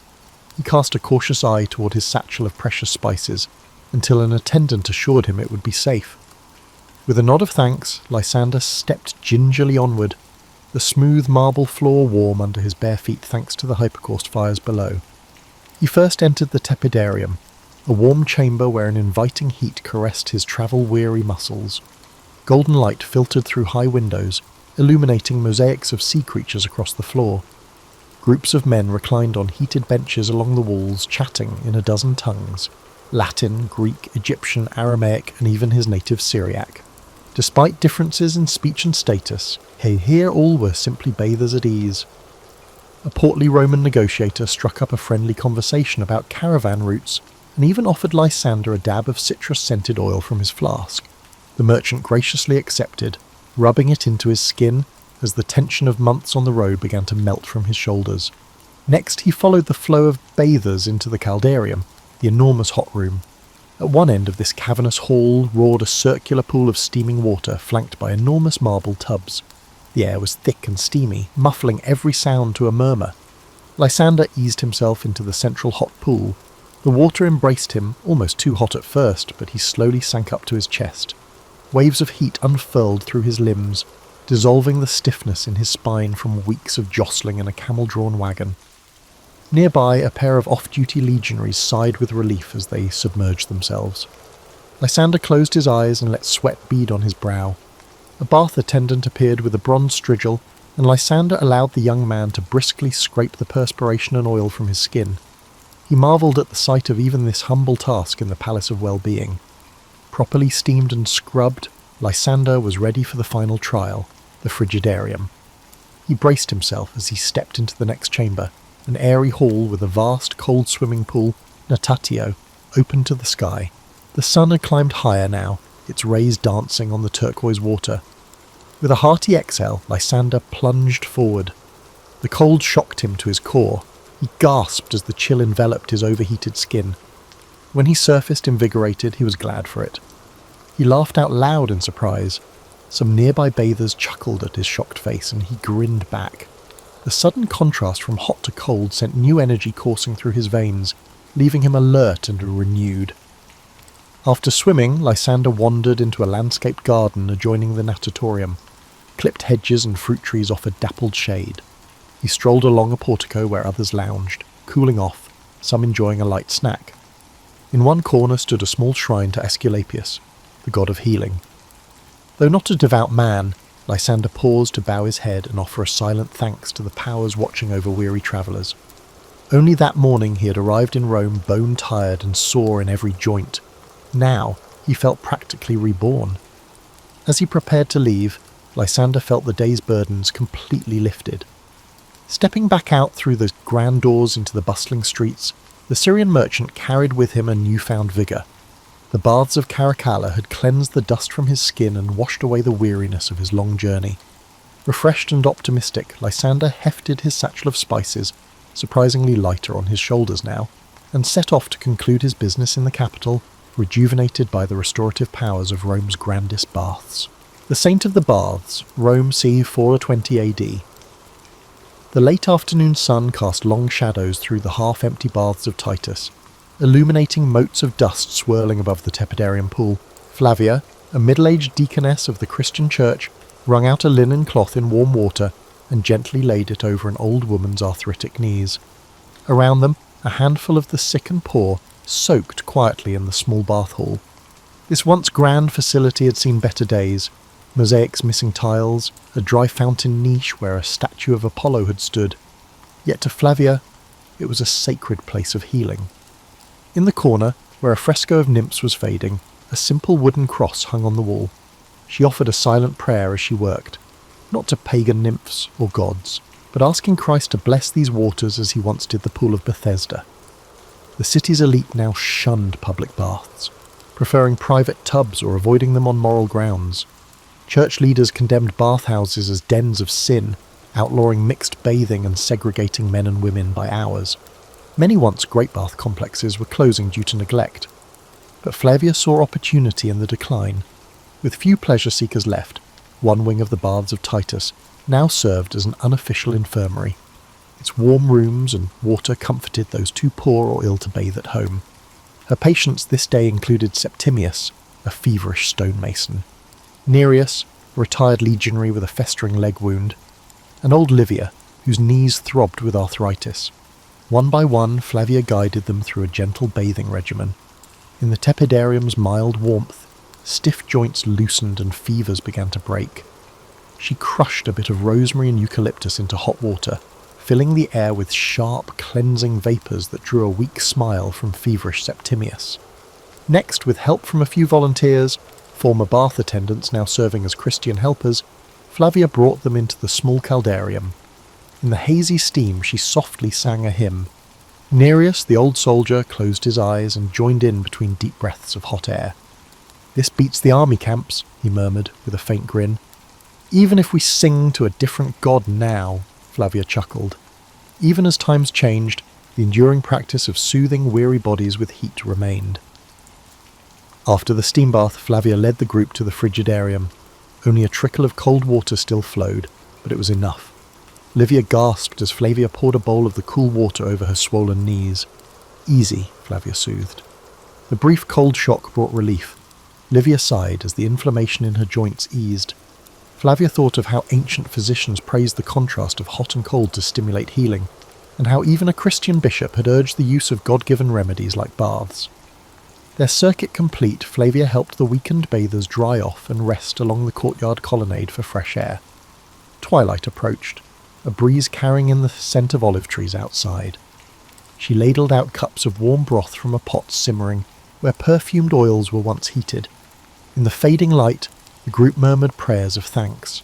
Septimius's fever had broken, sweat beaded on his brow, but his eyes were clear. Nereus flexed his leg and found the wound clean. The pain abated. Livia squeezed Flavia's hand in gratitude, and for the first time in weeks, Livia felt her pain ease. As Flavia packed away her supplies, a young acolyte lit a few oil lamps along the walls. Their gentle glow fell on faded paintings of Roman gods and the simple crosses scratched by the faithful.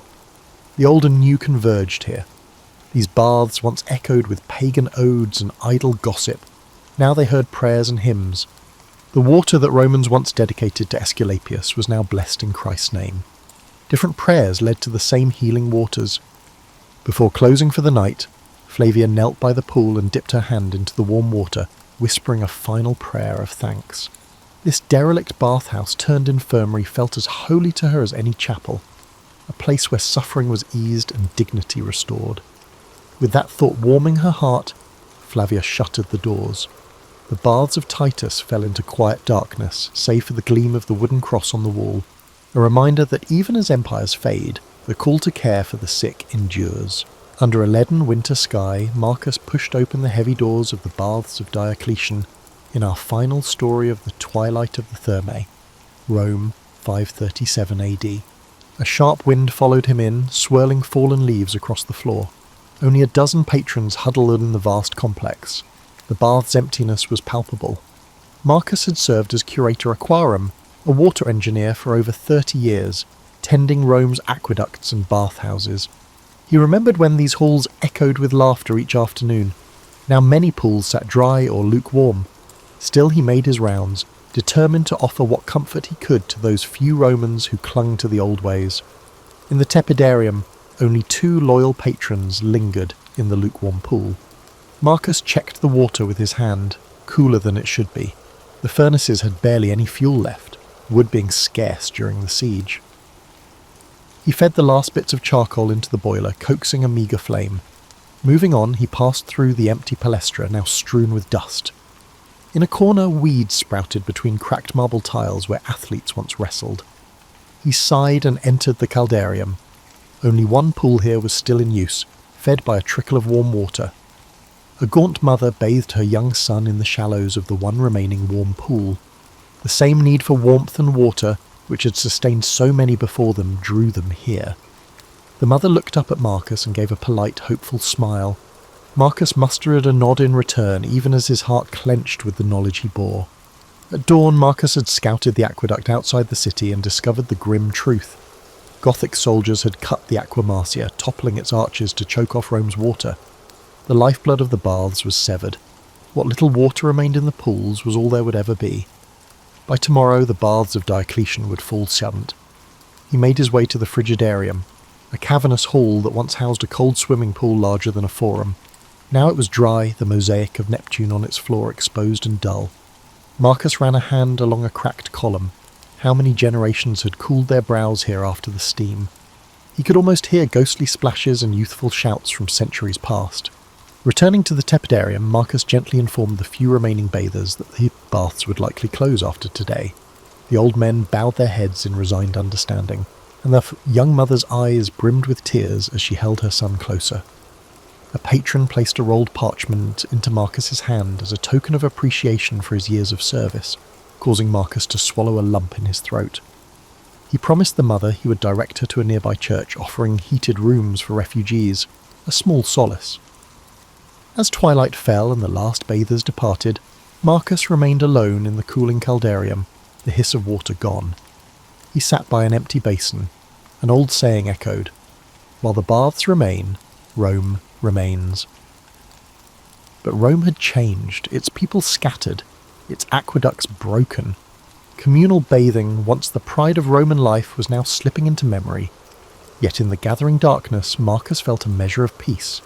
The legacy of the Thermae would not vanish. In the Eastern Empire, massive baths still thrived, and in country villages people still sought natural hot springs for relief, just as they always had. Rome had introduced the world to the benefits of bathing, and subsequent generations would continue this legacy. Perhaps future generations in better times would build new bathhouses, or find new ways to use water's healing touch. Marcus rose and made his final rounds, snuffing out lamps and securing doors. He took one last look at the silent halls. This chapter was closing, but he did not feel despair. Water's soothing power was eternal, and he believed that someday its fountains would flow again for those in need.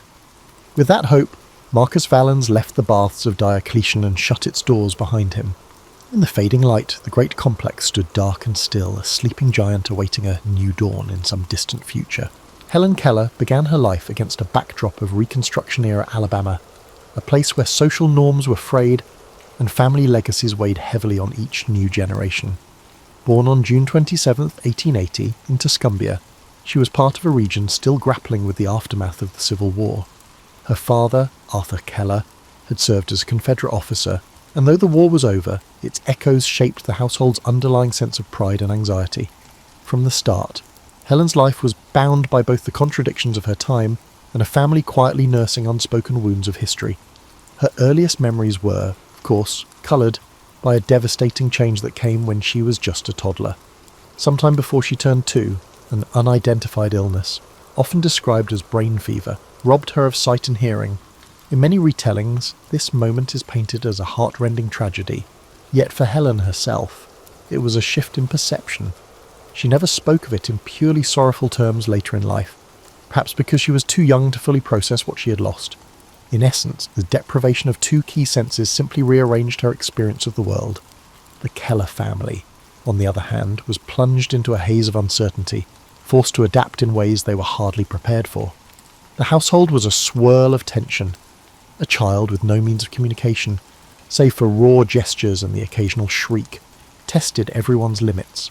Helen's mother, Kate, wrestled with both heartbreak and determination, searching frantically for some method to reach her daughter. The era offered little guidance. Doctors gave vague, sometimes contradictory advice.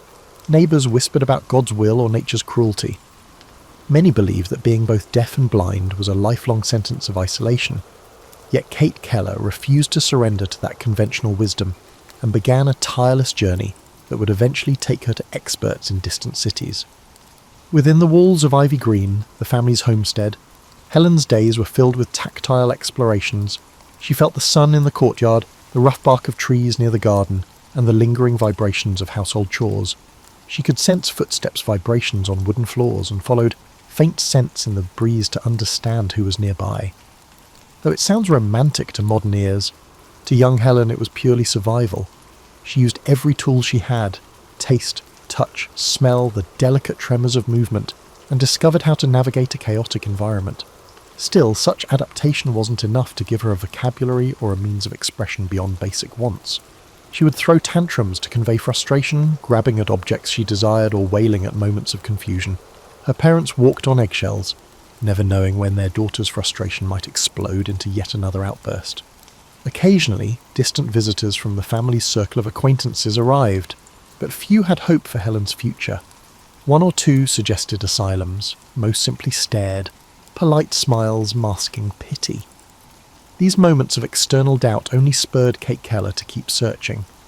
Perhaps the less talked about aspect of Helen's early life is how her father and extended relatives perceived her condition. While some recounted that Arthur Keller doted on his daughter, more nuanced family letters indicate a father caught between love and a certain resignation. He harboured paternal hopes, but also carried the baggage of his sense of masculinity. He was an ex-soldier, a newspaper man, a man who prided himself on discipline. He struggled to reconcile his own sense of masculinity with the demands of a disabled daughter, whose needs he struggled to meet. Family lore points to occasional rifts between Arthur and Kate regarding what next steps to take. What rarely gets mentioned in simplified biographies is the emotional terrain they navigated, the nights of hushed debates, the fleeting moments where blame seeped in. In these formative years, Helen became a puzzle to many, and she likely felt her sense of disconnection. She was aware of other people's presence in the house, but had no structured way to relate to them. She had glimpses of old social cues, laughter without understanding what triggered it, scolding tones with no context for her wrongdoing. Every day stretched like an unsolvable riddle. The present was not a tidily packaged sad prologue, but an emotionally complex time, a swirling mix of curiosity, friction, and fleeting moments of joy. Among the lesser-known anecdotes is the story of how Helen once attempted to mimic the actions of someone reading a newspaper. She had felt the crisp pages and sensed her father's engagement with the words. With no framework for reading, she simply crumpled pages in her hands, straining to extract meaning from the tangles of paper. These silent acts of longing spoke of a mind desperate to connect and share in what everyone else seemed to experience so naturally. The tragedy was not simply her lack of senses, but her isolation within a household unsure of how to decode her yearnings. Despite this gloomy vantage, seeds of determination were embedded in these early years. Helen did not wilt into passive acceptance. Instead, she poured at the mysteries around her, employing every sense left at her disposal. It was raw, unrefined perseverance. Kate Keller, fueled by maternal resolve, carried on her quest to find someone, anyone, who could unlock her daughter's Tilatwut, sightless world. The combination of a stubborn child and a mother determined to persevere paved the way for a significant transformation that would eventually become legendary. In time, that shift would arrive, and the name Helen Keller would be uttered across the globe in awe and admiration. But as we shall see, the full story was never as tidy as popular lore would have it. Anne Sullivan stepped onto the scene in 1887 as a slender, serious-minded young woman with her litany of difficulties. A product of poverty, with limited sight herself, Sullivan had recently graduated from the Perkins School for the Blind. Many accounts portray her as a saintly figure with near-miraculous teaching powers. Yet, if we peel away the veneer of hero worship, we find a fiercely practical individual who approached Helen not merely with compassion but with a no-nonsense determination. She did not see a pitiable child but a human being aching to connect, and she was well aware that her struggles, from an impoverished childhood to surgeries that had partially restored her vision, armed her with empathy for Helen's condition in ways a more privileged teacher might never grasp. Their introduction didn't spark instant harmony. The Kellers were sceptical about a single young woman's ability to manage their turbulent daughter. Helen herself was accustomed to controlling the household through tantrums. During the initial week, the teacher and the student engaged in a furious battle that could have resulted in catastrophe if Anne had given in. Instead, Sullivan insisted on establishing boundaries. She famously demanded to stay alone with Helen in a small cottage on the estate, away from indulgent family members, so that real instruction could begin. It is often recounted that Helen's breakthrough came at the water pump, where Sullivan spelled W-A-T-E-R into Helen's palm as water rushed over her other hand. Stage and screen have replicated that scene to the point of cliché. However, the dramatic flash of realization Helen felt wasn't a single moment in isolation. It was part of a chain reaction. Sullivan had been systematically spelling words into Helen's hand for weeks, patiently associating objects with finger-spelled letters. The water pump incident was simply the tipping point when Helen at last understood that everything around her had a label, that language itself was possible, and that she was not trapped in some private bubble, but living in a shared, nameable reality. Less celebrated moments peppered this learning journey. For instance, Anne would demonstrate the concept of cool by pressing Helen's hand to a window pane on a chilly day. She illustrated soft by letting Helen stroke the fur of a nearby cat, and then spelled the corresponding letters. It wasn't about memorizing discrete items, it was about teaching a conceptual framework of the world. Helen began to realize that there was a logic to everything she touched, that each texture and object had its identity, and that these identities could be conveyed through symbolic letters traced onto her hand. The social dimension of this breakthrough is perhaps the most profound. Before Anne arrived, Helen had been a solitary figure in a family that couldn't truly speak her language. Suddenly, an entire universe of relationships opened up. She could inquire, albeit at a basic level, about what her mother was doing in the kitchen. She could express frustration in ways that might be understood, rather than erupting in physical outbursts. The blossoming of Helen's curiosity was immediate and intense. She demanded the names of everything: furniture, cutlery, flowers, the horse in the stable, and even more abstract terms like love. Indeed, the lesson on love was pivotal, how to convey an intangible concept to a child who had thus far only learned words anchored to physical things. Anne tried to explain that you can feel the warmth of love just as you can feel the warmth of the sun, even though you cannot hold it in your hand. The struggle to grasp intangible ideas would shape Helen's future explorations of philosophy, religion, and ethics. Yet the real significance goes beyond the novelty of a once silent child learning to communicate. Helen's transformation signalled a subtle rearrangement of the household's dynamics. The friction between teacher and parents over discipline, for instance, highlights how Anne stood firm in not treating Helen as a fragile curiosity. She insisted on correcting Helen when she made mistakes and guiding her towards self-reliance. Those who witnessed Anne's methods might have called her strict, perhaps even harsh at times. But the results were undeniable. Helen was evolving from a wild, misunderstood child into a student who recognized there were rules, processes, and consequences in life. An intriguing anecdote rarely highlighted is how Helen would sometimes mimic the attitudes or behaviours of Anne herself. Because so much of Helen's learning was through touch, she picked up on subtle cues like Anne's posture or even the way Anne's face set in determination. It was as if Helen, by constantly holding onto Anne's hand, was also absorbing her teacher's worldview. The two grew interdependent. Anne found a renewed sense of purpose and fought her insecurities through Helen's progress, while Helen drew mental nourishment and discipline from Anne's guidance. This era, therefore, marked the dawn of Helen Keller's social and intellectual awakening. She quickly surpassed the rudimentary fingerspelling lessons and delved into Braille, then speech lessons, and eventually more advanced academic pursuits. But the foundation wasn't just scholastic, it was relational. The bond between Anne Sullivan and Helen Keller formed the emotional matrix that made further education possible. Without Sullivan's firm hand and shared, battle-scarred empathy, Helen might never have discovered the unstoppable curiosity that came to define her. By the time Helen reached her adolescence, her thirst for knowledge had surpassed the capacity of anyone in her immediate circle to predict. She devoured each lesson like a person parched for water. It wasn't just about reading or writing, she seemed driven to understand the machinery of the world. She became fascinated by the ways different people navigated life, and she asked endless questions about concepts that most teenagers rarely pondered: philosophical puzzles, the nature of ethics, why wars happened, and what it meant to be just in an unjust society. Her formal education became a patchwork of experiences. Although Helen studied at the Perkins School for the Blind for a while, and later at the Wright Humason School for the Deaf, her mainstay remained Anne Sullivan's tireless instruction. Eventually, the two set their sights on something even more ambitious: preparing Helen for college. At a time when few women pursued higher education, let alone women with multiple sensory disabilities, this ambition was close to revolutionary. This necessitated the creation of new pathways in adaptive instruction, as Anne had to constantly innovate by converting textbooks into Braille, spelling out lectures, and accompanying Helen to classes.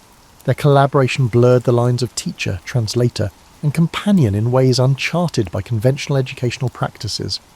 During this time, an oft-overlooked aspect of Helen's development was her emotional blossoming. She wasn't merely an academic machine, she navigated the usual teenage swirl of insecurities, mild rebellions, and curiosity about romance and friendship. Family letters, rarely cited in popular biographies, reveal that Helen wanted to understand how relationships worked, why people courted, how love flourished and sometimes fizzled, and the role of marriage in a woman's life. She read voraciously, exploring everything from Shakespearean sonnets to newly published novels, gleaning insights into the emotional tapestry of human relationships.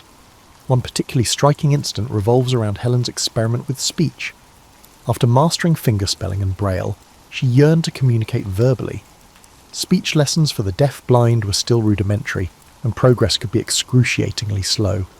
Under the guidance of Sarah Fuller at the Horseman School for the Deaf, Helen spent hours positioning her lips and tongue to replicate sounds she could not hear. She placed her sensitive fingertips on her teacher's face to feel the vibrations of spoken words. Over months of painstaking effort, she managed to form spoken phrases that were intelligible to those who knew her well. But the triumph was bittersweet. Her speech would never be as fluid or comprehensible to strangers, and it required relentless practice to maintain. Yet, in typical Helen fashion, she refused to see this limitation as defeat. It was merely another dimension of communication to explore.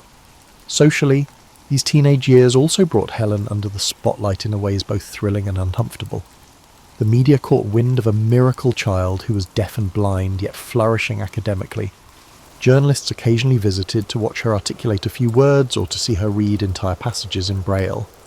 Some articles were sympathetic marvels, others bordered on the sensational, depicting Helen as a curiosity or wonder. The term wonder child, in fact, appeared so frequently that Helen later expressed mixed feelings about it. She feared it reduced her to an oddity, rather than recognizing her as a young woman with complex intellect and emotions. However, the publicity had its advantages. It introduced Helen to networks of educators, philanthropists, and activists who took an interest in her future. She began corresponding with notable intellectuals of the era, forging connections that would seed her later involvement in social activism. Mark Twain was one such figure. He was captivated by her wit and breadth of knowledge, and their letters showed a mutual admiration that transcended her disabilities.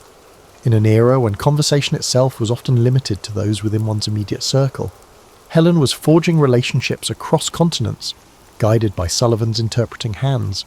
not everything was straightforward. By her late teens, Helen grappled with the perennial adolescent tug-of-war, independence versus reliance. Anne Sullivan was both guardian angel and gatekeeper.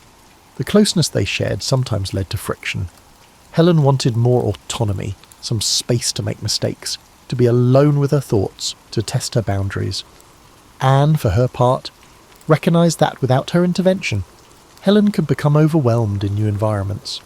This tension rarely escalated into open conflict, but it simmered, foreshadowing later complexities in their relationship.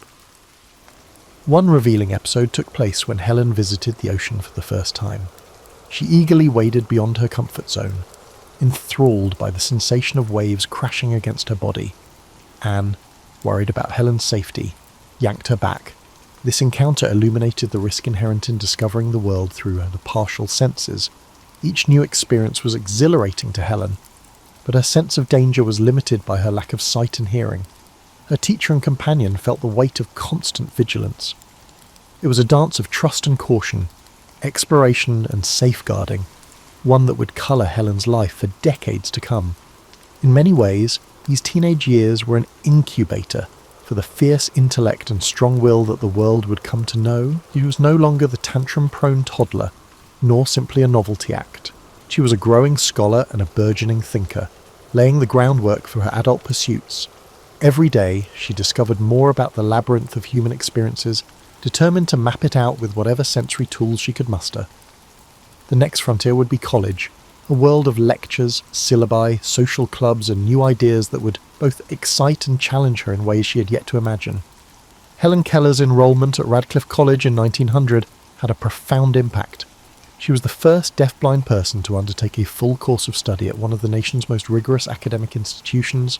From the outset, it was clear that neither the college nor her fellow students quite knew what to expect. Though Radcliffe was more progressive than many, the logistics of accommodating Helen's needs were unprecedented. At times, professors struggled to organise their lectures for a student who was unable to see the board or hear their explanations. Fortunately, Helen's unstoppable curiosity and Anne Sullivan's support filled in many gaps. Sullivan attended lectures with her, translating the spoken material into rapid-fire fingerspelling. When the course load proved overwhelming, a small circle of classmates pitched in, helping to transcribe reading assignments into Braille. Still, it was an arduous process. Helen joked privately that it felt like reading everything twice, once in real time as Anne spelled it into her hand, and again in Braille to fully comprehend the text. She also cultivated friendships that challenged her to think beyond the usual limits of a special needs student. Many of her new peers were ambitious young women, eager to discuss literature, art, the suffrage movement, and current events over tea. Helen found herself at the centre of intellectual discourse, no longer a mere curiosity on the fringes. It was during this period that Helen encountered the works of great philosophers, Plato, Spinoza, Kant, and wrestled with abstract concepts in a way that surprised even her instructors. She was particularly taken with Kant's ideas about innate structures of the mind, finding a parallel in her quest to conceptualize the world despite missing two key senses. The result was a unique perspective on knowledge itself. Helen believed, even then, that much of learning came from inside, an internal scaffolding onto which experiences could be attached. When classmates debated the nature of reality or the possibility of knowing truth, Helen's contributions had a resonance that came from living in a realm so different from the norm. Socially, Helen refused to let her disabilities define her interactions. She attended student gatherings, though she relied on interpreters to follow conversations. She tried, however awkwardly, to engage in the typical banter of undergraduates, complaining about heavy workloads, arguing about politics, swapping opinions on novels. Some classmates found it intimidating to speak with her, worried they might say something offensive or fail to communicate properly. Helen, accustomed to these hesitations, frequently introduced herself with sharp humour.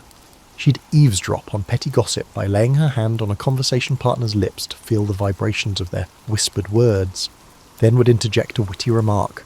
This approach, though startling at first, earned her a circle of devoted friends who cherished her candour and intelligence. An underexplored angle is how this phase of Helen's life further shaped her political consciousness. Through her coursework and conversations with radical-minded classmates, she became increasingly aware of social inequalities, class struggles, and the limitations placed on women. This environment undoubtedly laid the seeds for her later activism in socialist movements and suffrage campaigns. She no longer simply read about these issues, she encountered them in the flesh. Fellow students worried about tuition, or suffragists protesting in Boston streets, or editorials in newspapers calling for changes in labour laws. Helen was struck by the disparity between the privileged gates of academia and the harsh realities experienced by many outside them. Reading the works of H.G. Wells and other forward-thinking authors who challenged the status quo escalated this tension. She corresponded with some of these writers, forging a network of ideas that far surpassed the typical college pen-pal relationships. Most people know of her friendship with Mark Twain, but fewer realise she also exchanged letters with reformers like Jane Addams, discussing not only disability rights but also broader social reforms.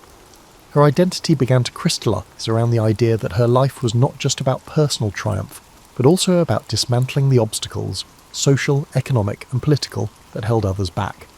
Amid all these intellectual pursuits, daily life at Radcliffe was still physically exhausting.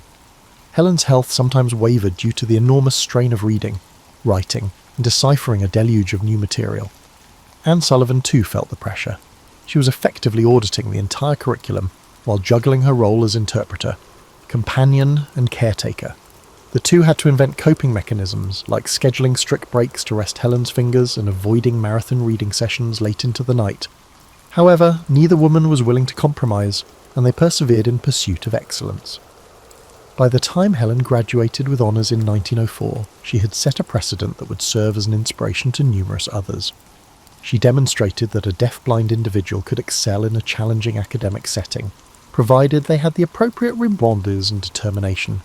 She broadened her philosophical and political perspectives, leaving college with convictions that would soon transform her from a resilient figure into an activist with a distinct purpose. However, it's important to acknowledge that her academic achievements were only one aspect of her evolving character. Underneath the public accolades and personal milestones, Helen was quietly evolving into a thinker with a passionate commitment to justice, forging a path few in her era could have predicted. After completing her formal education, Helen Keller entered the public sphere, serving not only as a symbol but also as a conscience-driven voice. Most mainstream biographies concentrate on her championing of disability rights, which is undeniable. She worked tirelessly to improve Braille systems, broaden educational opportunities, and secure funding for schools serving the visually and hearing impaired. But that's only a fraction of her story. Helen's convictions led her to join the Socialist Party in 1909, at a time when socialism was highly controversial in the United States. She believed that the same forces that marginalised disabled individuals also oppressed workers, immigrants, and women. This stance brought her to the forefront of disputes and political rallies. She wrote letters to newspapers, penned essays in socialist periodicals, and even participated in public events to advocate for fair wages, universal suffrage, and better working conditions. While most people lauded her philanthropic efforts for the blind, her radical politics made some of her admirers deeply uncomfortable. Suddenly, the miracle child was speaking out in favour of labour strikes and critiquing capitalism. Sponsors withdrew support, and newspapers that once hailed her as an American hero now labelled her as misguided or manipulated. Helen remained undeterred. She wrote in one editorial, "I cannot reconcile my admiration of universal equality with the toleration of a system that perpetuates privilege for the few," capturing a moral clarity that resonated among the working classes. In parallel to her political forays, she continued an active schedule of lectures, tours, and fundraisers for the American Foundation for the Blind. Helen travelled extensively, accompanied by Anne Sullivan, who became Anne Sullivan Macy after marrying John Macy. They toured not just the United States, but also ventured internationally, meeting with educators, activists, and even heads of state to advocate for improved conditions for the visually and hearing impaired. In each locale, Helen took note of broader social issues: colonial exploitation, systemic poverty, or the denial of women's voting rights. These observations only fortified her belief that disability rights could not be divorced from the global fight for justice. One lesser-known anecdote involves Helen's visit to Japan in the 1930s. There, she met with scholars and community organisers who were exploring ways to integrate blind workers into the local economy. While she was deeply impressed by aspects of Japanese culture, she also noted the undercurrents of militarism that would soon lead to heightened tensions. In her private diaries, she lamented the seeds of aggression, comparing them to the imperialistic attitudes she had witnessed elsewhere. Such prescient reflections seldom make it into standard retellings, as they don't fit the neat narrative of an inspirational figure, but they reveal a woman engaged with the geopolitical complexities of her time. Her activism wasn't confined to socialist causes. She was a fervent supporter of women's suffrage and later championed birth control, aligning with figures like Margaret Sanger. These stances, too, sparked controversy. Religious groups that had once invited her to speak turned away from her when she supported reproductive rights. Some critics accused her of being ungrateful to the social and religious institutions that had facilitated her education. Yet Helen's sense of justice was holistic, refusing to compartmentalise disability advocacy from broader social reforms. She argued that women, especially those with disabilities, had the right to control their bodies and reproductive choices, a stance that was leagues ahead of its time. Helen's engagement with the eugenics movement of the early 20th century, a stance that reveals her own internal complexities, is another aspect rarely featured in highlight reels. In her youth, she showed some sympathies with eugenic ideas, influenced by the era's scientific and cultural climate. However, with time and further reflection, she distanced herself from these perspectives and advocated a more inclusive view of human potential. This shift was gradual and underscores that Helen Keller was not a static icon, but a person capable of evolving her viewpoints as she absorbed new information and criticisms. Throughout these years, Anne Sullivan remained her closest collaborator, though their relationship had its strains. The strain of constant travelling led to a decline in Anne's health, yet the teacher-pupil bond had evolved far beyond its original form. They were co-conspirators in activism, confidants in personal matters, and mutual sounding boards for each other's moral dilemmas. If friction arose, it was often because Helen's activism demanded a pace that Anne struggled to sustain, or because Anne sometimes worried about the backlash Helen's radical stances invited. But ultimately, they faced the spotlight together, Helen as the unstoppable champion, and Anne as the essential, if often overshadowed, pillar. By the mid-1920s, Helen Keller was no longer just a household name, but a force in civic discourse, challenging norms and expanding the conversation on disability rights, labour conditions, women's liberation, and beyond. Yet in popular imagination, these achievements paled, beside the sanitised image of a girl who learned to speak and read. Media outlets and charitable organisations often preferred the simpler tale, finding her radical zeal complicated to market. But Helen pushed on, convinced that an unexamined stance on social issues was a betrayal of her own personal journey. For her, each victory over adversity served as a call to transform society, ensuring that others would not have to endure the same struggles. In the decades following her emergence as a public figure, Helen Keller became something of an international phenomenon. She gave lectures around the globe, always with an interpreter by her side, initially Anne Sullivan, and later Polly Thompson when Anne's health worsened. Large audiences gathered to see how a deaf-blind individual could stand on stage, attempt spoken words, and then communicate more fully through hand signals, braille, or the vibrant expressiveness of her face and body language.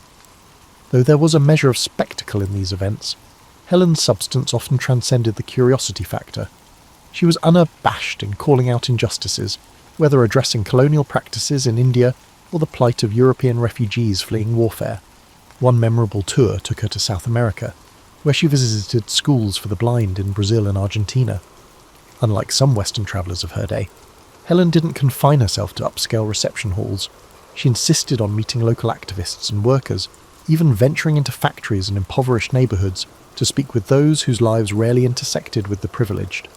While she couldn't hear the noise of machinery or see the cramped living conditions, she felt the vibrations and gleaned details through incessant questioning. She touched the walls, the worn tools, the battered tables, and spelled questions into her companion's hand, refusing to remain insulated from the realities outside the lecture circuits. In each new place, Helen encountered both adoration and a bewilderment. Some officials tried to dissuade her from delving into political matters, hoping she'd stick to safe topics about overcoming adversity. But Helen had outgrown that sanitized script. She understood that her personal story, often trivialized into a feel-good narrative, had the potential to create opportunities, and once those opportunities presented themselves, she did not hesitate to confront oppressive systems, In private diaries, she noted the contradictions. "I am the invited guest, brought here to display my fortitude, yet I see how fortitude might serve us all if we only broadened our sense of responsibility." During these travels, Helen also experienced poignant human connections. In one instance, she met an indigenous leader in Peru who communicated with her through an interpreter, describing the region's social stratification and the exploitation of local resources. Helen, through her interpreter, conveyed solidarity and drew parallels between being marginalised due to disability and being marginalised due to ethnicity or economic status. Such encounters reinforced her core belief that different struggles against oppression shared the same roots. The scope of her activism expanded as World War II loomed. Although Helen had long held pacifist leanings, influenced by her reading of Tolstoy and her own moral convictions, the rise of fascism tested her ideals. She publicly denounced Hitler's regime, condemning its persecution of disabled individuals, among others, and wrote scathing editorials about book burnings that had included her works. Yes, Nazi Germany had burned some of Helen Keller's writings, seeing them as emblematic of degenerate values. Simultaneously, she denounced the idea of forced American isolationism and advocated for international solidarity against tyranny. This stance wasn't universally popular. Some isolationists believed that Helen was meddling in political affairs beyond her scope, but she saw it differently. In a letter, she wrote, "When a state turns upon its most vulnerable, it reveals its moral bankruptcy for all to see. Who better to speak against these actions than someone who knows what it is like to rely on the conscience of society?" Despite the rigorous travel and public engagements, Helen found time to pursue cultural interests. She was fascinated by music, though she could not hear it in the conventional sense. She would place her fingertips on a piano's surface to feel the vibrations, or rest her hand on a singer's throat to sense the changes in pitch. She called it an intimate ballet of my fingers, describing how the tactile impressions formed patterns in her mind, allowing her a unique kind of musical experience. She also became enamoured with world literature, seeking translations in Braille from Russian classics to Japanese poetry. This intellectual breadth often surprised those who expected her to remain confined to topics of disability rights. Another rarely discussed dimension of Helen's journey was her evolving spirituality. Raised in a Christian household, she later explored various philosophical and religious traditions. She read translations of the Bhagavad Gita, delved into the teachings of Emanuel Swedenborg, and even sampled the writings of Islamic scholars. These explorations didn't produce a dramatic conversion story, but rather a composite view of faith. She saw spiritual teachings as a kind of universal language speaking to shared moral imperatives: kindness, justice, humility. This viewpoint steered her toward a more inclusive activism, one that recognised spiritual impulses across cultural barriers. All the while, her personal life was subject to speculation. People wondered if Helen had romantic attachments or yearned for marriage and children. Some whispered rumours about relationships with male companions, journalists, activists, or interpreters. She rarely addressed these speculations publicly. In private correspondence, she alluded to fleeting affections but seemed to prioritise her mission above all else. She once wrote to a friend, "My life is guided by a sense of duty, not a longing for domestication. I find my solace in the broad love of humanity." Whether the statement was a genuine expression of contentment or a protective stance in a world that doubted the sexuality and agency of disabled individuals is open to interpretation. By the end of her global tours, Helen Keller had significantly influenced global affairs, a fact that many were unaware of. She was no longer just an American icon, she was an international advocate, connecting threads of activism, philosophy, and personal determination. The seeds planted during these travels would germinate long after she returned home, setting the stage for the final chapters of her extraordinary life, chapters that reveal both the triumphs by the end of her global tours. Helen Keller had significantly influenced global affairs, a fact that many were unaware of, and a legacy that shapes any human life. Helen Keller's later years often get overshadowed by the recounting of her childhood miracle and her global tours, but they were marked by both measured tranquility and relentless engagement with causes she deemed vital. As Anne Sullivan's health declined and eventually led to her passing in 1936, Helen faced a profound personal loss. Anne had been her teacher, translator, confidant, and most importantly, a steadfast ally in all her endeavours. Although Polly Thompson and later Winnie Corbally assisted Helen, none could replace the nearly mythical bond she shared with Anne. In private letters, Helen described feeling like a part of her had gone silent. Yet even amid this grief, she pressed on, translating sorrow into continued activism and public service. She intensified her outreach to injured veterans during World War II, as many of them returned from the front lines with newfound disabilities. She visited hospitals, showcasing how Braille and other adaptive methods could provide access to education and employment opportunities. For these men, witnessing Helen Keller, a figure known worldwide for transcending sensory barriers, offered tangible hope. She didn't sugarcoat the challenges. Instead, she conveyed the message that resilience was a discipline, something cultivated through consistent, determined effort bolstered by supportive communities. By this point, her anti-fascist stance was unequivocal, and she frequently linked the fight against oppression abroad to the fight for equality at home. In the post-war years, Helen remained a champion for disability rights, but she never abandoned her broader social convictions. She supported the burgeoning civil rights movement, drawing parallels between the marginalization of people of colour and that of disabled individuals. She wrote letters to leaders like W.E.B. Du Bois, voicing her unwavering support. And she cited the same moral logic she'd relied on throughout her life, that society cannot claim progress when entire groups are systematically denied basic rights. While she was not as visible in civil rights actions as younger activists, her public statements lent moral weight to the cause. Meanwhile, her personal reflections matured. In a series of essays, she lamented the ways her socialist views had been either ignored or glossed over by organisations eager to use her image for fundraising. She recognised that she'd become a symbol, often an inspirational one, yes, but also a convenient caricature that overshadowed her nuanced political beliefs. She wrote, "The world likes to see a triumph, but it becomes uneasy when that triumph calls for a radical shift in consciousness."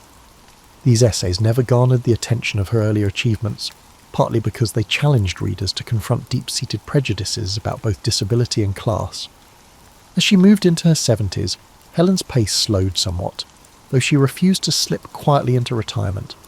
She still travelled across the United States, visiting schools for the blind, giving lectures at universities, and meeting public figures who sought her endorsement. Hollywood occasionally came calling, wanting to dramatise her life for the umpteenth time. Despite her appreciation for the renewed interest, she was cautious about repetitive storytelling that reduced her to a mere child at the water pump.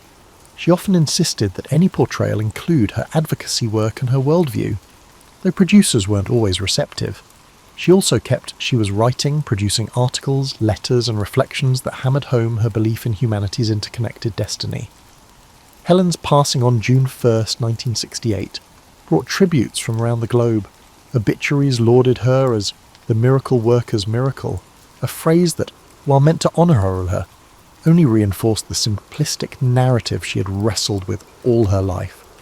Yet behind the public memorials, there was a rippling acknowledgement that Helen Keller had been far more than a figure of pity or even of personal triumph.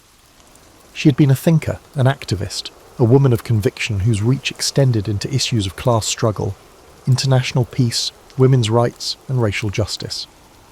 In the decades since her death, historians and activists have laboured to resurrect the parts of Helen's story that mainstream culture brushed aside. New scholarship highlights her political essays, her critiques of capitalism, her commitment to civil rights, and even her flirtations with various global philosophies. Disability rights advocates often point to her as an early champion, who recognised that the fight for equal education and social inclusion was fundamentally linked to broader societal reform. While some might still cling to the hagiographic tale of a little girl saved by a saintly teacher, an increasing number of people have come to appreciate the full tapestry of her life, nuanced, sometimes contradictory, but always deeply engaged with the moral imperatives of her era. Helen Keller wasn't just the child at the pump or the smiling woman on stage demonstrating how she spoke. She was an impassioned, imperfect, evolving figure whose challenges didn't simply end when she learned her first word. That victory merely marked the beginning of a lifetime of struggles, fights for her personal self-expression and for a society that valued all forms of existence and potential. Helen Keller's legacy surpasses the common belief that one can achieve anything through hard work. It reaches toward a more profound truth. Empathy for others, combined with the courage to challenge injustice, can reshape how society understands both its strengths and its responsibilities. In this light, Helen Keller stands not merely as a testament to perseverance, but as a clarion call for any generation that seeks to reconcile the gulf between lofty ideals and real-world inequalities. She reminds us that what begins as a personal struggle can flower into a collective cause, a cause that demands continuous effort, relentless curiosity, and above all, unwavering humanity. In the hushed darkness of a 13th century manor house, as the last embers in the central hearth faded to soft orange glows, the lord of the manor would not retire alone. Around him, in the enormous hall, lay his household staff, family members, and perhaps even trusted servants, all arranged in a careful choreography of medieval sleep. This collective slumber, so foreign to our modern sensibilities, represents one of history's most misunderstood phenomena, the medieval relationship with sleep. Contrary to popular assumptions about the discomforts of pre-industrial life, medieval Europeans may have enjoyed sleep patterns more aligned with human biology than our current regimens. The sleep of the Middle Ages wasn't merely a functional necessity squeezed between brutal days of toil. It was an elaborate practice infused with ritual, social significance, and a profound understanding of human needs that modern science is only now rediscovering. The medieval night began not with the flick of a light switch, but with the gradual recession of daylight. As twilight descended across Europe's countryside and burgs, a natural wind-down period commenced. Without the harsh blue light of electronic devices to disrupt melatonin production, medieval bodies responded naturally to environmental cues. The dimming of the day triggered sleep hormones in perfect synchronicity with the body's circadian rhythm. Evidence from medieval household accounts, monastic records, and medical manuscripts reveals that medieval people practiced what sleep researchers now call sleep hygiene, not through scientific understanding, but through customs evolved over centuries. Families would gather around fires in the hours before bed, engaging in what one 14th century English text called the gentle telling of tales. This storytelling tradition served multiple purposes, reinforcing community bonds, passing down cultural knowledge, and, crucially, allowing the brain to transition from the active demands of daytime to the receptive state conducive to sleep. Inventories from noble households across Europe list specialized items for sleep comfort that defy our image of medieval discomfort. While commoners might sleep on straw-filled mattresses, regularly refreshed with aromatic herbs like lavender and chamomile, natural sleep aids, the wealthy invested heavily in sleep quality. Featherbeds, documented in the 1380s household accounts of John of Gaunt, could contain up to 60 pounds of down. These were topped with linen sheets, woolen blankets in winter, and lightweight coverlets in summer, seasonal adaptations showing a sophisticated understanding of sleep temperature regulation. The medieval bed itself evolved into an architectural feature in its own right. Far from a simple platform, the bed became what historian Sasha Handley calls a micro-environment for sleep. High bedsteads kept sleepers above drafts, while bed curtains created microclimates that preserved body heat. Particularly in northern regions, these enclosed bed spaces maintained optimal sleeping temperatures through bitter winters without central heating. Perhaps most notably, medieval people organised their sleep around natural human ultradian rhythms. Medical texts from Salerno's famed medical school advise sleeping with the head slightly elevated, and on the right side initially, for proper digestion. Then turning to the left side in deep sleep, advice that echoes modern recommendations for optimizing airway positioning during sleep. Despite the absence of memory foam or adjustable bases, medieval sleepers customized their experience through ingenious means. Illuminated manuscripts show various pillow configurations, from cylindrical bolsters supporting the neck to smaller cushions tucked under elbows or knees. Personalized comfort adaptations we've rediscovered through ergonomic design. Archaeological findings from cesspits in London and York have revealed remains of medicinal herbs commonly used for sleep, including valerian root and passion flower, showing sophisticated pharmacological approaches to sleep management. The physical arrangements for sleep extended beyond beds. Manor houses and even modest dwellings were designed with sleeping areas positioned to maximize morning light exposure, an architectural feature that modern chronobiologists recognize for its importance in maintaining healthy circadian rhythms. East-facing bedchambers allowed sleepers to wake naturally with the sunrise. reinforcing their internal body clocks in ways that modern blackout curtains and alarm clocks disrupt. What truly distinguished medieval sleep, however, was its social nature. Unlike our privatised, individualised approach to sleep, medieval slumber was communal. This behaviour wasn't merely for practical reasons like shared warmth or protection, although these benefits were real, but reflected a fundamentally different conception of sleep as a vulnerable yet shared human experience. Even kings were rarely alone while sleeping, attended by trusted chamberlains who slept at the foot of the royal bed, creating a sleep culture where the boundaries between private and public were permeable in ways we might find uncomfortable, but that provided unique psychological benefits. People didn't expect to sleep all night in medieval Europe when darkness fell. The idea that people should sleep 8 hours is post-industrial. Medieval medical records, diaries, household histories, and literary sources show a quite distinct pattern. First sleep and second sleep separated by a nighttime wakeful quiet. This biphasic sleep pattern was common throughout social strata. After going to bed at nightfall, medieval people had a 4-hour first sleep or dead sleep. After waking up naturally for 1 to 2 hours, they went back to second sleep until daybreak. Medieval folks used this midnight awakening as a natural window of consciousness, not sleeplessness. European monastery church records provide some of the best evidence of this interval. The monastic rule of St. Benedict scheduled midnight prayers, matines, during the wakeful hour to accommodate this natural sleep divide. Instead of fighting their biology to stay awake for devotions, monks synchronized their spiritual practices with human sleep architecture. The significance of midnight awakening goes beyond religion. Medical manuscripts from Salerno and Montpellier, Europe's top medical schools, show that doctors believed midnight waking was crucial for health. The 13th century physician Aldebrandon of Siena said that this wakeful period allowed the vapours of food to be properly distributed through the body, a pre-scientific knowledge of how sleep stages affect digestion and metabolism. This nightly waking gave regular households an unusual opportunity. It was common for homeowners to check on their property, bank fires for the second sleep, and examine their security. The 14th century guide for parish priests recommends middle night marital intercourse because the body is rested but the mind clear. The recommendation implies a profound awareness of how restful sleep influences mood and physical receptivity. Interestingly, this wakeful interlude produced various types of consciousness that current neuroscience has only recently learned to detect. Neurologists call the state between first and second sleep hypnopompic consciousness, which boosts creativity, imagery, and emotional processing. Medieval folks innately understood and practiced this distinct mental condition. Court records and diaries show how midnight wakers considered legal issues. A 15th century Ghent judge said he made his toughest decisions after consulting his thoughts in the watch between sleeps, believing it provided deeper moral insight than daylight deliberation.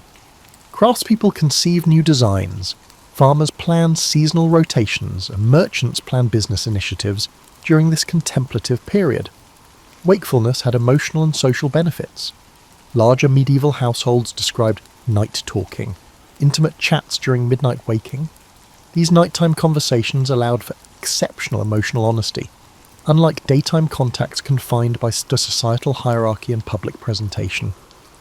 A 14th century English noblewoman's diary says she learned her husband's innermost worries only in the watch between sleeps, when souls speak more truly. This split sleep pattern boosted creativity.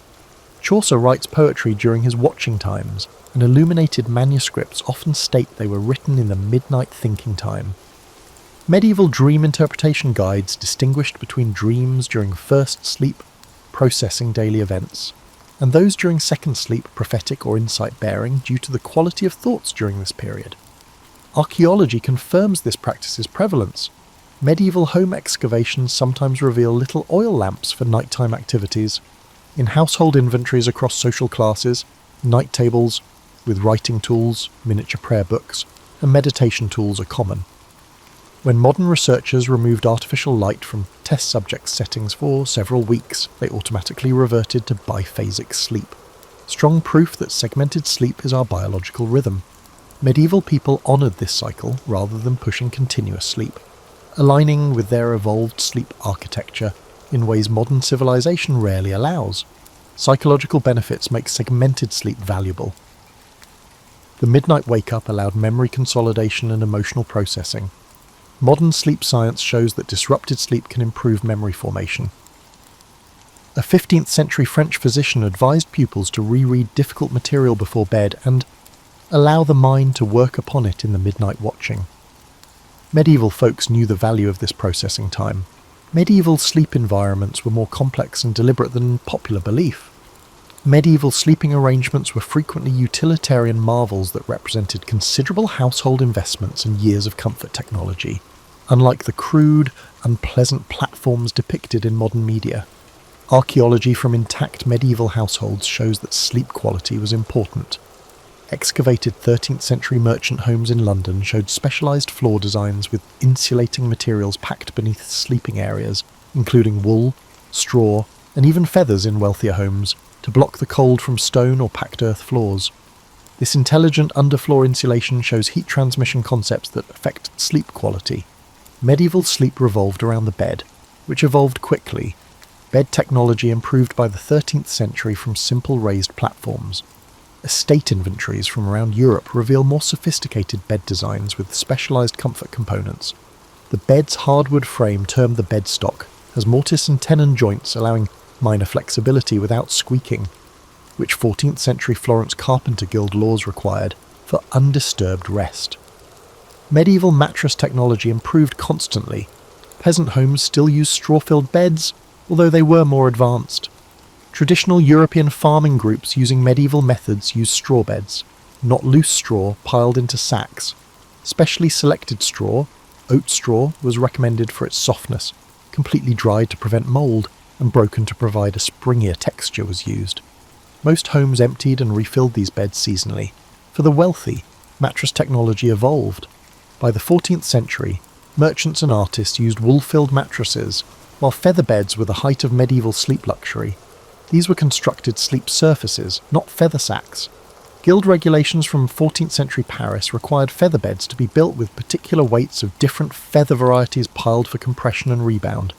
The most sumptuous examples had goose down on top and stiffer feathers underneath for stability, similar to modern high-end mattresses. Medieval pillows are often forgotten sleep technologies. Modern pillows are uniform, whereas medieval pillows were individualized.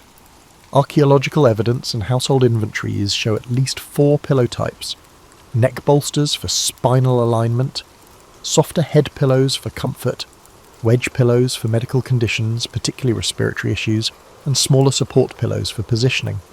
Salerno medical writings advise lifting the head for digestion disorders and supporting the legs for back pain. Bed sheets were also designed for sleep comfort. Linen sheets were valued for their breathability and moisture-wicking capacity. Even small houses had many sets of linens and regular laundry records. In winter, woolen blankets provided insulation, while silk or light wool coverlets gave summer warmth. Seasonal bedding rotation shows a profound awareness of how ambient temperature influences sleep quality. Equally inventive was sleeping room climate control. Bed curtains were attractive and microclimatic. Fully enclosed bed curtains conserved body heat in winter. Large medieval houses recorded various curtain weights for different seasons, with summer curtains blocking insects, allowing airflow. This seasonal sleep environment adaptation shows a comprehensive awareness of how ambient variables affect rest quality. Medieval dwellings also showed excellent sleep management. Sound-dampening interior shutters were common in metropolitan bedrooms. In intact York and Bruges homes, archaeologists found woven rush mats put on walls near public streets as early sound insulation. Medieval folks recognized noise pollution as a sleep disruptor and addressed it with intentional design. Medieval sleep was influenced by aromatherapy. Domestic and archaeological records show aromatic herbs in bedding. These were lavender and chamomile for relaxation, mint and rosemary for insect repellent, and dried rose petals for fragrance. For decades, home manuals have recommended inserting little herb-filled sachets into pillowcases to improve sleep. Researchers even reviewed illumination for its impact on sleep quality. Medieval dwellings used candles or rushlights in bedrooms for specific purposes.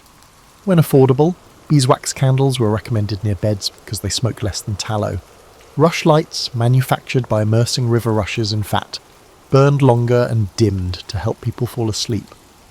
These thoughtful evening light selections follow recent advice to avoid bright light before bed. Medieval sleep environments were sophisticated enough to regulate nighttime temperature. Bed warming technologies improved in Northern Europe. Early medieval hot stones evolved into warming pans equipped with adjustable handles and ventilated lids, which diffused heat evenly without causing burns. These gadgets were used in houses of all social strata, demonstrating the importance of ideal sleeping temperatures. Medieval Europe saw a number of systematic sleep hygiene activities when the sun set. These were centuries-old practices that prepared body and mind for repose. The intricacy of these pre-sleep practices undermines the idea that scientific sleep optimization is new. The transition to night began with day-shutting rituals that separated waking and sleeping. Closing shutters or drawing curtains were symbolic thresholds. Even humble 14th century French households had practices for closing the day, typically with brief spoken phrases or prayers to signal that labour was over and rest could begin. Medieval Europeans intuitively knew the necessity of light reduction before sleep, according to archaeology. Medieval dwelling excavations reveal clever shutter designs that blocked light more completely. Rich urban homes had exterior shutters for security and inside fabric hangings to exclude remaining light by the 15th century. These dark generation investments showed how much society valued sleep. Staged light reduction was notable in medieval times. As darkness approached, homes switched from brilliant central fireplaces to dim lights. Church and monastic records show that different candle types were used for different evening activities, leading to rush dips at bedtime. Our modern abrupt shifts from brightness to darkness impede melatonin production, but this progressive dimming naturally signalled sleep. Evening meals were part of sleep preparation. Despite expectations about primitive medieval diets, household records and medical writings show sophisticated sleep nutrition. Evening meals were eaten at least 2 hours before bed to allow for partial digestion. In the evening, Salerno medical books advise lighter diets like lettuce, almonds, and warm dairy liquids mixed with mildly sedative spices to promote sleep. Physical sleep preparation was also deliberate. Cleaning before bed highlighted psychological shifts as well as cleanliness. Even in simple families without bathing facilities, people washed their hands, face, and feet before bed and for its relaxing benefits, according to housekeeping manuals. Some 15th century manor buildings had evening bathing chambers next to bedrooms for more extensive pre-sleep bathing procedures. Medieval sleep habits for stress reduction and brain clearing were unique. Monastic and household texts suggested evening reflection and concern control that mirrors modern mindfulness. 14th century merchant advice advocated examining the day's transactions and resolving mental issues before bed, since unresolved matters will otherwise disturb rest. The early observation that cognitive stimulation reduces sleep quality is extraordinary psychological insight. Bedtime prayer sequences were both spiritual practice and sleep induction. These were systematic mental activities that diverted attention from daily worries, not just religious observances. Popular nighttime prayers alternated between simple, repetitive elements, relaxing, and brief narrative segments, focusing the attention. This advanced structure naturally induced tiredness from active thought. Even bed-making was ritualized, according to household sources. Medieval folks of all classes made beds each night. It was common to shake and turn mattresses to rejuvenate their loft, arrange bedding for best warmth distribution, and sweep the area around the bed to remove dirt and symbolically clear the space for rest. Social interactions were manipulated to aid sleep transitions. Manorial records required quiet time in the evening. Sleep preparation began with specific phrases or little customs in some households. For quieter, more introspective conversation, a 15th century housekeeping manual encouraged the head of the home to say, "The day is now put away."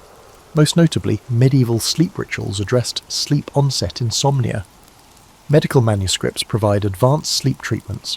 They comprise mental tracing of patterns, rhythmic breathing, and progressive muscle relaxation expressed in language that resembles modern approaches.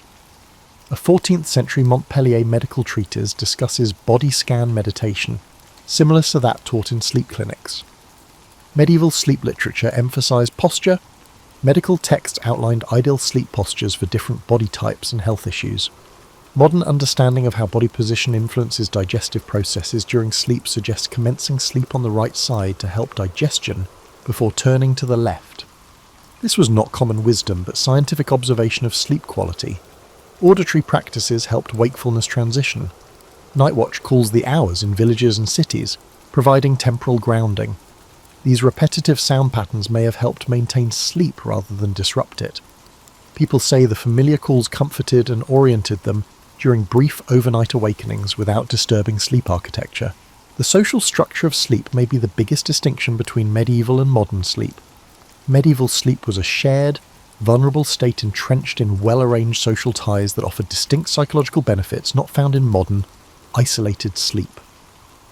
European household archaeology shows sleep arrangements that challenge privacy notions. From humble farmhouses to royal palaces, medieval sleeping places were shared. This sharing wasn't just for economic reasons, it represented attitudes about sleep vulnerability and communal protection. It started in childhood. Medieval children slept with family, unlike modern Westerners. Household inventories and architectural evidence demonstrate that wealthy people rarely had separate nurseries until the late medieval period. Young children usually slept on communal beds near parents or caregivers. This arrangement provided physical warmth and safety as well as auditory and olfactory cues from trusted people to promote sleep. Children continued to sleep together as they grew. Household and guild records show service children, apprentices, and biological children sleeping together by age. Young people slept 2 or 3 to a bed, clustered by gender and age, establishing sleep communities, groups that share sleep vulnerability and build sleep standards. The psychological benefits of these arrangements were significant. Medieval medical literature says youngsters who sleep together have fewer night terrors and sleep disturbance. Medieval folks intuitively knew that trusted persons' sensory awareness triggers parasympathetic nerve system reactions that deepen sleep. Modern sleep science has just lately recognised this. Adults slept together beyond family. Medieval residences had a central hall where servants, apprentices, and extended family slept. This setup gave psychological security rather than disrupting sleep. Household accounts provide methods for grouping sleepers to accommodate individual needs and relationships. Even the rich, who could afford separate sleeping chambers by the later medieval period, rarely slept alone. Noble household chamber accounts show that servants lay on pallets at the foot of the bed with their masters. Medieval nobility preferred reliable companions during vulnerable sleep phases over loneliness. This communal sleep design had several psychological benefits that modern sleep experts are now recognising. Shared sleep rooms corrected sleep patterns, reducing anxiety over perceived sleep anomalies. When brief nightly awakenings occurred, the noises and presence of other sleepers reassured and reduced anxiety-induced sleeplessness. Medieval travel tales show how rooted these communal sleep obligations were. One 15th century merchant called private sleeping unnatural and disquieting to the mind. Inn regulations across Europe required tourists to share beds with strangers of the same gender until the early modern period, demonstrating how common shared sleep vulnerability was deemed. The intimacy of communal sleep areas encouraged unusual social bonds. Medieval stories emphasize pre-sleep discussions for resolving conflicts and improving relationships.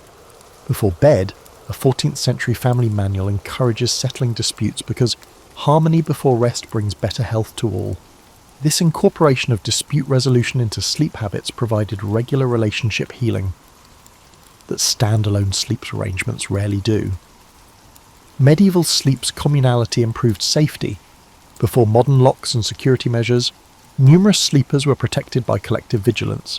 Medieval households generally placed younger, lighter sleepers, usually apprentices or younger servants, near doorways, establishing a natural surveillance system. Household accounts recommend having different grades of sleepers with different awakening thresholds across the sleeping area. Social levelling was also achieved through sleep vulnerability.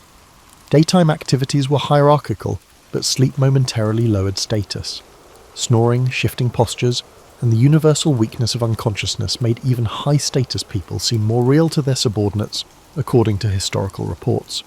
This periodic reminder of shared humanity softened medieval social hierarchies. The communal sleep environment helped vulnerable populations more than our private sleep arrangements. Shared sleeping arrangements helped new mothers care for their babies at night.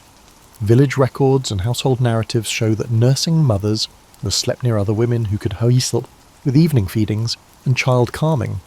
Instead of being separated, older people were included in home sleeping arrangements, allowing the collective to adapt their natural sleep habits. Community sleep normalised nightly distress, which was important for psychological wellness. Nightmares and anxiousness were immediately relieved. Medical writings from the time prescribe a trusted sleeping companion's voice to comfort people awakening from terrible dreams, which is easier in shared sleep places than in our secluded bedrooms. Sleep historians now recognise the shift from communal to privatised sleeping, which began among the wealthy in the late medieval period, but didn't reach most communities until much later. This shift had mixed effects on human psychology. While privatising sleep increased individual control, it eliminated many of the security and social benefits of communal sleep. Medieval understanding of dreams and nighttime consciousness was highly developed, predicting modern findings concerning dreams' effects on emotion, creativity, and problem-solving. Medieval civilization developed intricate frameworks for identifying dream varieties and promoting positive dream experiences.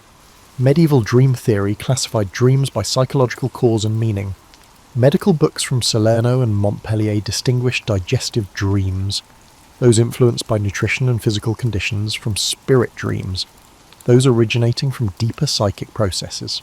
This distinction acknowledges dreams' psychological purposes and modern awareness of how physical variables affect dream content.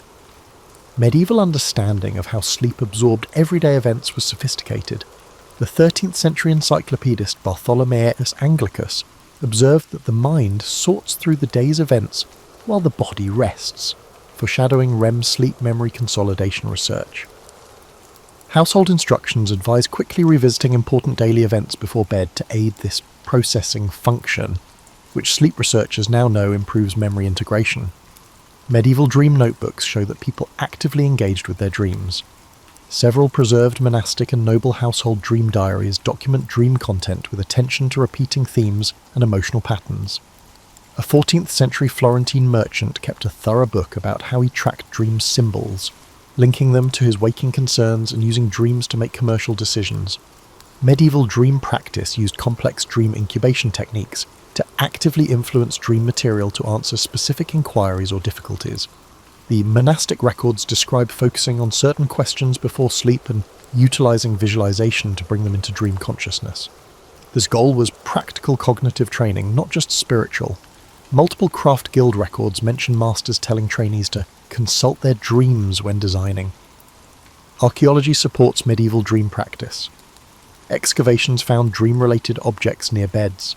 These include modest religious artifacts, symbolic emblems, and written queries or issues under pillows, physical expressions of medieval belief that sleep consciousness might address waking difficulties. Medieval nightmare treatment was centuries ahead of modern methods. Medieval dream guides advised dealing with nightmares rather than suppressing them. One 14th century physician guide advocates helping patients achieve dream re-entry, returning to terrifying dream scenes while waking and imagining altering them. This method is similar to nightmare disorder treatments that rewrite distressing content. Medieval understanding of dreams and nighttime consciousness was highly developed, predicting modern findings concerning dreams' effects on emotion, creativity, and problem-solving. Medieval civilization developed intricate frameworks for identifying dream varieties and promoting positive dream experiences. Medieval dream theory classified dreams by psychological cause and meaning. Medical books from Salerno and Montpellier distinguished digestive dreams, those influenced by nutrition and physical conditions, from spirit dreams, those originating from deeper psychic processes. This distinction acknowledges dreams' psychological purposes and modern awareness of how physical variables affect dream content. Medieval understanding of how sleep absorbed everyday events was sophisticated. The 13th century encyclopedist Bartholomeus Anglicus observed that the mind sorts through the day's events while the body rests, foreshadowing REM sleep memory consolidation research. Household instructions advise quickly revisiting important daily events before bed to aid this processing function, which sleep researchers now know improves memory integration. Medieval dream notebooks show that people actively engaged with their dreams. Several preserved monastic and noble household dream diaries document dream content with attention to repeating themes and emotional patterns.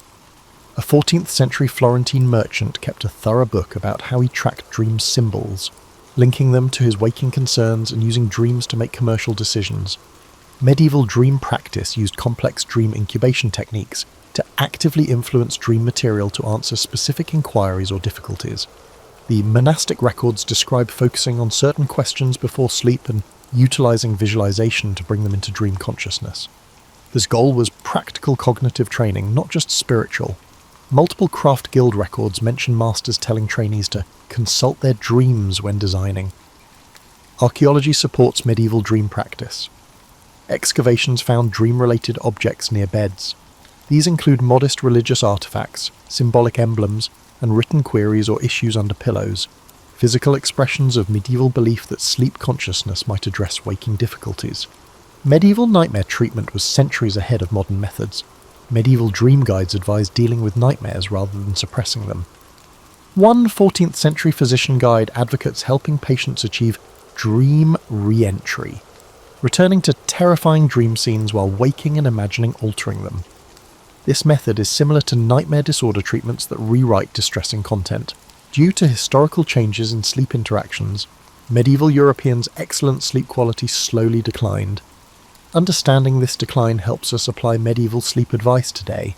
Late medieval European towns installed public mechanical clocks, changing sleep patterns. Early watches didn't affect sleep, but they did change the attention from environmental cues to time. Town records from the 15th century show the gradual adoption of clock time instead of sunrise and sunset as daily reference points, the first step toward divorcing human timetables from natural light cycles.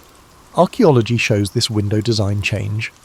Later medieval homes prioritized privacy and heat retention over natural light, although early medieval bedrooms contained windows that let in morning light.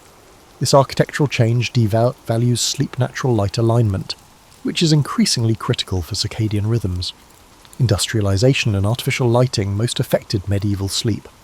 Although early 19th century gas illumination extended productive hours into the evening, industry schedules demanded standardized waking times unaffected by seasonal light. Early industrial society documents reveal plant owners fighting inefficient sleep patterns.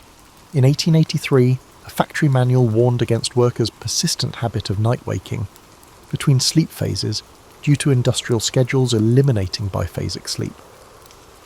Sleep conditions changed. The 18th and 19th centuries saw single-family residences and individual beds replace medieval communal slumber. The architectural change increased solitude but removed shared sleep's social security and closeness. Medical records from this transitional era show rising claims of sleep difficulties due to unusual solitude at night from the new sleeping arrangements. Changes in labour habits eroded medieval notions of sleep as a transition. Natural cycles and moderate activity shifts characterised pre-industrial work.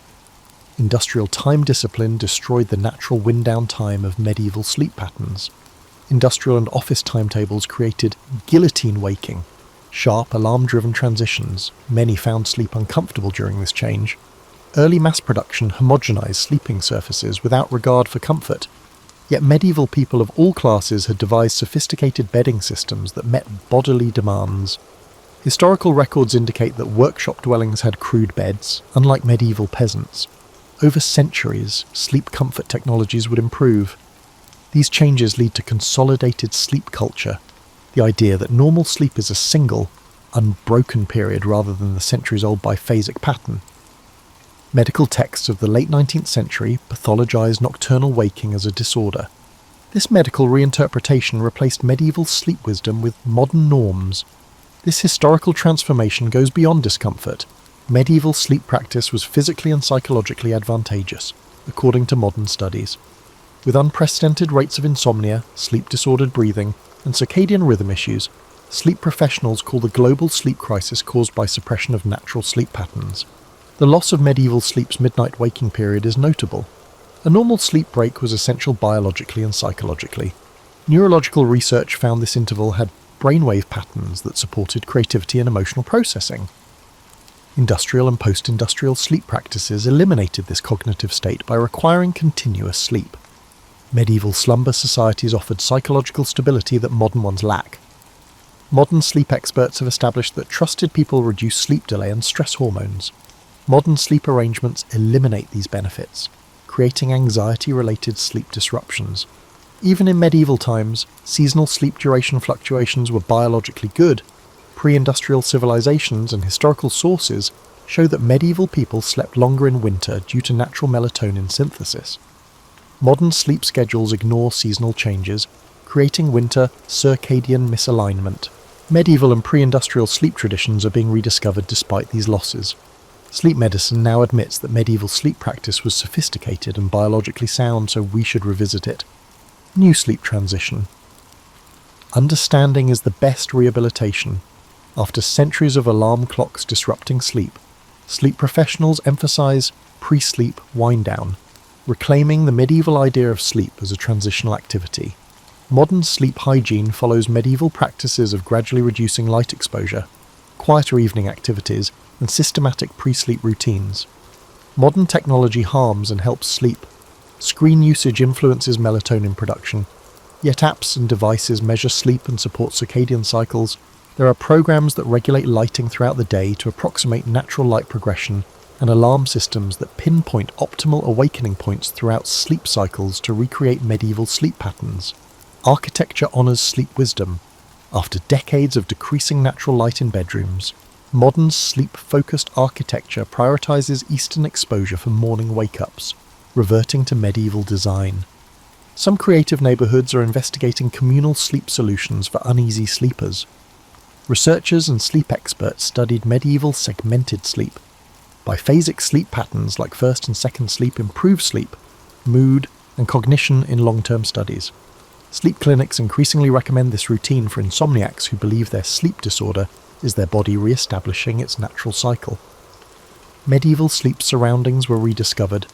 Modern designers emphasize natural materials, temperature regulation, and personalized support similar to those used in medieval bedding systems, following years dominated by artificial sleep environments.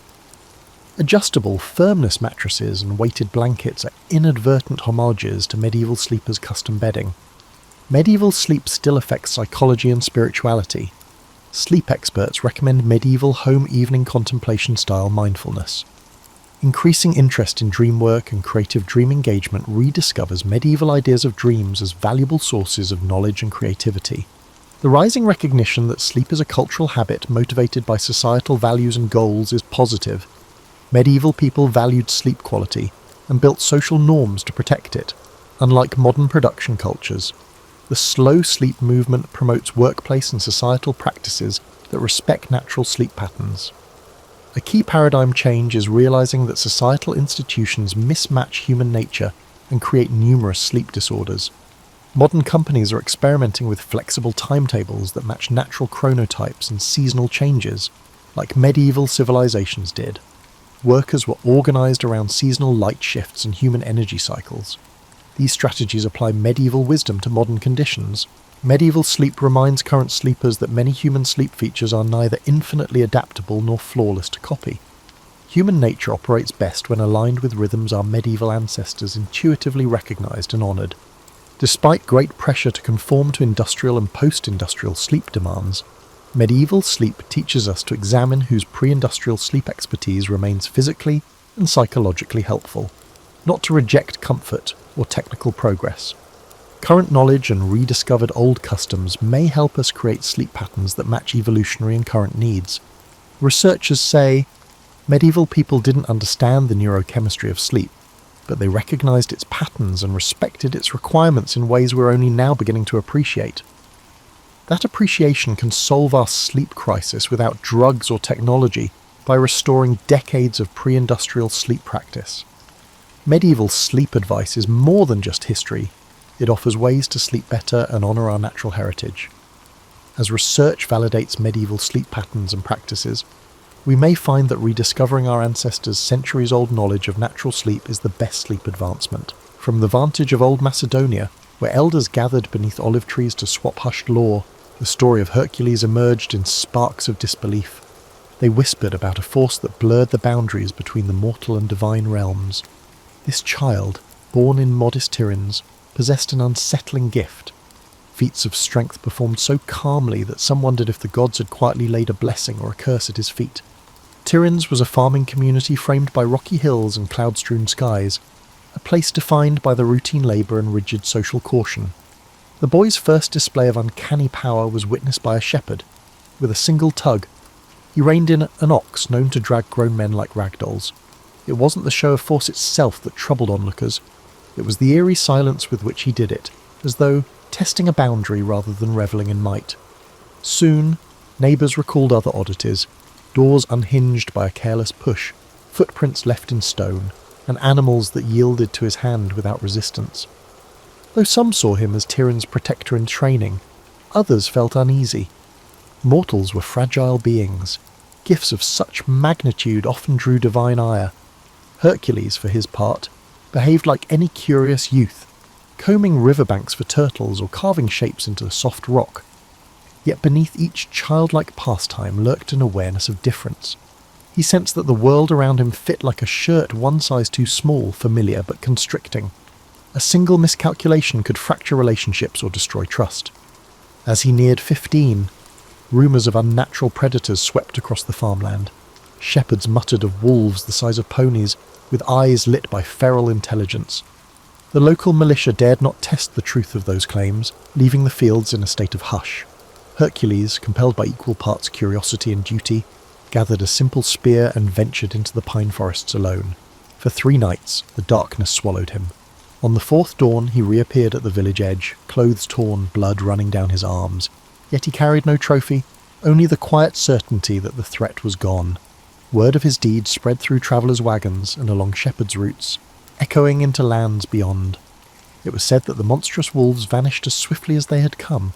In the villagers' eyes, such might have signalled a guardian, or even a chosen instrument of the gods. Soon they built humble altars to honour him. They offered tiny bowls of grain and small cups of wine as offerings to the boy who had ensured their nights. Hercules accepted none of it openly. He would pause at those altars, gaze at them in faint puzzlement, then slip away. Inside him, a tug of longing clashed with the weight of expectation. He cherished the farmland's rhythms, morning light over tilled earth, the lull of cicadas in the summer. Yet each casual greeting now carried a jolt of awe, and every dirt path he roamed felt narrower, as though funneling him towards some vast unseen road. Occasionally, he stole into the hills to commune with nature's raw pulse, pressing his broad hands against boulders as though listening for whispered secrets of stone. Tiryns was never the seat of sophistication. Unlike Athens or Thebes, it lacked gilded temples and philosophical gatherings. In a way, the simplicity of Tiryns allowed Hercules to flourish without being overwhelmed by rumours. People accepted him, half wary, half hopeful, because they needed him. He held back storms that might devour them in a single gulp. He soon learned of a summons from King Eurystheus of Mycenae, a monarch who demanded fealty and recognised the usefulness of a mortal wielding near-divine might. Friends warned him of palace politics. Even the local priest, stooped with age, cautioned that power-hungry rulers often feed on legends until there is little left of the legend itself. However, Hercules sensed an unspoken reminder that a simple shepherd's life would never be his. Gathering sparse belongings, he took one last look at the farmland, the lopsided fences, the distant bleating of goats that once filled his childhood mornings. Then, as dawn's first gleam touched the horizon, he set out for Mycenae. Those who witnessed his departure claimed a hush fell upon Tiryns, like the land itself held its breath, waiting. The path he walked would lead to triumph and sorrow, forging a destiny both luminous and shattering. In his heart, Hercules hoped to find a way back to quiet fields someday, but deep down, he suspected the gods had other plans entirely. The road to Mycenae stretched through rolling plains dotted with olive groves and jagged hillsides. Hercules travelled quietly, observing the land more than pondering the future. Yet he couldn't ignore the murmur that followed him, a hum of anticipation carried by traders, roadside shepherds, and vagrant bards. Upon arrival at the fortified city, he faced a spectacle: drummers at the gates, banners hoisted high, and crowds craning to see if a rumour exceeded reality. King Eurystheus's palace gleamed atop a rise of white stone. Once inside, Hercules found himself before a ruler whose thin lips twitched at each mention of his name. Despite grandiose surroundings, Eurystheus exuded an air of self-importance, undermined by a hint of anxiety. In the hushed court, courtiers eyed Hercules with an odd mix of curiosity and caution. They had heard the rumours of unstoppable strength. Now they assessed the man himself, broad-shouldered, wind-beaten, eyes calm as still water. Eurystheus wasted no time. "Word of your deeds has travelled far," he said, feigning warmth. "To prove your loyalty, you shall fulfil labours for the glory of Mycenae. And the gods, of course."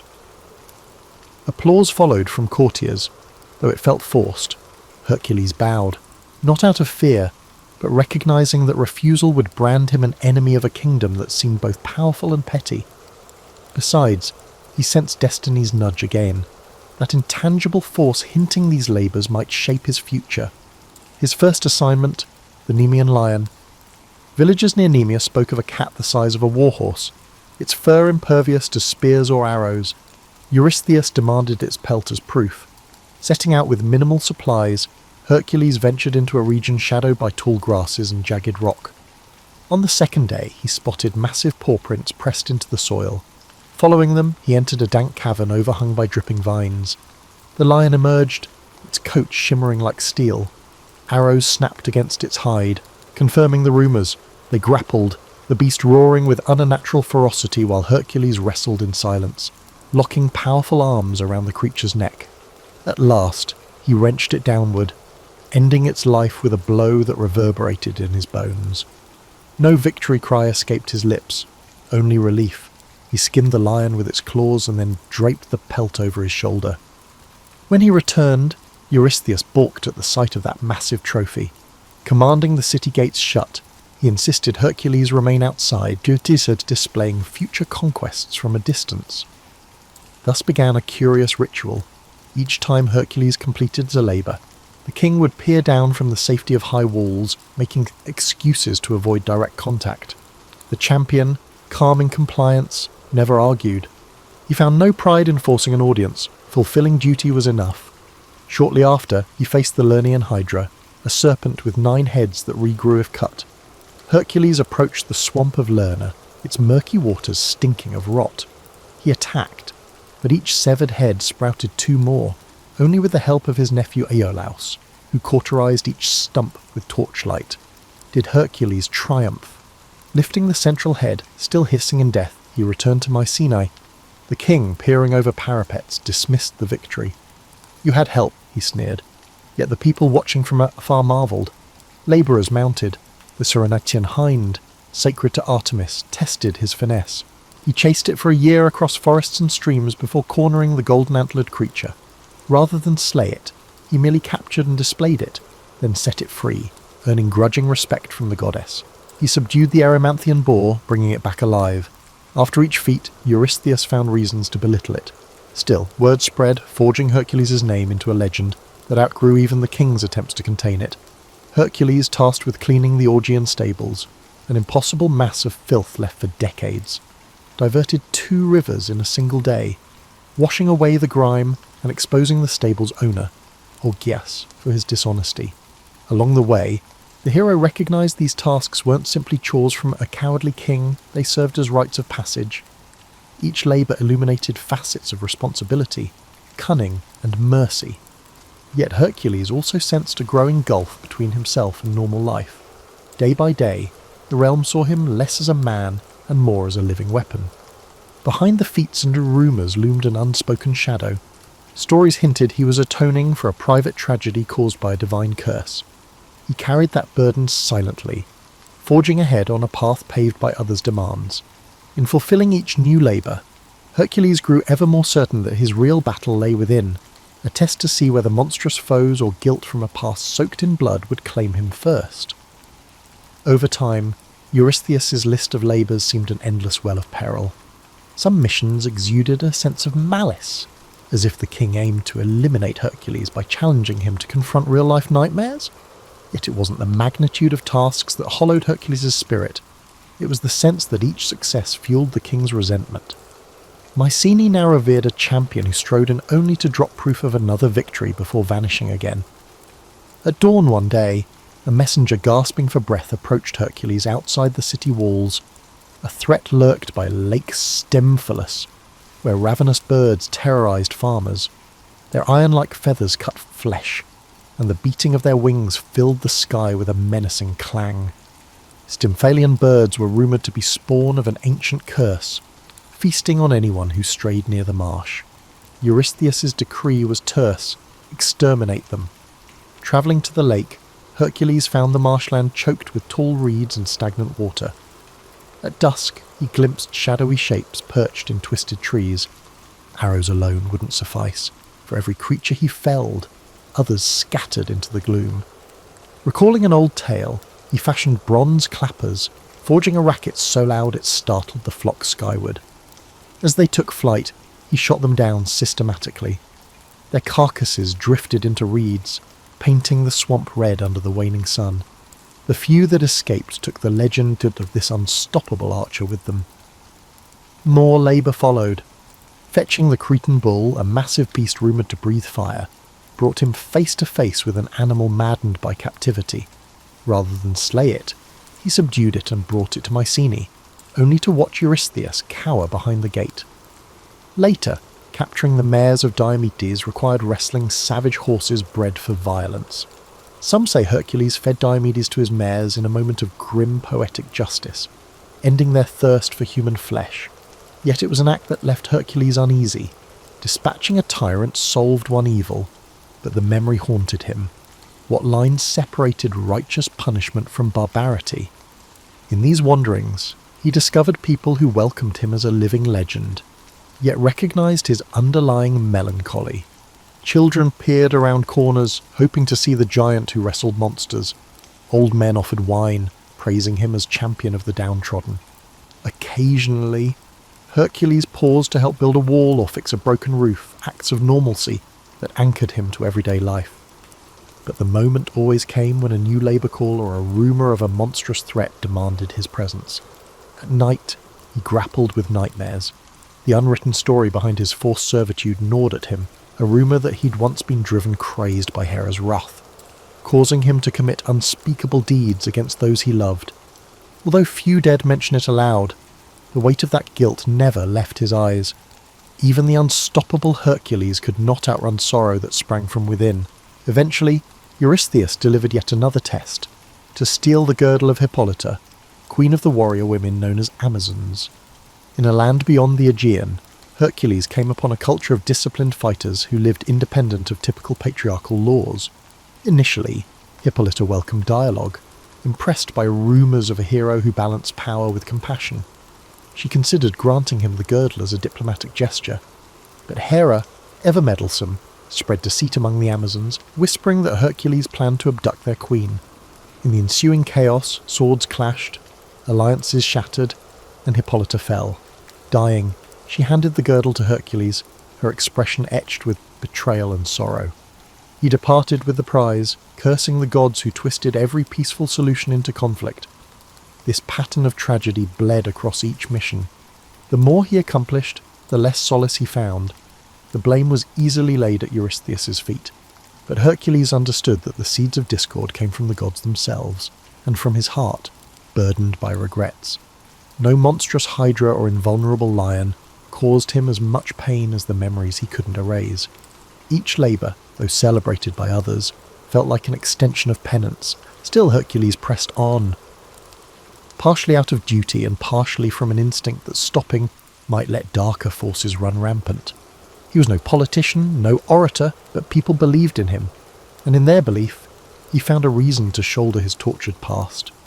So he continued, forging alliances with honest souls, meeting cunning foes in remote lands, and slaying nightmares so ordinary folk could rest at night. Through scorching deserts and perilous seas, Hercules roamed like a wandering guardian. His reputation derived more from his deeds than his words. Even so, a question circled endlessly in his mind. Would saving the world ever wash away the blood on his conscience, or was he doomed to carry his haunted legacy until the end?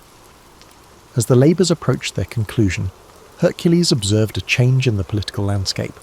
Mycenae's commoners adored him, weaving new songs about his might, but the court seethed with jealousy.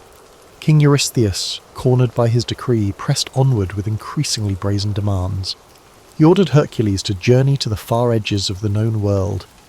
Some suspected the king hoped the hero would never return, sparing him the embarrassment of living in another man's shadow. A test soon arrived in the form of the cattle of Geryon, the creature Geryon, rumoured to have 3 bodies fused into one, reigned over a sun-scorched land beyond the pillars marking the westernmost boundary of mortal travel. The prize, a herd of crimson cattle prized by gods and kings alike. Hercules set off, crossing mountain passes, scorching deserts, and nameless seas. He famously split a landmass to create a strait, some said in a moment of frustration, others as a statement of power, raising what would later be called the Pillars of Hercules. He eventually arrived at Geryon's domain, where a monstrous hound guarded the cattle. Battling Geryon demanded strategy, for each torso wielded a different weapon. Hercules exploited the confusion, striking while the giant struggled to coordinate his 3 minds. With Geryon slain, he herded the cattle through hostile territories, clashing with thieves and hostile kings along the way. His triumphant return to Mycenae, driving those surreal red-hided animals, caused a stir of both admiration and dread. Yet Eurystheus welcomed him only from a safe distance. Soldiers corralled the cattle, sacrificing many on Eurystheus's orders. The more the king tried to belittle Hercules' efforts, the more ordinary citizens hailed the hero as a saviour of the realm.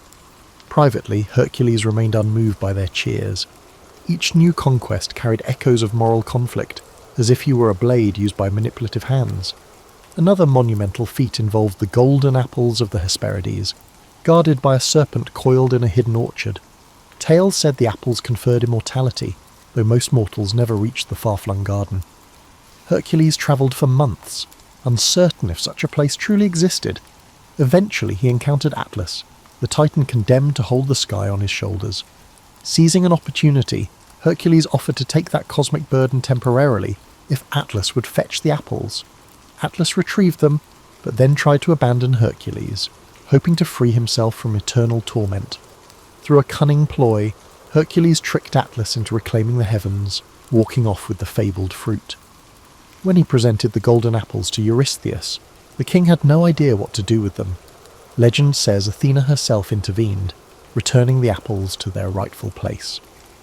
In that moment, Hercules glimpsed the gods' casual involvement.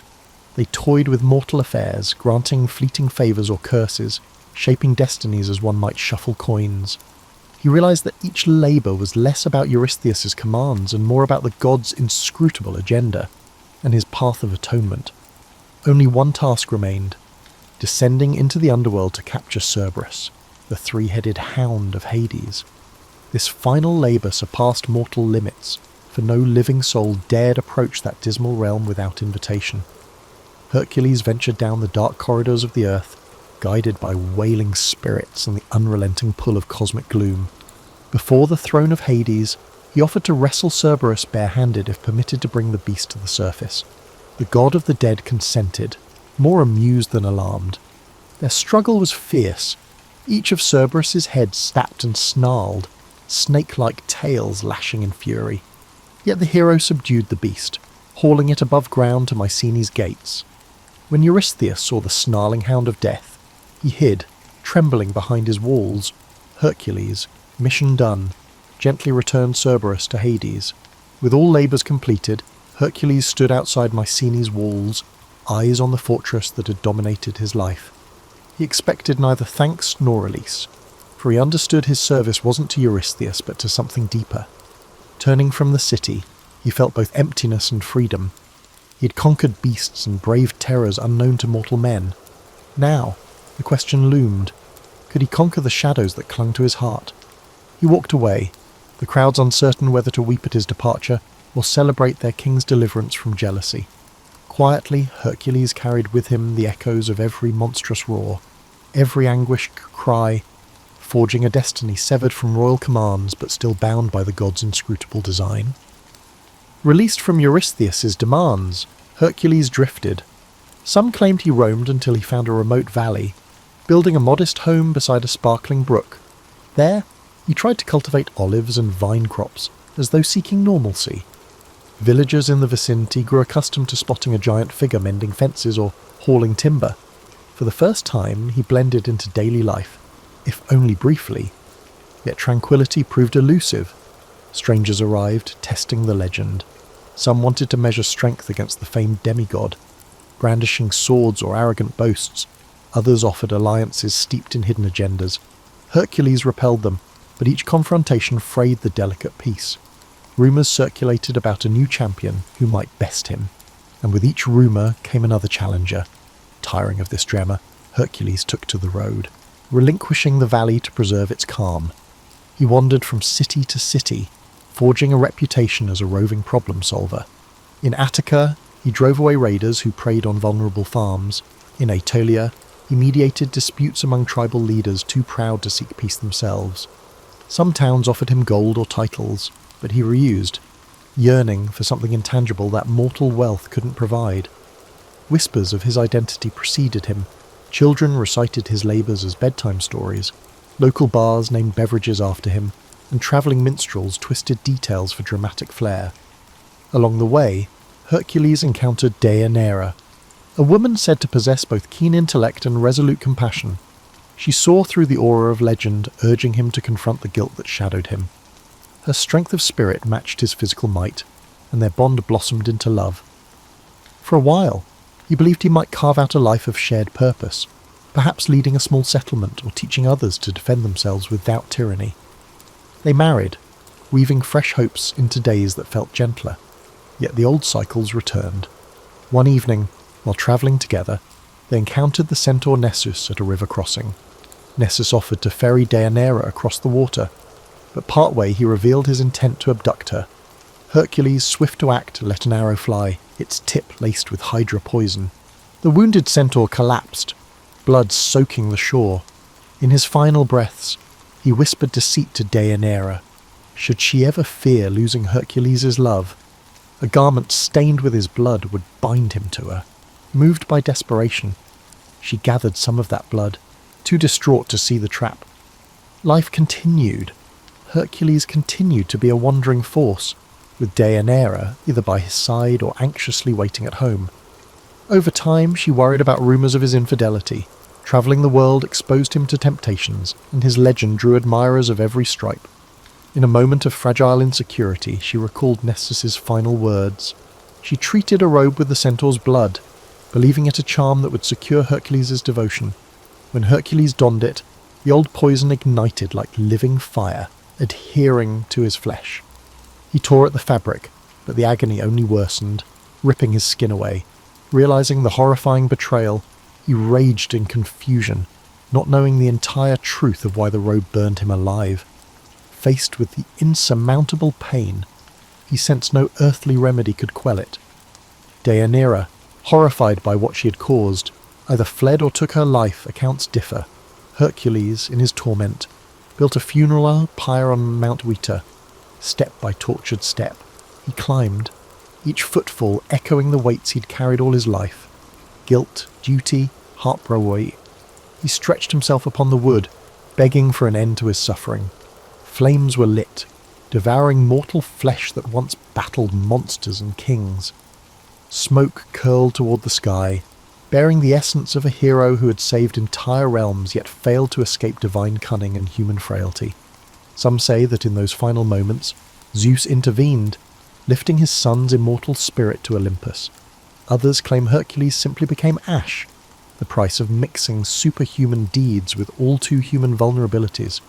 Wherever the truth lies, the legendary champion's last mortal breath vanished in mere fulfilling of the destiny shaped by both triumph and agony. Even the wind seemed to pause in reverence, as though acknowledging that no beast or king had ever broken him as completely as love and betrayal. Hercules' end on Mount Weta thundered through the Greek world like a mournful lament. Those who'd admired him as a liberator stood in stunned silence, while others who had envied him spoke in hushed voices without the cruel caprice of fate. Priests in local temples offered contradictory explanations. Some insisted his spirit rose to the heavens, others deemed it just another tragic demise, albeit of an extraordinary mortal. In the weeks that followed, altars across the Aegean bore solemn offerings in his memory. Drips of wine, handfuls of grain, even small wood carvings depicting a lion's pelt or a hefty club. Ordinary folk struggled to reconcile the downfall of a figure who had bested lions, hydras, and giants. How could such a champion succumb to something as simple, yet devastating, as poisoned fabric? For many, it confirmed that no one, not even a demigod, was immune to the brutal interplay of divine grudges and human failings. At Mycenae, King Eurystheus' court reportedly watched the news unfold with uneasy satisfaction. Though the king had long resented Hercules, learning of his agonizing death offered no genuine relief, only a hollow sense that the realm's most potent shield was gone. Some whispered that if a champion like Hercules could be vanquished, perhaps the gods would turn a harsher eye on lesser mortals. Fear lingered in the corridors of their power, as though Hercules' fiery end had shifted the cosmic balance in unpredictable ways. Stories multiplied, as tales do. Certain bards favoured the uplifting version. Zeus, recognizing his son's heroism, welcomed him among the immortals. They spun visions of Hercules seated on Olympus, sipping ambrosia in the presence of swirling constellations. Others told the bleaker side, that the flames consumed not just his body, but every vestige of his once glorious spirit, scattering him into oblivion. Across the seas, foreign scribes embellished details, turning him into a half-legendary king in lands he never visited, or crediting him with feats he never performed. Amid these tales, Deianira's part in the tragedy sparked endless debate. Some portrayed her as a naive victim of Nessus's deception. Others painted her as a jealous spouse who rashly destroyed what she claimed to love. Still others insisted the real blame lay with the gods. To many listeners, it hardly mattered. Heartbreak had been the final monster Hercules couldn't defeat. Curiously, in small villages scattered near the sites of his labours, Hercules' memory retained a more grounded quality. In these pockets, older farmers recalled how he once repaired a broken dike or rescued a lost child in the midst of a colossal quest. Children heard bedtime stories of a giant who was kind enough to share bread with travellers in need. Here, the heroic feats remained awe-inspiring, but so did the everyday decency he displayed. Over time, that dichotomy, colossal strength paired with unfeigned humility, became the tapestry of his legend. Rulers from other city-states, seeing the potency of Hercules' name, erected shrines dedicated to him as a protective spirit. They wanted travellers to believe their territory enjoyed the hero's blessing. In some cities, small festivals arose, featuring contests of strength reminiscent of his fabled deeds. However, a whisper of caution permeated every public commemoration. Hercules had conquered monstrous beasts and overcome impossible tasks, yet a subtle sting from the mortal realm had undone him. Might alone could not outmaneuver fate or quell the complexities of love. For those who once knew him personally, warriors like Iolaus or local chiefs grateful for his help, his absence left an ache beyond description. They recalled the quiet convictions that guided him, the guilt that shadowed his eyes after each impossible feat. His final torment seemed a cosmic injustice, yet also a stark reminder that the line between divine and human was never clean. Hercules had walked that line throughout his life, wrestling monstrous forms on behalf of the powerless, while an invisible war of deities raged overhead. Over decades, recollections softened. Younger generations heard only the grand arcs, the Nemean lion, the Hydra, the unstoppable hero. Details of heartbreak and moral doubt vanished in the retellings, replaced by carved statues brandishing clubs or wearing lion skins. Yet in rare corners of Greece, the full story was preserved by those who had reason to remember. A titan among men who was neither wholly god nor entirely mortal, undone at last by the same vulnerabilities he had once tried to transcend. Thus, Hercules' flame burned on in the minds of those who found resonance in his struggles, even long after the funeral pyre's embers cooled to ash. Time and distance transformed Hercules from a man into a myth. Greek cities grew, allied and warred. New heroes rose and fell. In the retelling of old stories, his name emerged as a beacon of impossible feats.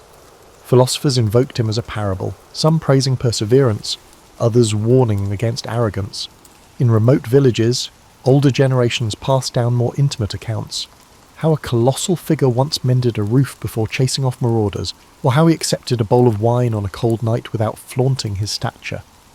As the classical era gave way to Roman ascendancy, Hercules evolved into a Roman emblem. Soldiers prayed to Hercules Invictus, equating him with conquest and unrelenting will.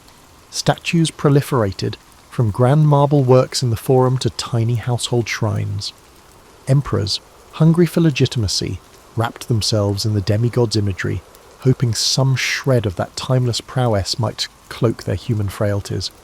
However, the bragging about strength often overshadowed the deeper nuances of Hercules' trials. Centuries later, medieval scholars wrestled with pagan legacy, attempting to blend ancient myths into Christian frameworks. Hercules became a cautionary figure, powerful yet undone by sin and trickery. In the Renaissance, artists seized upon his heroic silhouette. Palaces displayed frescoes of him wrestling lions or heaving mountainsides, highlighting the human form in dynamic glory. Playwrights toyed with his persona, sometimes as tragic hero, sometimes as comedic foil, each era reinterpreting him anew. Despite these cultural metamorphoses, echoes of his true complexity endured. In certain monastic libraries, meticulous scribes noted lesser-known episodes. The moral agony behind his labours, the heartbreak that ended his mortal story, and the persistent question of whether he ever truly found peace. For some, he embodied the tragedy of a life shaped by the divine lineage yet rooted in mortal limitations. For others, he served as a beacon of aspiration, proof that mortal will could confront even the gods' designs and sometimes triumph. Beyond texts and statuary, Hercules lived on in the intangible realm of folk memory. Fishermen off distant coasts recited short prayers to him before braving storms, as if the old guardian might still shield them from the sea's wrath. Caravans crossing desert routes invoked his name for safe passage. Parents, uncertain how to quiet a restless child at night, spun lullabies of a gentle giant who once fought off wolves so families could sleep in safety. These understated tributes carried forward the essence of a hero who, despite divine drama, always answered mortal need. For a contemporary observer, perhaps in the middle decades of life, Hercules' tale resonates on several levels. There's the unbridled strength of youth, those unstoppable surges of ambition or optimism. Then there's the gradual intrusion of responsibility, regret, and heartbreak. Middle age can bring reflection, how even the strongest among us wrestle with past mistakes, unfulfilled desires, and the weight of moral compromise. Hercules, with his unstoppable arms and vulnerable heart, mirrors that universal dilemma. Overall, it's the dualities that define him. Saviour and destroyer, victor and victim, demigod and man. He soared above mortal confines, yet remained shackled by the god's whims and his own remorse. Scholars today still debate the meaning of his final act. Was the funeral pyre a mere surrender to agony, or a deliberate transcendence of mortal bounds? Did the smoke carry him to Olympus, or was it a symbolic final note to the ballad of an exhausted hero? Some epilogues insist he found a measure of immortality, a seat among the pantheon, a cosmic nod to the labours he performed in the service of humanity and divine prerogative. Others claim his spirit roams the mortal realm, occasionally glimpsed in moments of dire need. Most accept that the ultimate truth, like so many ancient tales, remains wrapped in shifting layers of interpretation. And so Hercules remains, a fixture in the collective psyche. He stands for more than might alone. He stands for the cost of greatness, the fleeting nature of redemption, and the fragile boundary that separates gods from men. Whether chiselled in marble or accounted in a village tavern, his legend endures. He is the champion forever, forging new legends, even centuries after his final breath. In that sense, Hercules lives on wherever human hearts still strive, endure, and grapple with the powers, divine or earthly, that shape our destinies. Old pilot, lost at sea, yet behind that outline sits a life shaped by tumult, restless curiosity, and unorthodox choices. Long before she took the pilot's seat, she navigated a zigzag childhood moulded by her father's struggles, her own fierce independence, and an unrelenting search for something that matched her hunger for exploration. Born in 1897, Amelia Mary Earhart arrived during an age of rapid technological shifts, horses giving way to automobiles, electric lights replacing oil lamps. While society clung to rigid ideas about women's roles, she already sensed that convention would never satisfy her. Her father, Edwin, faced recurring employment issues and a battle with alcoholism, pushing the family from one Midwestern town to another.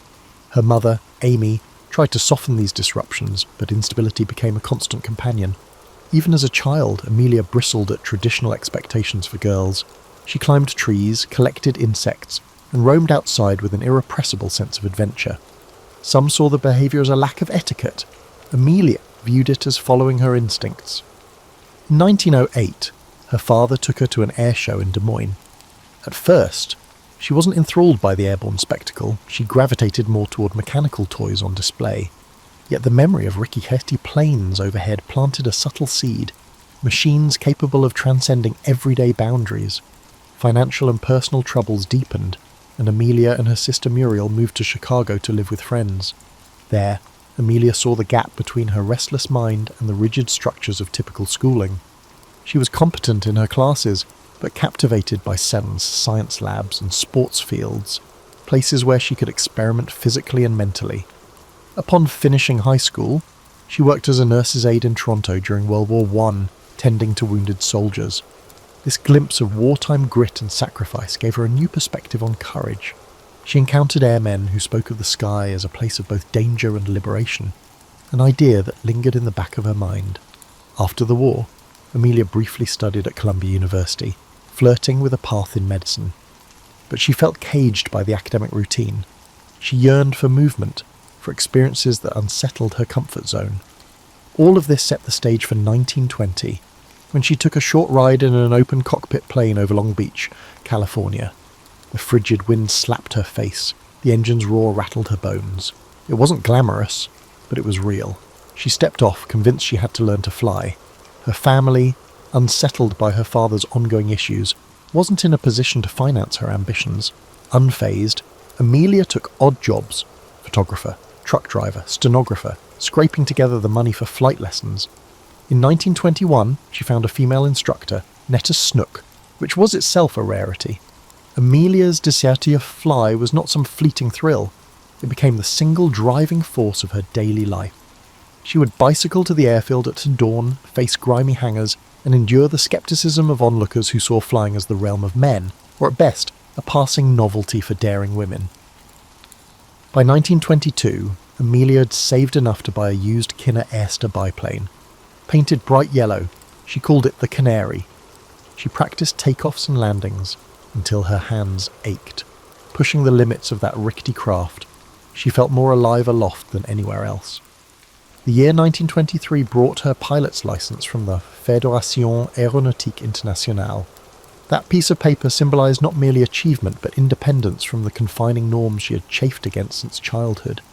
During these early chapters, Earhart was still something of an unknown in public life. Yet her determination was unwavering.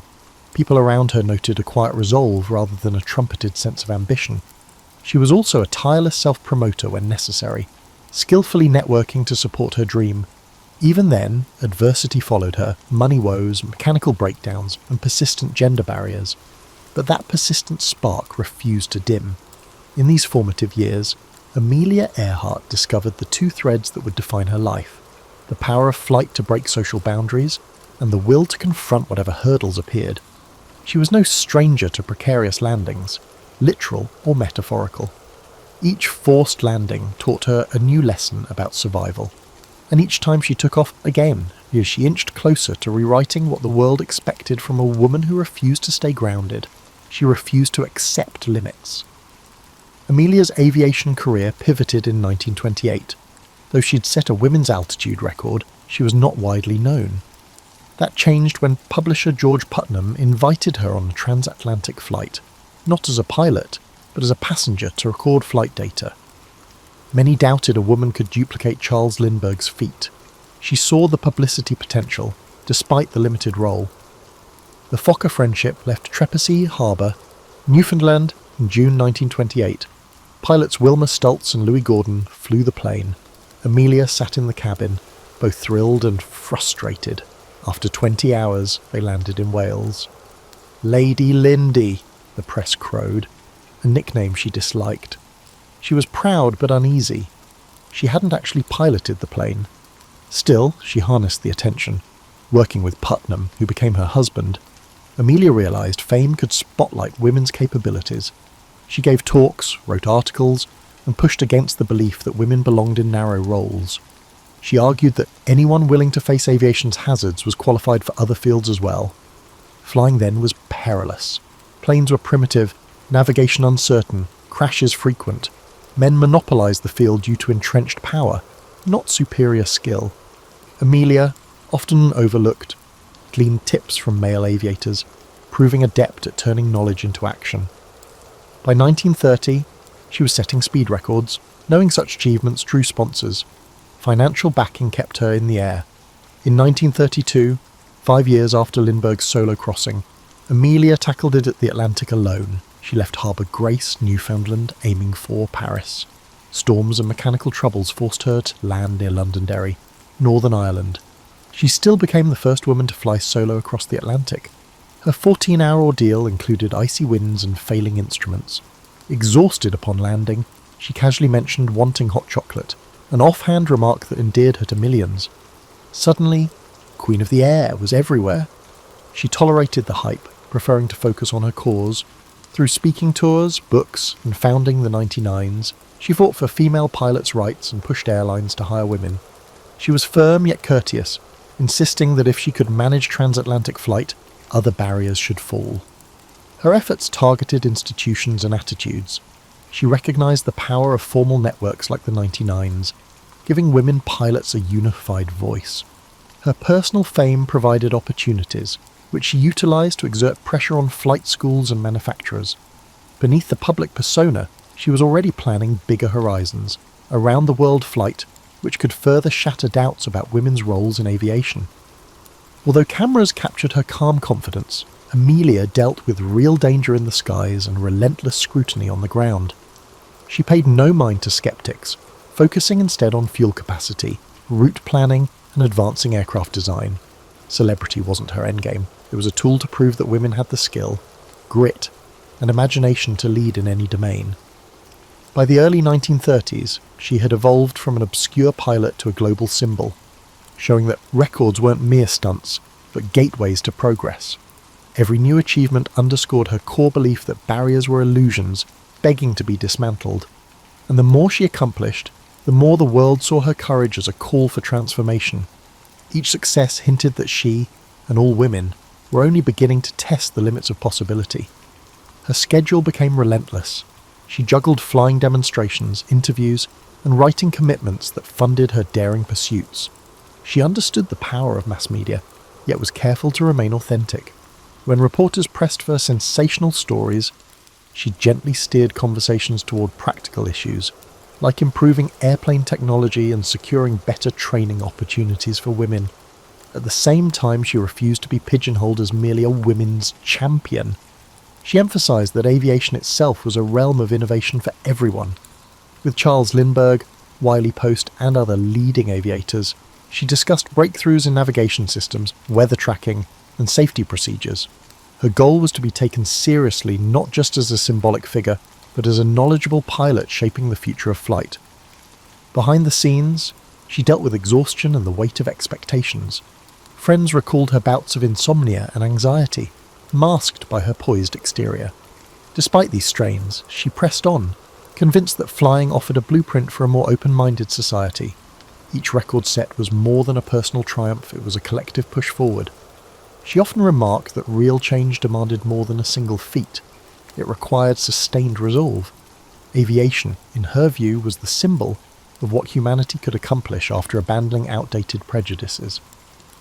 By the mid-1930s, Amelia Earhart balanced record-setting flights, a role as aviation's public face, advocacy for women, and, amusingly, fashion consulting. Her relationship with George Putnam continued to evolve. Though he came from a publishing background, he believed Amelia could be aviation's brightest star and negotiated deals to fund her ambitions. They respected each other's autonomy, even after marrying, a stance that defied social norms.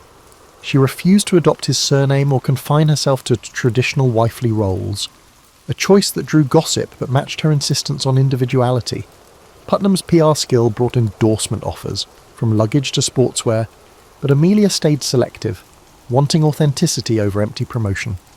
She used her public profile to push improvements in flight infrastructure, better runways, weather stations, and aircraft maintenance. Far from glory hunting, She believed proper resources would make aviation safer and more accessible. She also mentored younger pilots, sharing the lesson that technique, not bravado, saved lives in the sky. In that vein, she helped design practical clothing for female aviators, garments with functional pockets and flexible cuts to accommodate cockpit constraints. Critics called it frivolous, but Amelia saw it as another step toward normalising women in the pilot's seat. If society expected women to excel anywhere, why not equip them accordingly? By 1935, she had flown solo from Honolulu to Oakland and from Los Angeles to Mexico City. These feats showcased her mastery of long-distance navigation when tools were rudimentary. She studied weather charts and honed radio direction finding, knowing that minor miscalculations could be fatal. Each success fueled a bigger dream, to circle the globe. This round-the-world quest wasn't mere personal ambition. Amelia envisioned it as a demonstration of evolving aviation technology and a chance to gather data for future commercial routes. With the world growing more interconnected, she believed such a flight could blaze trails for global air travel. Yet the endeavour demanded a formidable airplane and a solid team. The Lockheed Model 10E Electra, a twin-engine craft with the necessary range, came into play in this situation. Backed partly by Purdue University, where she advised female students on career paths, Amelia acquired and modified the plane, adding fuel tanks and shedding unnecessary weight. She invited Fred Noonan, an expert navigator familiar with Pacific routes, to join her. The plan covered nearly 29,000 miles across multiple continents. Each stop required intricate coordination, arranging fuel caches in remote airstrips, securing radio frequencies, and ensuring local permissions. The press buzzed incessantly about her route and her gear. Public fascination soared, but Amelia kept her poise, recognising that no amount of planning could guarantee success against the capriciousness of weather and machinery. Though calm in interviews, she privately weighed the risks. Storms, mechanical failures, human errors, any could derail the flight. Yet she was no stranger to danger, having built her career on the thin line between ambition and peril. She saw risk as part of forging new paths, echoing her lifelong stance. Progress often demanded boldness. Her entire adult life had been a testament to stepping into uncharted territory, whether challenging social norms or expanding the very frontiers of flight. In early 1937, her first attempt at the round-the-world flight suffered a crash in Hawaii, damaging the Electra. Undaunted, she regrouped, repaired the plane, and adjusted her route. Determination was her hallmark, a blend of practicality and daring. As she finalised her second attempt, she noted in public statements that records and accolades weren't her primary aim. She wanted real data on routes, fueling strategies, and navigational tactics. The flight would offer invaluable insights for the commercial airlines that would soon cross oceans routinely. That stance embodied Amelia's broader philosophy. Each high-profile flight was less about personal conquest than about broadening horizons for everyone.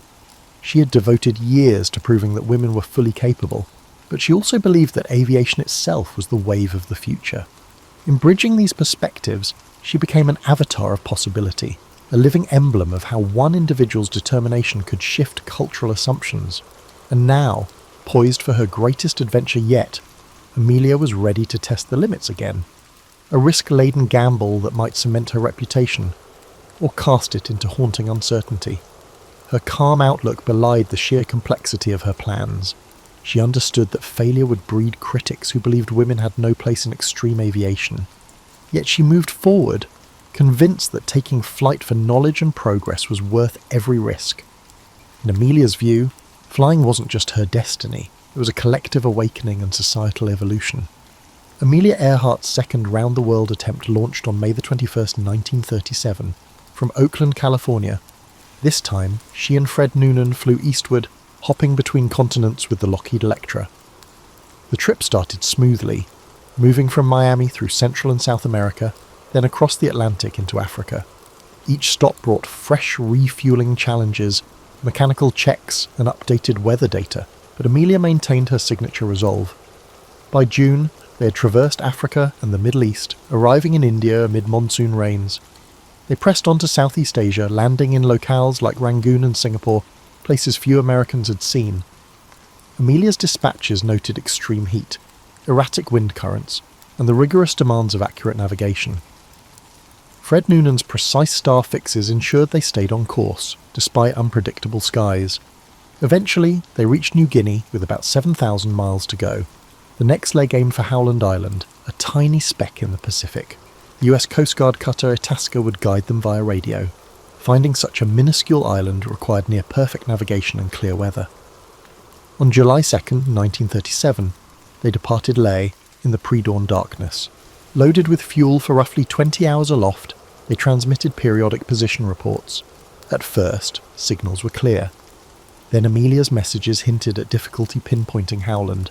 Overcast conditions likely obstructed Noonan's celestial fixes. Radio contact with the Itasca became sporadic. Some messages were garbled, others incomplete. She mentioned low fuel and an inability to spot the island. Their final known transmission: "We are on line 157, 337, running north and south." Then silence. The Itasca initiated a massive search, scouring open ocean for any sign of the Electra. Naval ships joined, searching nearby waters and atolls. No wreckage surfaced. Weeks passed, and official efforts wound down. Public disbelief was immediate. George Putnam financed private searches, clinging to hope that Amelia and Noonan might be stranded or rescued. Rumours swirled: capture by foreign forces, survival under new identities, or mechanical failure leading to a fatal crash. Eventually, prevailing theories pointed to fuel exhaustion and a crash at sea.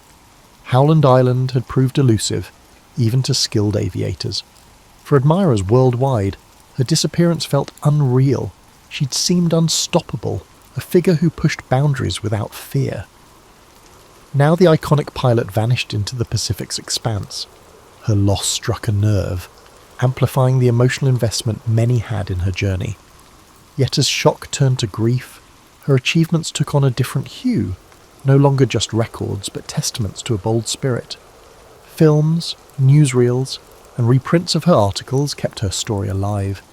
School children learned of her feats, and future women pilots cited her as inspiration. Her final flight overshadowed the rest of her life, but it also cast her as a perennial question mark, fueling endless conjecture. Some insisted she was alive somewhere. Others believed the crash was certain, but uncovered no physical proof. Still others proposed exotic scenarios, each more elaborate than the last. None provided definitive evidence. Ultimately, most accepted that she and Noonan perished at sea, undone by the navigational complications, changing winds, or plain bad luck. Yet Amelia's legacy was strangely enhanced by the mystery. She had championed possibility, and the idea that she might be out there, unfound, kept that possibility alive in people's minds.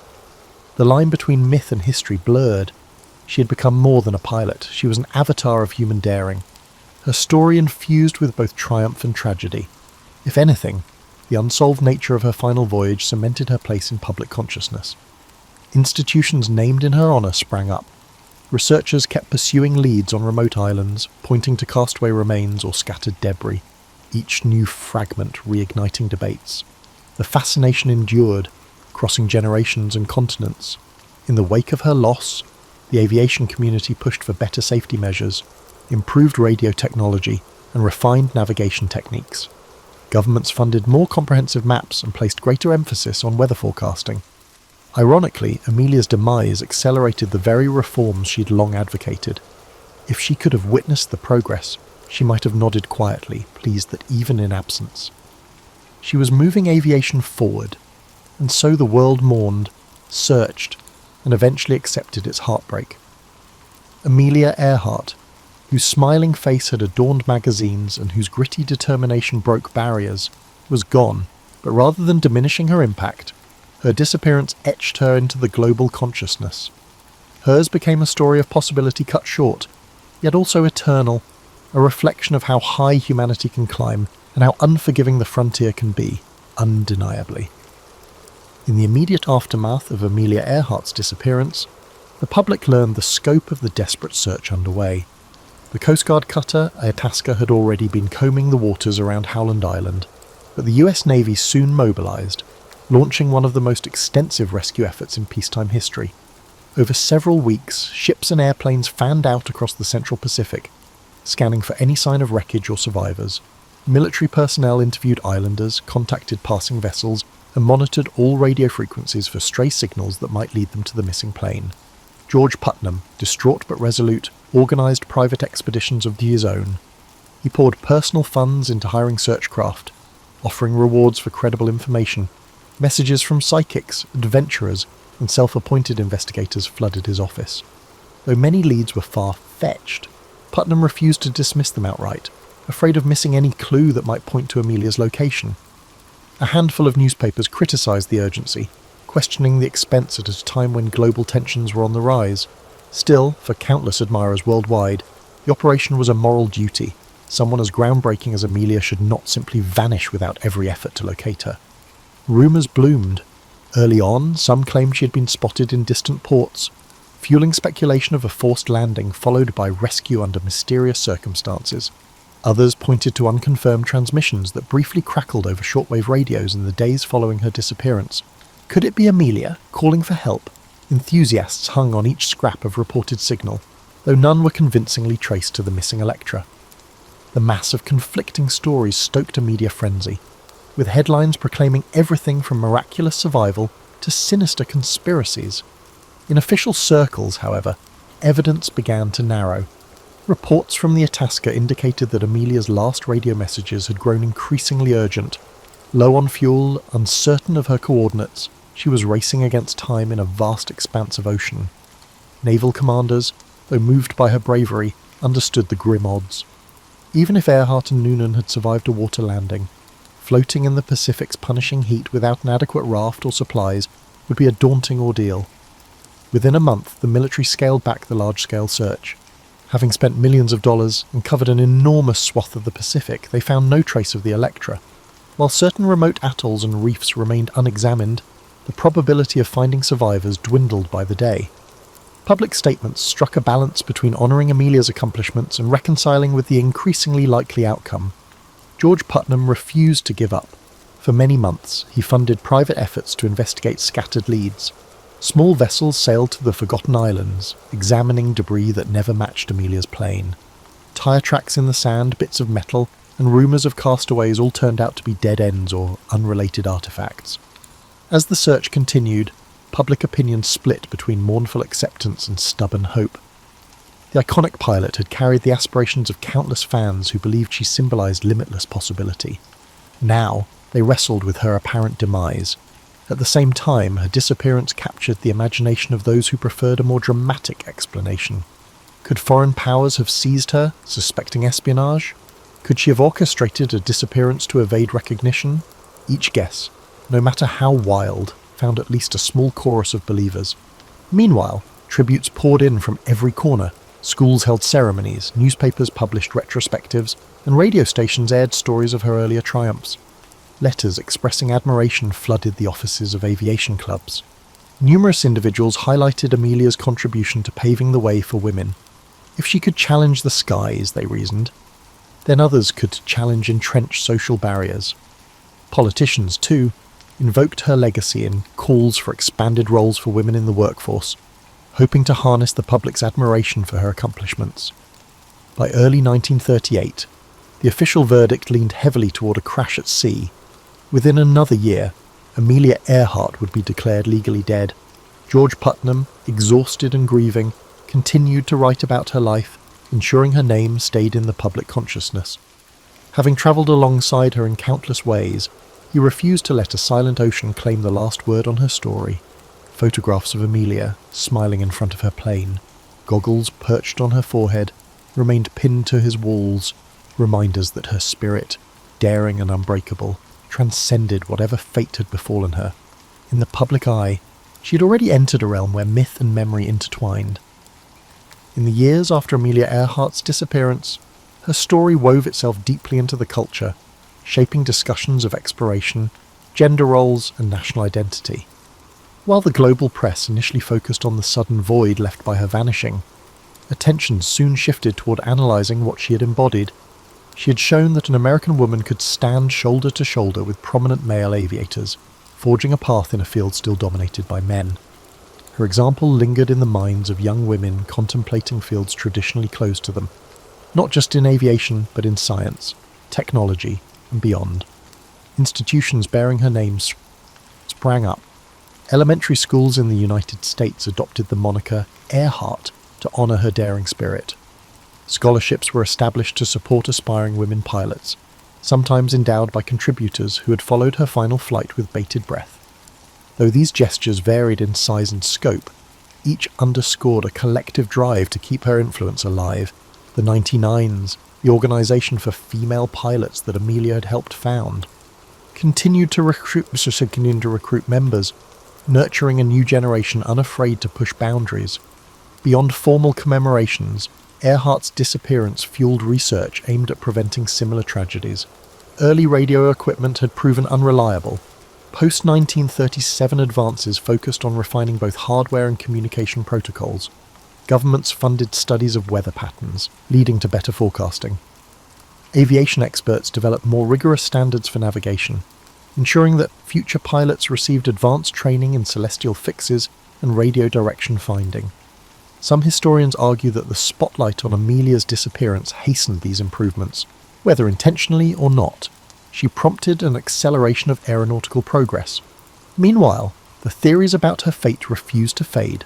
Self-styled detectives scoured archival records, analysing ship logs and rumoured sightings. In the late 1940s, a handful of American servicemen stationed in the Pacific heard local tales of a foreign pilot washing ashore years earlier, spurring renewed hunts for evidence. Occasionally, fragments of aluminum or skeletons found on remote atolls were touted as proof of Earhart's final resting place. Yet attempts to link such discoveries conclusively to Amelia or Fred Noonan always fell short. With each new claim came another wave of media coverage, keeping the question of her end alive in the public mind. Pop culture seized on the mystery, weaving it into novels, films, and radio dramas. Some portrayed her as a spy captured by hostile forces, others imagined her deliberately disappearing to live in peace. These fictional takes occasionally drew the ire of those who believed they trivialised her legacy, yet they also brought her name before audiences that might not otherwise have pondered the achievements of a woman pilot in the 1930s. Her image graced magazine covers well into the 1950s, often paired with captions urging readers to remember her pioneering flights rather than fixating solely on the unknown. For women determined to forge their own paths, Amelia's tale carried a particular resonance. During World War II, thousands of women trained as pilots in programs like the Women Air Force Service Pilots, WASP. Although she was no longer around to witness it, her example had laid crucial groundwork. Veterans of those programs cited her as a reason they believed aviation could be for them too. They viewed her last flight as the ultimate expression of her courage, continuing until the sky itself refused her any further. Critics sometimes questioned whether her fame overshadowed the contributions of less heralded female aviators. Indeed, Earhart's photogenic presence and collaboration with George Putnam's media machine set her apart. But many recognised that she had used her visibility to champion broader goals. She consistently advocated for other women flyers and used press opportunities to highlight the achievements of colleagues who lacked her public platform. If she stood alone in the spotlight, she also attempted to shine it on everyone else struggling for legitimacy in aviation's ranks. By the mid-20th century, Earhart's name had become shorthand for unbounded aspiration. Newspapers likened daring explorers to modern Amelia Earharts. Corporations cited her spirit in ad campaigns about pushing past limitations, yet behind the commercial rebranding lay an abiding truth. She had effectively proven that gender need not be an impediment to ambition. Even decades later, that message held profound significance. For every sceptical remark about knowing your place, Earhart's memory offered a counter-argument, that risks were there to be taken, frontiers to be tested, and that sometimes only the bold see how far they can really go. Today, the name Amelia Earhart conjures images of resilience and intrigue. Countless books, documentaries, and academic analyses have attempted to decipher her character and significance. Perhaps that is the ultimate measure of her impact. She remains relevant long after her plane's final, tragic flight. In a world that has seen astronauts circling the Earth and rovers traversing Mars, her achievements might look modest on paper, yet context is everything. In her era, crossing an ocean by air was a feat teetering on the verge of impossibility, especially for a woman barred from many of the support systems offered to male peers. Her influence extends well beyond aviation. Modern discussions of women's leadership, work-life balance, and personal autonomy still reference Earhart's refusal to bow to convention. The forthright way she lived, maintaining her separate finances after marriage, declining to adopt her husband's surname, and refusing to drop her career, resonates with individuals who chafe under traditional expectations. She showed that it was possible to be both admired and outspoken, both widely loved and unabashedly independent. This combination of traits keeps her relevant in each new wave of feminism, even as cultural norms continue to shift. Then there is the simple matter of mystery. Human beings are drawn to stories with open endings, and Amelia's disappearance leaves a void that speculation rushes to fill. Expeditions still venture to distant Pacific islands, sifting through detritus in search of conclusive answers. High-tech scanners, DNA testing, and underwater drones have all been employed in attempts to find the Electra or discover her remains. Each new rumour or photograph sparks interest, however fleeting, in the notion that a solution to the riddle is just around the corner. That quest has persisted for nearly a century, a testament to her lasting hold on people's imaginations. In many ways, the romance of Amelia Earhart's story lies in its human dimension. She was fallible, prone to anxiety and physical exhaustion, yet outwardly composed. She made daring choices while maintaining a certain down-to-earth practicality. Her writings reveal a person keenly aware of mortality, yet unwilling to let fear dictate her trajectory. That balance, of measured caution and determined optimism, gives her legend a credible warmth. She did not seek to become a myth. She sought to become a better pilot and, in doing so, helped recast the boundaries for what women could do. Time has a way of distilling a person's accomplishments until only the major highlights remain. In Earhart's case, those highlights are luminous enough: the first woman to cross the Atlantic by air, a fearless record breaker, a voice championing women's legitimacy in aviation, and the architect of a near-world circling journey that ended all too soon. Yet her true gift to posterity is the blueprint she left for challenging expectations. Every time someone questions the status quo, every time a woman pursues a field that once excluded her, a sliver of Amelia's spirit resonates. Though formal statues and memorials exist, perhaps the most fitting tribute lies in the intangible. Her legacy thrives in the collective consciousness. Crossing borders and cultures, schoolchildren undertake projects on her life, discovering that bravery and curiosity can upend established norms. Non-profit groups continue awarding scholarships in her name, ensuring that girls from modest backgrounds can earn their wings.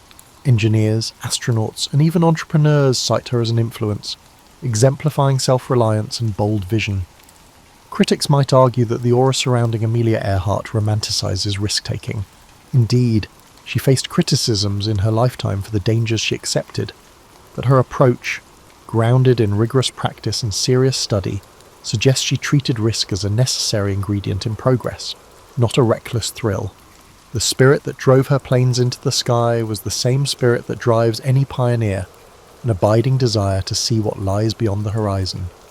As we consider her today, we find that her story is less about flight than about transcending limitations. She didn't merely fly, she challenged the gravitational pull of society's assumptions. That she vanished while pursuing her grandest ambition adds a paradoxical layer of both sorrow and admiration. Yet her final lesson endures. Uncharted territory remains, waiting for those who dare to step off the map. In that sense, she is still aloft, guiding those who look skyward with their dreams of possibility, and a steadfast refusal to accept the confines others have drawn. Aaron Burr was born on February 6, 1756, in Newark, New Jersey, into a renowned family that promised a life full of amazing chances. His maternal grandfather was Jonathan Edwards, a well-known theologian, and his father was the College of New Jersey's second president. When Burr was only 2 years old, both of his parents died, first his father, then his mother, leaving him and his sister orphans and reared by fabulous relatives. Such sorrow at a young age could have crushed a less hardy personality, but it fostered Burr's independence and desire to identify himself beyond parental expectations. Burr showed extraordinary intelligence in his early teens. He enrolled at the College of New Jersey and demonstrated an interest in classical studies and debate. His peers described him as intense, charismatic, yet a little distant. While many future statesmen focus solely on speech, Burr quietly mastered logic and moral philosophy, gaining insights that would eventually guide him through the maze of political power. He wasn't just a bookish prodigy, he also enjoyed socialising and made friends with students who noticed his quick wit. However, he kept his deeper intentions private. Burr graduated at the premature age of 16 and first pursued theology. He studied with several pastors, attempting to balance his intellectual rigour and spiritual fervour. However, he regarded organised religion as excessively limiting, and he was wary of accepting dogmas without proof. His restless intellect wanted a vocation that provided both challenge and the prospect of global success. After studying with Dr. Joseph Bellamy, he gave up on the idea of becoming a minister. Law appeared more substantial and open-ended, a field in which ingenuity and compelling argument might change fortunes in an instant. But first, destiny beckoned him to an entirely different arena: the war. The American colonies were drawing closer to open conflict with Britain. In 1775, Burr was attracted by the thunder of muskets and the swirl of patriotic discourse. At the age of 19, he joined Benedict Arnold's expedition to Quebec, a perilous journey across the Maine woods aimed at undermining British power in Canada. The arduous march tested every ounce of Burr's fortitude. Many men faltered in frigid temperatures, but Burr persevered, demonstrating a tenaciousness that pleased his superiors. Although the campaign failed to seize Quebec, Burr established a reputation for bravery in the face of adversity. He was even reported to have carried wounded General Richard Montgomery off the field, though the exact specifics are unclear. Throughout the Revolution, Burr distinguished himself in the Continental Army. He temporarily served as an aide to General George Washington, but the two disagreed. Washington's quiet character clashed with Burr's more daring attitude. Burr thought the commander-in-chief to be overly cautious, afraid to undertake dramatic movements that he believed would hasten the end of the war. Burr's military career was unaffected by his resignation from Washington's staff. He continued to serve in various positions, eventually commanding a unit at the Battle of Monmouth in 1778. Harsh surroundings and never-ending demands weighed on him, and in 1779, health issues caused him to leave active duty. Still, by the time the guns went silent, Burr had demonstrated that he was neither a timid thinker nor a man of words. After experiencing both wartime heroism and the sting of near-constant friction, Burr redirected his energy into the law. Post-war America was brimming with chances for ambitious young men, and Burr was eager to take them. He studied in the offices of well-known lawyers in New York, soon establishing himself as bright, detail-oriented, and practical. By 1782, he had married Theodosia Prevost, a widow with academic interests that suited his desire for discourse. Their connection would quietly shape Burr's worldview. Theodosia supported his legal profession and gave emotional stability, which was sometimes lacking in a post-war milieu of flux. Before relocating to New York City, Burr practiced law in Albany after receiving his bar admission in 1782. His legal knowledge, combined with an unassuming charm, made him an effective advocate. He took on high-profile cases, representing both wealthy merchants and underdogs, and created fascinating narratives that wowed juries. Burr's legal accomplishment paved the groundwork for his political career. The nascent republic needed voices that understood both the law and the delicate balance of power. Burr believed he could shape that dynamic to his advantage, and, he reasoned, the nation's as well. With the war's echoes still vivid in public memory, Burr set out on a voyage that would take him to the pinnacles of American politics as well as its lowest depths. By the late 1780s, New York's political scene had changed, with various factions competing for power in the new United States. Aaron Burr navigated a sea of alliances, making subtle contacts behind the scenes. He had little regard for grand ideological speeches. He viewed politics as focused on practical arrangements and mutual benefit. Some co-workers appreciated his focus on results, while others called him opportunistic. Burr's strategy propelled him forward quickly. In 1789, he first entered formal office when Governor George Clinton appointed him as the state's Attorney General. Burr took the role seriously, prosecuting crimes and enhancing the legal system. Political gossip, not legal progress, kept him in the spotlight. Burr kept his opinions on the federal constitution to himself, seldom engaging in the intense conflicts between Federalists and Anti-Federalists. Such behaviour kept him mysterious, a friend to both sides yet loyal to neither. The strategy was wise, though controversial among purists seeking unwavering loyalty to one camp. Burr's increasing popularity led to his election to the Senate in 1791, where he defeated incumbent Philip Schuyler. Hamilton was alarmed by Burr's rise, seeing it as a direct threat. Hamilton supported strong financial systems for the nation, such as a federal bank and centralised fiscal policy. Burr questioned Hamilton's concentration of authority without directly opposing these actions. Burr acknowledged states' rights to an extent, but emphasised personal liberty, especially his own. The animosity between the two men grew gradually, hidden behind the formality of legislative procedures. Burr gained recognition in the Senate for his subtle and effective speeches. He seldom gave long speeches, favouring quick points to sway undecided members. He built cross-party coalitions, confusing colleagues who insisted on taking sides in the Federalist-Republican divide. Burr's coalition-building skills terrified Hamilton further. Burr returned to New York when not in session, expanding his legal practice and maintaining contacts that kept him a prominent figure in city politics. His personal life changed significantly. Burr was left distraught after the death of his wife, Theodosia Prevost, in 1794. They had a daughter, Theodosia, born in 1783. Burr concentrated his emotional energy on her education. He thought women's intellectual abilities were undervalued, so he took charge of her studies, exposing her to literature, geography, and philosophy. Burr's father-daughter relationship was a key influence in his life, shaping his progressive views on women's roles, which were rare among his peers. In the late 1790s, Burr's political fortunes varied. Prominent politicians overshadowed him in 1797, and he lost his Senate re-election. He leveraged his network in New York's Tammany Hall, which was evolving into a powerful political machine. Burr's early involvement with Tammany focused on grassroots organising, despite the group's later association with corruption. He understood that mobilising regular voters, instead of seeking approval from elites, was essential for gaining power. This focus on widespread involvement distinguished him from many Federalists who viewed democracy as a fragile issue best managed by property-owning elites. As the 1800 election neared, Burr's ties with Democratic Republicans, especially Thomas Jefferson, strengthened. The Federalists were falling apart, and John Adams' administration had lost its appeal. Burr quietly secured Jefferson's electoral votes in New York, orchestrating a surprising upset through the city's crucial vote bloc. Burr was in line for the vice presidency, but an unusual constitutional quirk arose. Jefferson and Burr tied in the Electoral College. Hamilton intervened in a lengthy House debate, convincing Federalists to support Jefferson over Burr. Hamilton disliked Jefferson's politics but loathed Burr more, seeing him as unprincipled and unscrupulous. Jefferson won the presidency and Burr became vice president, but the affair left a lasting impact. Burr felt betrayed, believing Hamilton's actions damaged his reputation.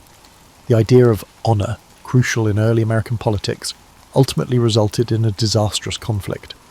Burr played the second man, uncertain of his influence in Jefferson's administration. The vice presidency then was not a route to fame.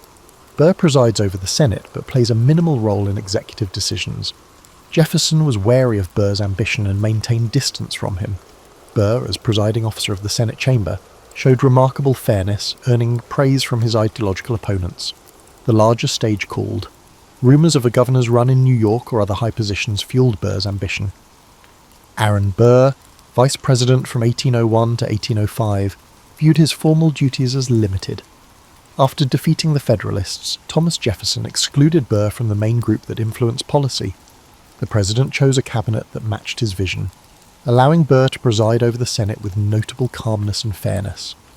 For an ambitious man, being a polite referee during legislative sessions felt oppressive.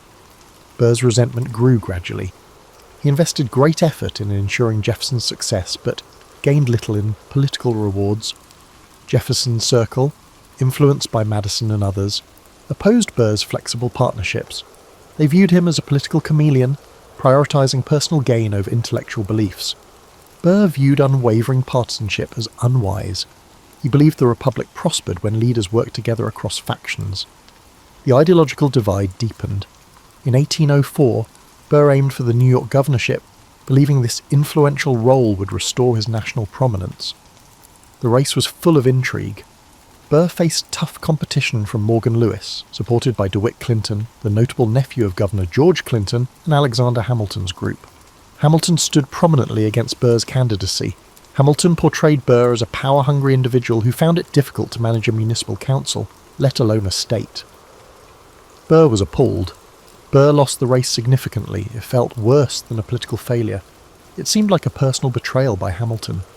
Rumours emerged that Hamilton made negative remarks about Burr at private dinners, describing him as morally corrupt. Burr worried they had irreparably damaged his reputation. Burr saw a duel as the sole means to restore his honour in that era. Though it may seem odd now, for many Americans in the 18th century, a man's honour was like vital currency, essential for engaging in public life. Burr challenged Hamilton to a duel in the summer of 1804. The men negotiated details through intermediaries, adhering to the conventions of the time. On July 11th, 1804, they met at Weehawken, New Jersey, a secluded spot on the Palisades above the Hudson River. Some versions suggest that Hamilton meant to throw away his shot, indicating he would intentionally miss, hoping Burr would do the same. Burr later claimed he thought Hamilton was aiming to kill. As the smoke cleared, a bullet hit Hamilton in the abdomen, killing him. Burr, unharmed, turned into a fugitive in the public's eye. Hamilton's death the following day ignited widespread condemnation. Burr faced murder indictments in New York and New Jersey, but the charges were never pursued. The tragedy overshadowed any detailed reasoning for their hostility. The public largely backed Hamilton. The Federalist Papers lauded him as a brilliant politician hindered by a vain rival. Burr's political prospects fell apart. Jefferson explicitly barred him from any further participation in the government. Newspapers labelled him a murderer. Even those who once admired his intelligence or heroism had distanced themselves. Burr completed his vice presidency, eager to salvage what he could. Yet the duel loomed over the painful conclusion. At the final Senate session, he delivered a heartfelt goodbye message that brought some senators to tears. Yet, dignity in language could not erase the mark of Hamilton's death. Burr found himself adrift after his departure from office in 1805. He was left without a public office, consistent support or a good reputation. He tried to manage his increasing debts. Some suggested he return to practice, but the incident left high-profile clients wary. Some believed he could move to Europe for a new beginning. Burr adopted a bold strategy, exploring the American frontier for new political opportunities. He journeyed west, connecting with frontier leaders and exploring the Ohio and Mississippi valleys. The Louisiana Purchase opened vast territories, igniting talks of new states or possibly independent nations from Spanish lands. Burr's motives are still up for debate. Some believe he aimed to occupy these regions legally, while others claim he sought to incite revolt and create a new empire. Burr, always enigmatic, revealed little about his ultimate goal.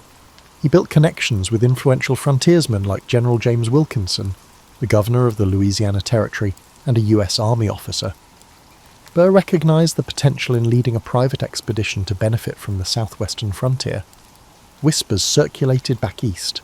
Was the disgraced former vice president scheming against the United States? Federal officials found cryptic notes suggesting suspicious motives. Jefferson, not a friend of Burr, had to carry out an investigation. A dramatic legal spectacle was poised to challenge the nation's views on treason and explore the limits of personal ambition. Burr moved ahead, sure of his cleverness, oblivious that his next step would thrust him from political exile into a web of conspiracy trials that endangered his life. Between 1805 and 1807, Aaron Burr traversed the western border with a covert agenda. He spent time near the Ohio River, negotiating for land and speaking with militia officials. Burr's critics said he planned to conquer Spanish land along the southwestern border and establish a new empire, with himself at the helm. Others said he planned to push several western states or territories to capitulate from the Union, establishing a breakaway republic. Burr spoke cryptically, addressing great undertakings and confiding only in close pals. To some, his words evoked visions of fame and money. To others, they smelled of blatant treachery. James Wilkinson, a U.S. Army officer, governor of the Louisiana Territory, and known double dealer, was at the centre of his scam. Burr and Wilkinson communicated encoded messages about army movements, resources, and potential alliances. Burr expected Wilkinson's help to gather recruits for an expedition. It is unclear whether the expedition's goal was to liberate Spanish-ruled Mexico or to seize American land. Regardless, Burr's plan to use armed force for personal gain crossed a dangerous boundary. President Thomas Jefferson urged authorities to closely monitor the situation after hearing increasingly disturbing rumours. In October 1806, Burr assembled a small fleet on the Ohio River, laden with men, provisions, and dubious intentions. He led them south toward the Mississippi. Public concern grew. If Burr actually intended to hit Spanish territory, it could spark an international crisis. If he collaborated against the United States, it was sheer treason. The disaster peaked when Wilkinson, always eager to rescue himself, disavowed Burr and sent dispatches to Jefferson depicting Burr as a conspirator. Burr quickly discovered that law enforcement was onto him. Burr was caught in January 1807 in what is now Alabama, having been deceived by individuals he had formerly considered supporters. He had just a small band of supporters left, the rest having dispersed when the expedition lost pace. Under protection, he endured a perilous journey back east to face charges. The journey was humiliating. He had been honoured as a military hero and vice president, but now he was paraded around dusty frontier communities as a criminal suspect. When he finally arrived in Richmond, Virginia, he was indicted for treason and high misdemeanour. The subsequent trial of Aaron Burr in 1807 was a national spectacle. The Constitution defines treason as waging war against the United States or assisting its enemies, and it requires 2 witnesses to the same overt act. In the prosecution against Burr, the government struggled to provide direct evidence that he had really fought in the war.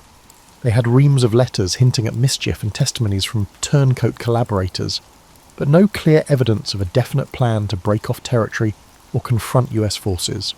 Chief Justice John Azay, as a circuit judge, Marshall insisted on strict adherence to the constitutional requirements for treason. Marshall's stance infuriated President Jefferson, who saw Burr's culpability as evident and demanded speedy retribution. The trial's drama captivated the young nation. Every day, scores of people, lawyers and journalists jammed the courtroom. Burr, with his typical cool attitude, served nearly as co-counsel in his defence, meticulously scrutinising witnesses and evidence. He mocked the concept that frontier gatherings or ambiguous conversation constituted treason. At most, he contended, he could have been planning an expedition against Spanish possessions in the event of war, hardly a crime if no war had been declared. What's the verdict? The jury acquitted Burr of treason due to inadequate proof of an overt act. They also cleared him of a misdemeanour charge for mounting an unlawful military mission. Public opinion remained mixed, with many believing Burr was guilty in spirit if not in form. Jefferson was furious, fearing that clever legal techniques and Marshall's federalist leanings had protected Burr. However, the outcome stood, leaving Burr free, but permanently soiled. Following the trial, Burr's money and reputation were in shambles. Friends disappeared, credit was non-existent, and trust in any source was low. A fresh Western expansion plan was out of the question.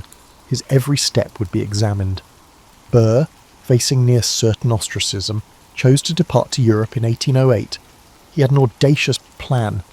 Perhaps foreign powers, such as Britain or France, could find value in his strategic mind and sponsor a fresh voyage to the Americas. If that fails, he may become a permanent exile, moving from one European capital to another.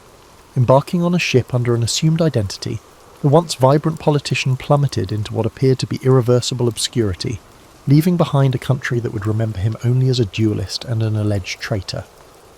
Aaron Burr travelled to Europe in 1808 in search of a fresh start or a financial boost to help him achieve his goals.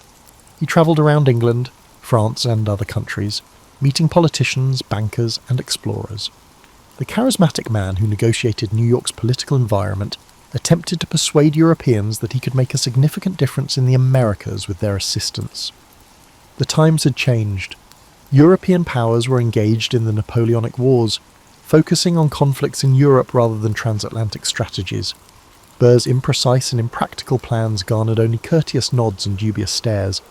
Expatriates in London suspected Burr of plotting a war between the United States and Spain to take Spanish possessions. British intelligence tracked Burr, wary of potential partnerships. Burr's finances decreased, requiring him to rely on loans from acquaintances or limited assistance from old American friends. The former vice president resided in run-down rented apartments, writing letters to potential donors who no longer saw him as a useful ally. his famed ability with words was insufficient to deter creditors. Burr relocated his activities to Paris in 1810, hoping to find a more welcoming atmosphere under Napoleon's rule.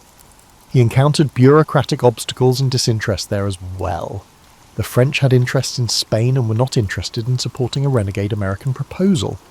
Burr's demands for an audience frequently went unanswered for long periods. The French authorities occasionally restricted his movements, suspecting him of espionage or subversion. Burr voiced frustration in his diaries about the difficulties of being a stateless traveller, without a purpose. He attempted to maintain his dignity by referring to himself in social circles as Colonel Burr, or the American traveller, omitting his scandalous history. He had some success delivering Revolutionary War or early American politics anecdotes at dinner gatherings. The man who had duelled with Hamilton, risked the death penalty for treason, and was now pursuing crazy adventures drew the attention of some Parisian intellectuals. Fascination rarely led to genuine support. Burr, no longer attacked by American media, faced a bitter irony. In Europe, he was less infamous, but also less significant. Burr's name was hardly spoken in the United States, except in cautionary tales of ambition gone bad. The War of the 1812 overshadowed his legacy. America faced fresh war with Britain, but Burr remained helpless abroad. By 1812, he was nearly bankrupt, relying on the generosity of a few devoted friends or new acquaintances who liked his talk enough to take him to dinner on occasion.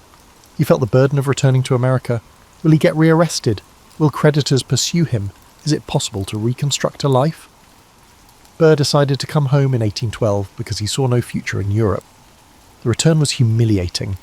He adopted an alias to avoid exposure. When he arrived in Boston in 1812, he discovered a transformed nation. The second conflict with Britain tested America's might. The Federalist Party, which could have offered him stability, was in disarray. The Republican faction, led by Madison, had little interest in a person deemed toxic. Reclaiming a tiny political position seemed hopeless. Burr was enticed to New York City, where he was once regarded as a legal powerhouse. He quietly resumed practicing law and maintained a low profile. Despite initial skepticism in the legal community, his abilities finally attracted enough clients to keep him afloat. The era of extravagant balls, sophisticated dinner parties, and daring political moves has passed. Burr's existence was restricted to an office, a modest living arrangement, and occasional social gatherings with a few acquaintances who tolerated his ruined reputation. In 1813, his daughter Theodosia went missing at sea, causing personal anguish. She set sail from South Carolina to New York, but her ship disappeared. The cause, pirates, a storm, or mechanical breakdown, was unknown. Burr was saddened after losing the one person who had always trusted in him, despite the scandals. His diaries from this period reveal intense anguish and a sense of universal unfairness. He lost his wife years ago, abandoned his political career, and now his daughter has vanished. Burr drifted through duties in the 1810s, surviving but troubled. Occasionally, acquaintances spotted flashes of his previous charm, sly humour, and acute mind capable of dissecting a legal case. It was as if he had subdued a formidable force. The press scarcely mentioned him, merely reporting the occasional lawsuit or article. As the War of 1812 ended and the country entered the era of good feelings, Burr stayed on the sidelines, a reminder of a more turbulent era. Burr's attention switched to urgent problems as new leaders defined the Republic's future, leaving him unsure whether he could redeem his tarnished reputation. Aaron Burr, a lawyer in New York in the 1820s, lived in obscurity and had few illusions. His survival abilities remained good. He handled a continuous flow of legal cases, including contract disputes, estate matters, and occasionally criminal defense. Elder residents in the city's quiet corners remembered his flashy youth, while younger residents considered him a footnote to the Hamilton duel, or a cautionary tale. When an enthusiastic journalist attempted to interview him about those exciting occurrences, Burr, while cordial, remained evasive or imprecise. Burr maintained a sense of old optimism, believing that fate may yet surprise him. He prioritised personal interactions, developing friendships with progressive minds in the community. These included academics, voting rights activists, and women's rights pioneers. Some thought it strange that the former conspirator mixed with them, but Burr relished having robust debates about social changes. He He was the father who advocated for Theodosia's education, feeling society undervalued women's contributions. Years passed, and Burr would occasionally fly upstate for work or to see friends. The Erie Canal's development in the 1820s demonstrated New York's commercial advancement, placing him behind.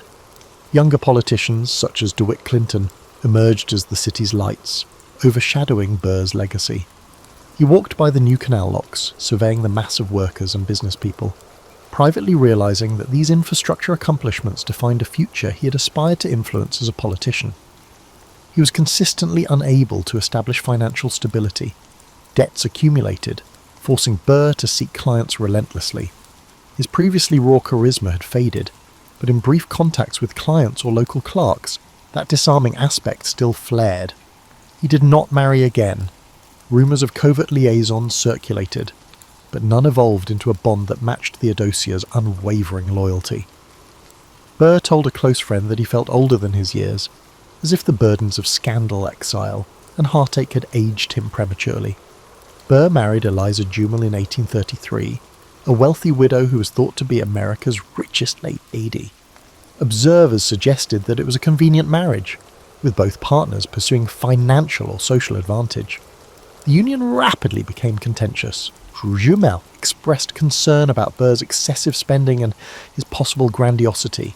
They split up within a year, resulting in a contentious divorce that harmed his public image even further. The fiasco demonstrated how Burr's personal life, long concealed by the political issues, had created new talk with no true atonement. The national stage had progressed. Andrew Jackson was a populist president who frequently cited the founders but rarely recognized Burr. John Quincy Adams, Henry Clay, and Daniel Webster were significant contributors in shaping policy regarding the Bank of the United States, tariffs, and westward development. Burr's era of duels and conspiracies appeared antiquated in an America enthralled by new frontiers and industrial expansion. He read articles about inventions such as the Reaper and Cotton gin, recognizing that the country was headed toward a future in which his personal political style would be less important. By the mid-1830s, Burr's health had deteriorated. Time had worn him down, and each winter brought merciless cold. He carried on with his everyday responsibilities, but the old spark was mostly lost. He took solace in reading classics from his Princeton days, occasionally making notes in the margins about power's illusions or destiny's frailty. A few visitors, drawn to his memories of the founding era, found him open but curiously distant. He can now say Hamilton's name without venom, as if recalling a tragedy he hardly remembers. Aaron Burr had a stroke in 1836. He was crippled on one side and confined to a boarding home on Staten Island. His youth was full of promise, and his middle years caused national turmoil. In brief periods of awareness, he apparently displayed neither sorrow nor contrition, only a stoic acceptance of fate's will. He died on September 14th, 1836, at the age of 80. The event hardly warranted front-page coverage. America was obsessed with economic debates, scarcely commemorating the death of one of its most divisive early leaders. Burr's death was announced to those who cherished his memory. Several tributes praised his intelligence, service in the Revolution, and advocacy for women's education. There were numerous references to Hamilton's duel and the treason trial. Relatives planned a quiet burial, but turnout was sparse, overshadowed by the bustling city that had moved on. The former vice president quietly fled the stage, leaving a legacy marked by scandal, brilliance, and suspicion about squandered opportunities. Long after Aaron Burr's death, his story continued to cast a conflicting shadow over American memory. On the one hand, he was a Revolutionary War hero who fought alongside the Patriots to achieve independence. He was also a progressive lawyer, among the first to advocate for expanded roles for women, particularly in education. However, the infamous episodes, like the deadly duel with Alexander Hamilton, the treason trial, and the questionable frontier deals, overshadowed these virtues. Each generation that reviewed Burr's life discovered a new perspective, transforming him into everything from a sad anti-hero to a cautionary tale of uncontrolled ambition. Throughout the 19th century, historians rejected Burr as the man who assassinated Hamilton, an unforgivable deed in a pantheon that extolled the founding generation's genius. Hamilton's star rose posthumously, while Burr fell more into contempt. Rivalries over economic measures, such as the National Bank, faded in importance, but the allure of human conflict persisted in a popular culture. Dueling had already lost social acceptance, making Burr appear antiquated. School children were taught simplified versions. Hamilton, the noble statesman, succumbed to Burr, the dishonest opportunist. However, some contrarian thinkers discovered complexities in Burr's record. They emphasised that he was among the first politicians to use modern campaign organisation strategies, garnering grassroots support rather than relying solely on elites. They pointed out that Burr's efforts to ensure equitable education for his daughter Theodosia demonstrated progressive tendencies. The question persisted: how could a man with such promise become so despised? These questions prompted a re-evaluation of the founding period, revealing that the distinctions between hero and villain were never as clear as textbooks suggested. In the early 20th century, authors and dramatists discovered a treasure trove in Burr's life: the romance with Theodosia's mother, the agony of Theodosia's disappearance, and the cloak and dagger atmosphere of the purported southwestern conspiracy. Fictional works depicted a broken soul who, hated by Jefferson and maligned by Hamilton, went to desperate lengths to save an epic destiny. Audiences absorbed these stories, partially realising they were reading gossip rather than history. Meanwhile, academic historians amassed additional evidence from archives, portraying Burr as neither completely wicked nor wholly misunderstood, just extremely ambitious in an era of unbreakable connections. Then came increased attention in the 20th century, as historians shifted their focus to the roles that the individuals performed outside of traditional narratives. Burr's covert promotion of women's education drew more notice. Researchers investigated correspondence between Burr and his daughter, discovering emotional depth and intellectual synergy that was unusual for that paternal time. These glimpses complicated the typical condemnation. Some researchers argued that Burr's notion of personal dignity was more associated with old-world aristocratic traditions, contradicting the emerging American expectation of free, moral democracy. This encounter could have fueled the Hamilton duel and the eventual disaster. For modern viewers, perhaps the most compelling aspect of Burr's story is the conflict between personal ambition and national unity. He rose to the position of vice president, only to let hatred drive him to a fatal encounter. He soared again, envisioning new horizons in the southwest, only to fall into a maze of accused treason. The recurring theme is self-sabotage, a gifted mind undermined by circumstance and personality. That dynamic resonates in an America still plagued by figures who cross moral boundaries in pursuit of personal goals. In historical memory, Burr stands out among the founders. George Washington, John Adams, Thomas Jefferson, and Alexander Hamilton are honoured with monuments and coinage. Burr's physical memorials are limited, an occasional plaque, a brief remark in an old churchyard. Nonetheless, his ghost lingers in the shadows of the founding story, telling us that the line between brilliance and destruction, loyalty and betrayal, can be unsettlingly narrow. The story also highlights how personal grievances can impact political outcomes in an era when the limits of Republican rule are still being tested. Finally, Burr's biography leads us to consider the complexity of ambition. He contributed to the Revolution, championed revolutionary ideas about women's duties, and advocated for new types of political strategy. The killing bullet at Weehawken, however, overshadows all else, as do the conspiratorial rumours that landed him in a treason trial. As time passes, readers may ponder whether Burr was merely ahead of his time in terms of moral judgments, or if he was a cautionary character whose appetites and instincts led him wrong. Whatever the outcome, one fact remains: Aaron Burr embodies the turbulent junction of personal ambition and a maturing American republic. His biography, tinged with brilliance and tormented with sorrow, has us wondering about his exact place in the tapestry of the nation's foundation era. In the cool dawn of February 12th, 1809, a boy was born in a small one-room log cabin in Hardin County, Kentucky, an area now known as LaRue County. His name was Abraham Lincoln, a name that would one day become synonymous with perseverance, justice, and the struggle to unite a divided nation. But on that day, he was simply the son of Thomas Lincoln and Nancy Hanks Lincoln, a humble family living in the rugged wilderness. Abraham's childhood was one of simplicity, hardship, and constant toil. His father, Thomas, was a hard-working farmer and carpenter who taught Abraham the value of labour and self-sufficiency. His mother, Nancy, was gentle and kind. instilling in young Abraham a sense of compassion and morality. The wilderness around them was vast and unyielding, a place where survival depended on resilience, resourcefulness, and community. The family lived in a small log cabin, its rough-hewn walls providing shelter from the harsh winters and sweltering summers of the Kentucky frontier. Inside, the fire crackled softly in the hearth, its warmth a comfort against the chill that seeped through the cracks in the wood. Abraham, with his lanky frame and curious mind, spent his days helping his father with the heavy tasks of clearing land, chopping wood, and planting crops. Though life was demanding, young Abraham had an insatiable thirst for knowledge. In a world where formal schooling was scarce, he read whatever books he could find. By the light of a flickering candle or the warm glow of the hearth, he pored over the few volumes available to him.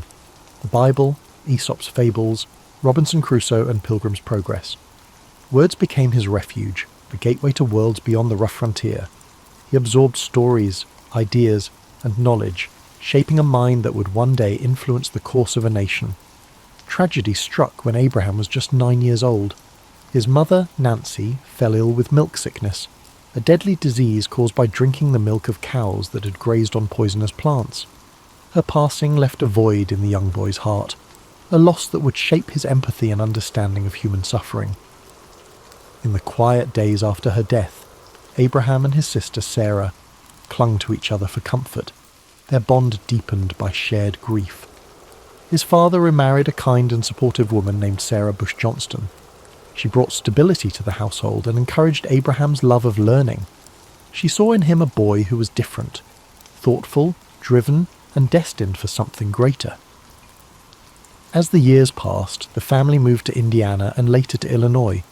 The wilderness was ever present, but Abraham's dreams extended beyond the horizon. His hands, calloused from hard labour, would one day hold the weight of leadership. His mind, sharpened by books and introspection, would one day navigate the complexities of a fractured nation. In his early adulthood, Abraham worked a series of jobs. He was a rail splitter, a store clerk, a postmaster, and a surveyor. Each experience taught him something new about people, work, and society. His natural wit, humour, and storytelling ability made him beloved among his peers. But beneath his easygoing demeanour was a man driven by a desire to understand the world and make it better. At the age of 21, Abraham began to study law. His mind was meticulous, his sense of justice unwavering. He read legal texts tirelessly, often walking miles to borrow books. He passed the bar exam and began practicing law, gaining a reputation for honesty and integrity. His clients trusted him, knowing that he would fight for them with the same determination that had carried him through his own hardships. Lincoln's political career began humbly. He served in the Illinois state legislature, and later in the U.S. House of Representatives. He was not born into power or privilege, but his commitment to fairness, equality, and justice earned him respect. He spoke out against the expansion of slavery, believing deeply in the principles of liberty and human dignity. In 1860, at the age of 51, Abraham Lincoln was elected as the 16th President of the United States. The nation he inherited was teetering on the edge of collapse. The deep divide between the North and the South over the issue of slavery had reached a boiling point. Just months after his election, the southern states began to secede, and the shadow of civil war loomed large over the country. Lincoln faced this monumental crisis with steadfast resolve. He believed that the Union must be preserved, that the ideals of freedom and equality enshrined in the Declaration of Independence must not be lost. His speeches, delivered in his calm and measured voice, sought to heal the nation's wounds even as war erupted. The years of the Civil War were grueling. Battlefields were filled with the smoke of cannon fire, and the land was stained with the sacrifice of thousands. Lincoln carried the weight of every decision, knowing that the fate of a nation rested upon his shoulders. The lines on his face deepened, his eyes often heavy with the burden of loss. But through it all he remained resolute, driven by a belief in justice, unity, and the hope that a better world could emerge from the chaos. In 1863, Lincoln issued the Emancipation Proclamation, declaring that all slaves in the Confederate States were to be freed. It was a bold, transformative act that reshaped the purpose of the war and solidified his legacy as a champion of freedom. On April 9th, 1865, the Civil War came to an end. The nation was weary, but there was hope that healing could begin. Yet Lincoln's story was to end abruptly. Just 5 days after the war's conclusion, on April 14th, 1865, he was assassinated while attending a play at Ford's Theatre in Washington, D.C. His life, a journey from a log cabin to the highest office in the land, had come to a tragic end. Yet his legacy endured. The principles he fought for, freedom, unity, equality, would guide the nation forward. His words, his actions, and his unwavering commitment to justice left an indelible mark on history.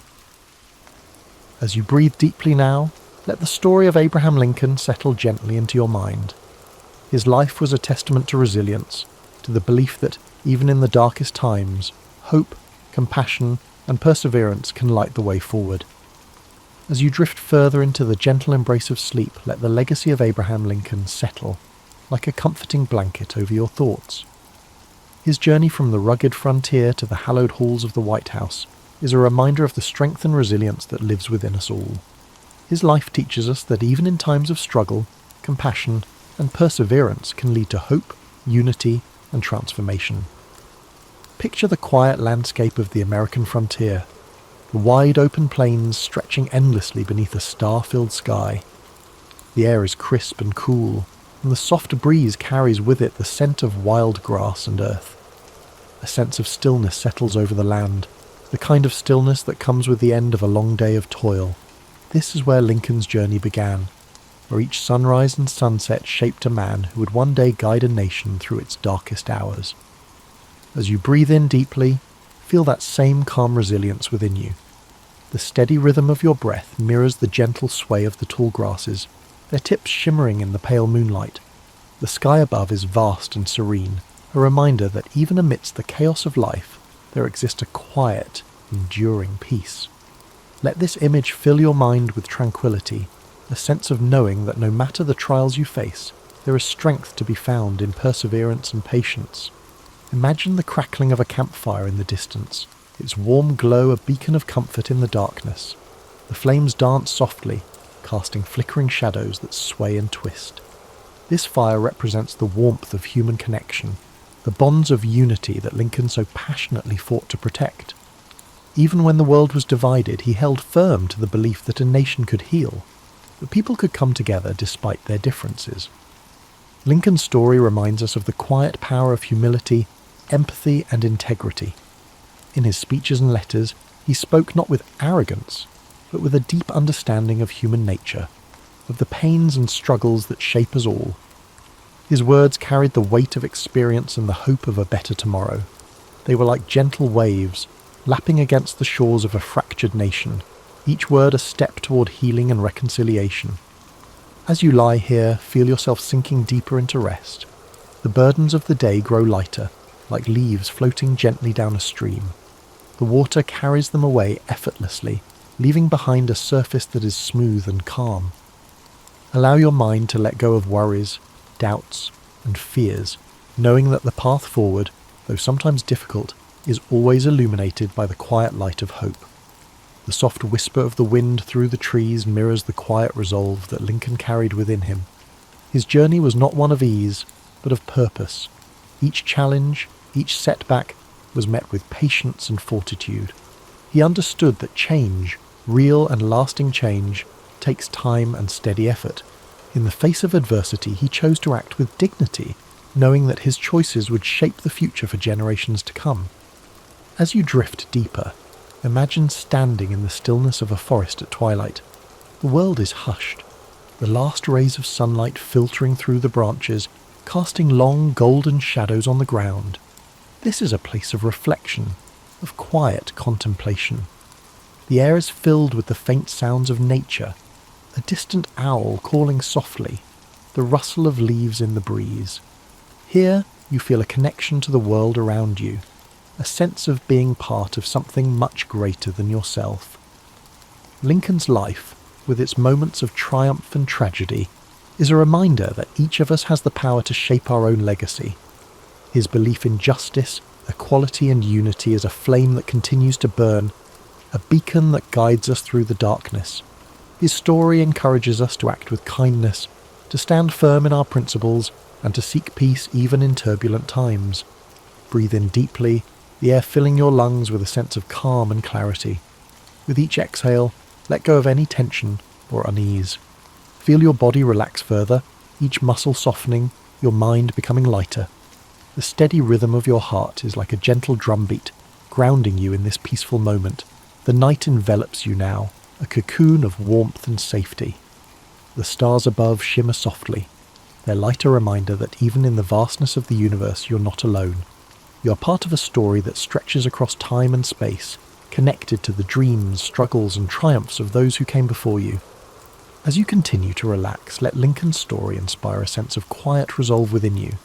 His life is a testament to the idea that courage, empathy, and perseverance can overcome even the greatest challenges. His journey, though filled with hardship, ultimately brought hope and healing to a fractured world.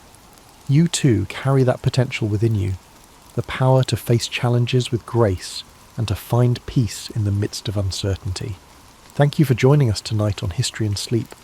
May the story of Abraham Lincoln fill your dreams with calm, strength, and the knowledge that you are capable of overcoming any obstacle. Remember to like, comment and subscribe for more soothing stories of history's greatest figures. Now, let go completely. The night holds you gently, the stars keep watch, and your dreams unfold like the quiet pages of a storybook. Sleep deeply, knowing that you are safe, that you are strong, and that tomorrow holds new possibilities, new paths to explore, and new moments of peace.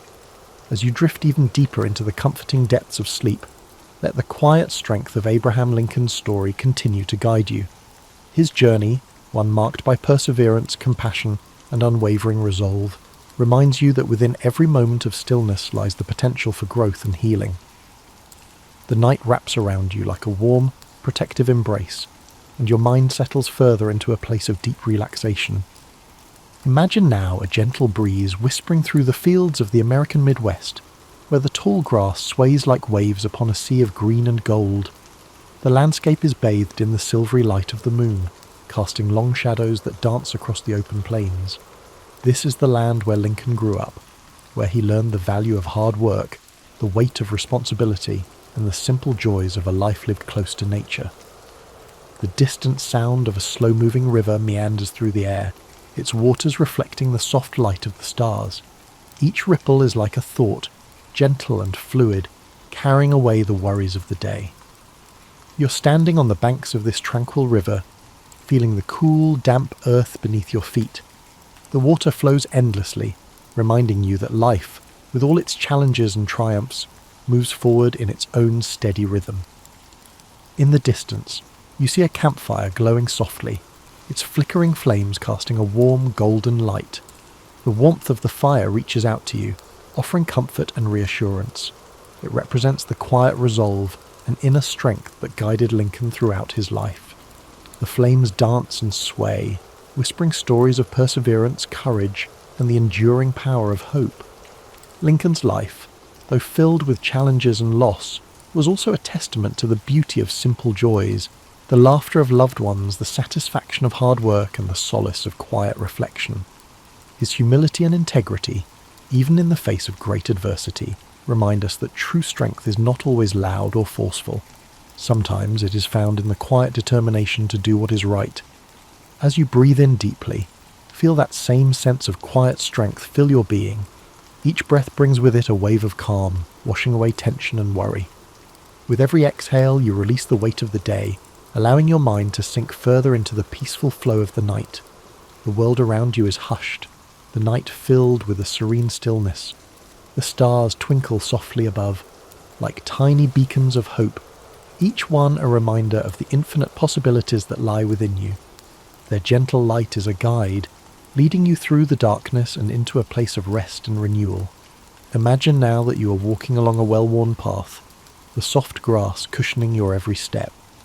The path winds gently through a landscape of rolling hills and quiet forests, each step bringing you closer to a place of complete relaxation. The air is cool and refreshing, filled with the faint scent of pine and wildflowers. The sounds of nature surround you, the rustling of leaves, the distant call of a night bird, and the soft murmur of the breeze. This path represents your journey, a journey that is uniquely yours. Just as Abraham Lincoln faced his own trials with courage and resilience, you too have the strength to navigate whatever challenges lie before you. The path may twist and turn, but with each step you're moving forward, growing stronger and finding peace within. As you continue along this path, you come to a quiet clearing. The ground is soft and inviting, the air filled with a profound sense of stillness. Here, you feel a deep connection to the world around you and to the quiet power within yourself. This is a place of rest, a place where you can let go completely, knowing that you're safe, supported, and at peace. The night sky stretches above you, vast and endless, a reminder that you are part of something much greater than yourself. The gentle glow of the stars fills you with a sense of wonder and calm. You're exactly where you need to be, and in this moment, everything is as it should be. As you settle into this peaceful clearing, allow yourself to drift even further into the depths of sleep. Your breath is slow and steady, your body relaxed and weightless. The world fades away, leaving only the comforting darkness and the quiet rhythm of your heart. Shirley Temple was born in Santa Monica, California, on April 23, 1928, into a family that was neither destitute nor lavishly wealthy. Her father, George Temple, worked in finance, and her mother, Gertrude, carried an almost obsessive desire to shape her daughter's destiny. The Santa Monica of that era was a fast-evolving beachside enclave, brimming with both glamorous illusions from the burgeoning film industry and the more everyday routines of middle-class families trying to navigate a mercurial economy. It was within this dual atmosphere, flickering studio lights on one side and thrifty living on the other, that Shirley Temple began her path to stardom. Even before she could walk confidently, Gertrude recognized something luminous in her daughter's presence. Shirley had a precocious way of mimicking gestures she observed in adults. This knack for imitation would define her early days, turning dance and drama lessons into more than just passing amusements. Gertrude seized every opportunity to enroll Shirley in local dance classes. Meanwhile, the child's father, though more reticent, eventually supported these pursuits, especially as he sensed that his daughter's talents might help the family rise above its mundane financial prospects. Hollywood in the early 30s offered an odd mixture of unpolished opportunity and exploitative risk. The Great Depression had shattered many Americans' hopes, yet movie studios scrambled to produce escapist fare. Child performers were especially valuable, used to deliver cuteness and innocence during a time of national hardship. Shirley, with her natural curls, though constantly fussed over by her mother, who insisted there be exactly 56 of them, and an almost hypnotic ability to project joy, fit seamlessly into this mould. She was introduced to casting agents even before she turned 4, auditioning for bit parts that sometimes entailed dancing routines with the adult actors. Initially, Shirley's family juggled skepticism and ambition. The film sets she visited were not always the polished worlds fans saw on screen. Instead, they were chaotic places, where directors yelled, lighting rigs buzzed, and many child performers discovered their so-called cute factor overshadowed any genuine acting skill. Shirley, however, proved adept at capturing adult expectations. Her seeming earnestness, paired with that bright, dimpled smile, won over producers who recognised a phenomenon in the making. By 1932, she had landed small roles in a series of shorts called Baby Burlesques, comedic sketches where toddlers were placed in decidedly adult situations. Watching them today, many find the concept jarring, but in the economic desperation of the 1930s, these short films gained traction and Shirley's star quality began to gleam. Gertrude, operating as both mother and unofficial manager, monitored every facet of Shirley's budding career. The mother's presence on set was constant, at times protective and at other times controlling. Tales circulated of Gertrude touching up Shirley's curls between takes, ensuring that not a single ringlet strayed from the image of cherubic perfection. She championed Shirley's needs, but also drove her onward in a business known for discarding child actors once they outgrew their roles. This mixture of maternal devotion and unwavering ambition became a recurring theme in Shirley's early years. Even so, Shirley's own temperament provided a counterbalance. Despite the intense schedule, she exuded genuine curiosity about her surroundings. She asked questions about how cameras worked and who was responsible for set design. In an era where children were expected to be seen but not heard, her inquisitiveness made a subtle impression on directors and stagehands alike. They realised the girl was not a living doll, but a quick-thinking child who grasped far more than she let on. By 1934, she had secured her first breakthrough roles in feature-length films, with Fox Film Corporation, soon to merge into 20th Century Fox, backing her. Shirley Temple became one of the Depression-era's most iconic faces. Her movies, such as Stand Up and Cheer and Little Miss Marker, gave audiences a dose of optimism they craved. Critics raved about her bright-eyed sincerity, and ticket sales soared. Movie theatres saw a direct correlation. The more Shirley Temple danced and sang on screen, the more Americans showed up in droves, clinging to a child's radiant energy as a beacon in otherwise bleak times. At the tender age of 6, Shirley transformed from a curious toddler learning dance steps into a genuine star, symbolising hope in a world ravaged by economic hardships. However, behind the wide-eyed innocence of her film persona, a more complex story was forming, a dance of parental ambitions, studio pressures, and her own youthful resilience. That complexity would deepen as she soared to new heights of stardom in the years to come.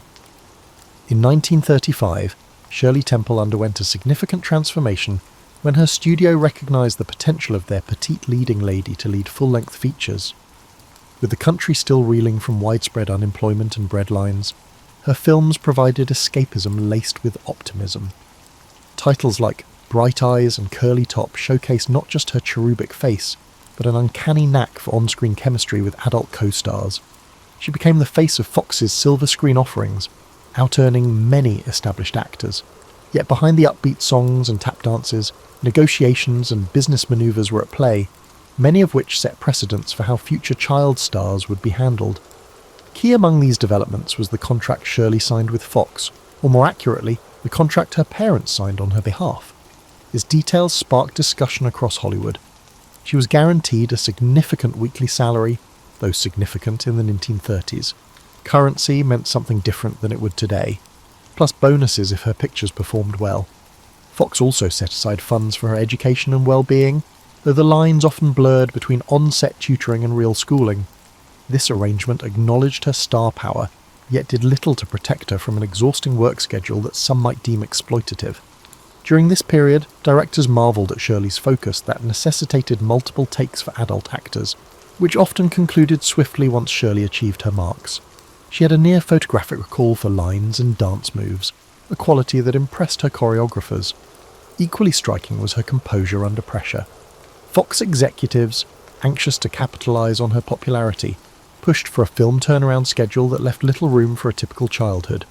Despite this, Shirley consistently provided the sunshine that the world craved. When an exhausted co-star once complained, "You're working this kid to death," a studio head allegedly replied, "If anything, she's staving us." It was a half-joking nod to the revenue her success generated at a time when many studios teetered on the edge of bankruptcy. Fans of all ages idolised Shirley. Children saw a peer living a fairy tale life, while adults took solace in her plucky on-screen persona that seemed to say, better days are just around the corner. Her likeness appeared on dolls, dresses, and countless products, an early instance of celebrity merchandising that would foreshadow later Hollywood synergy. Yet popularity also had a strange side. Rumours circulated that the bright-eyed star wasn't a child at all, but a little person posing for the cameras. This bizarre conspiracy theory gained such traction overseas that the Vatican once considered investigating her age. In truth, Shirley Temple was no more than 10 at the time, rapidly growing into a global household name. Curiously, Shirley's rise paralleled shifts in the film industry itself. The production code, Hollywood's moral guidelines, tightened restrictions on on-screen content. Shirley's clean, wholesome image fit perfectly into this new environment. Gone were the edgier comedic elements from her earliest shorts. In their place emerged full-blown family-friendly musicals and romances. She sang with experienced adult crooners, sharing lines and duets that might otherwise look awkward for a child. Yet her sincerity let her glide past potential awkwardness. Audiences believed her rosy worldview, if only for the duration of a matinee. Not that it was all smooth sailing. Inside the Temple household, tensions simmered. Gertrude clashed with producers who wanted to vary Shirley's look or storyline, steadfastly defending her daughter's signature curls and sweet persona. George Temple, meanwhile, found himself overshadowed, primarily attending to financial matters, while Gertrude guided their daughter's creative direction. In a twist reminiscent of many showbiz families, the father sometimes felt sidelined, overshadowed by the formidable bond between mother and star-daughter. As Shirley approached her 10th birthday, the industry noticed that her presence at the box office wasn't just consistent, it was heroic. Some of her films overshadowed even major adult releases. The juvenile star was effectively bankrolling Fox's operations, preventing pure financial cuts that might have devastated the studio. It became a well-known quip in Hollywood circles that if you needed a guaranteed hit, you hired Shirley Temple. Yet the relentless pace hinted at challenges to come. Child actors grow, their appeal, which studios often reduce to cuteness, can dissipate.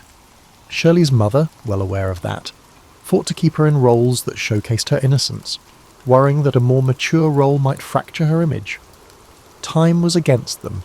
The actress, who had embodied the aspirations of a Depression-era audience, was approaching adolescence, and the film roles accessible to a developing teenager seldom replicated the formula that made her a box office phenomenon. The real question became, how could Shirley Temple, America's darling, transition gracefully from juvenile novelty to enduring performer? As she entered adolescence, Shirley Temple found herself at an unexpected juncture. By 1939, she was 11 years old. Though still a beloved star, the realities of puberty loomed. Her face was ever so slightly less cherubic, her limbs less stubby. Hollywood's appetite for her brand of plucky innocence began to wane. Executives, who had previously viewed her as their most valuable asset, began to feel uneasy. The frequency of scripts designed to highlight her charm was gradually decreasing. Despite these challenges, Shirley maintained her impeccable professionalism. On the set of The Bluebird 1940, she embodied a dreamlike character in a lavish fantasy production clearly meant to replicate the success of The Wizard of Oz. But audiences perceived it as a half-hearted attempt. Critics pointed out that the film felt disjointed, and box office receipts fell short. This setback marked the first real stumble in Shirley's otherwise unstoppable career. Press, which had frequently hailed her as America's sweetheart, conjectured whether her period of fame had come to an end. Gertrude Temple attempted to reposition her daughter, pushing the studio to consider more sophisticated scripts. However, Hollywood's typecasting machine proved stubborn. Producers struggled to envision the newly teenage Shirley as anything apart from an endearing child in tap shoes. Meanwhile, the adult co-stars who once enjoyed waltzing with the little scene stealer now found themselves in awkward transitions. How do you frame a storyline around a teen actress whose strengths lay in the cuddle factor? That tension spelled trouble for Shirley's future as the leading lady she had once been. The family faced another dilemma, Shirley's education. On-set tutors had sufficed for the early years, but the demands of a teenager's curriculum were more complex. At her mother's urging, Shirley enrolled in a private school when her studio schedule allowed.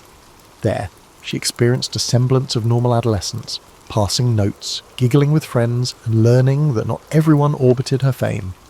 This partial return to an ordinary teenage routine offered a different perspective. She began to realize that the wider world didn't revolve solely around studio budgets and box office numbers. Financially, the Temples were secure. Her earlier earnings had been prudently managed, though rumors circulated about potential mismanagement or lavish spending. For Gertrude, the real worry wasn't money but relevance. She feared the day Hollywood might deem Shirley Temple an expired product. She even toyed with the idea of forging a career in radio or travelling vaudeville acts if the film roles continued to dwindle.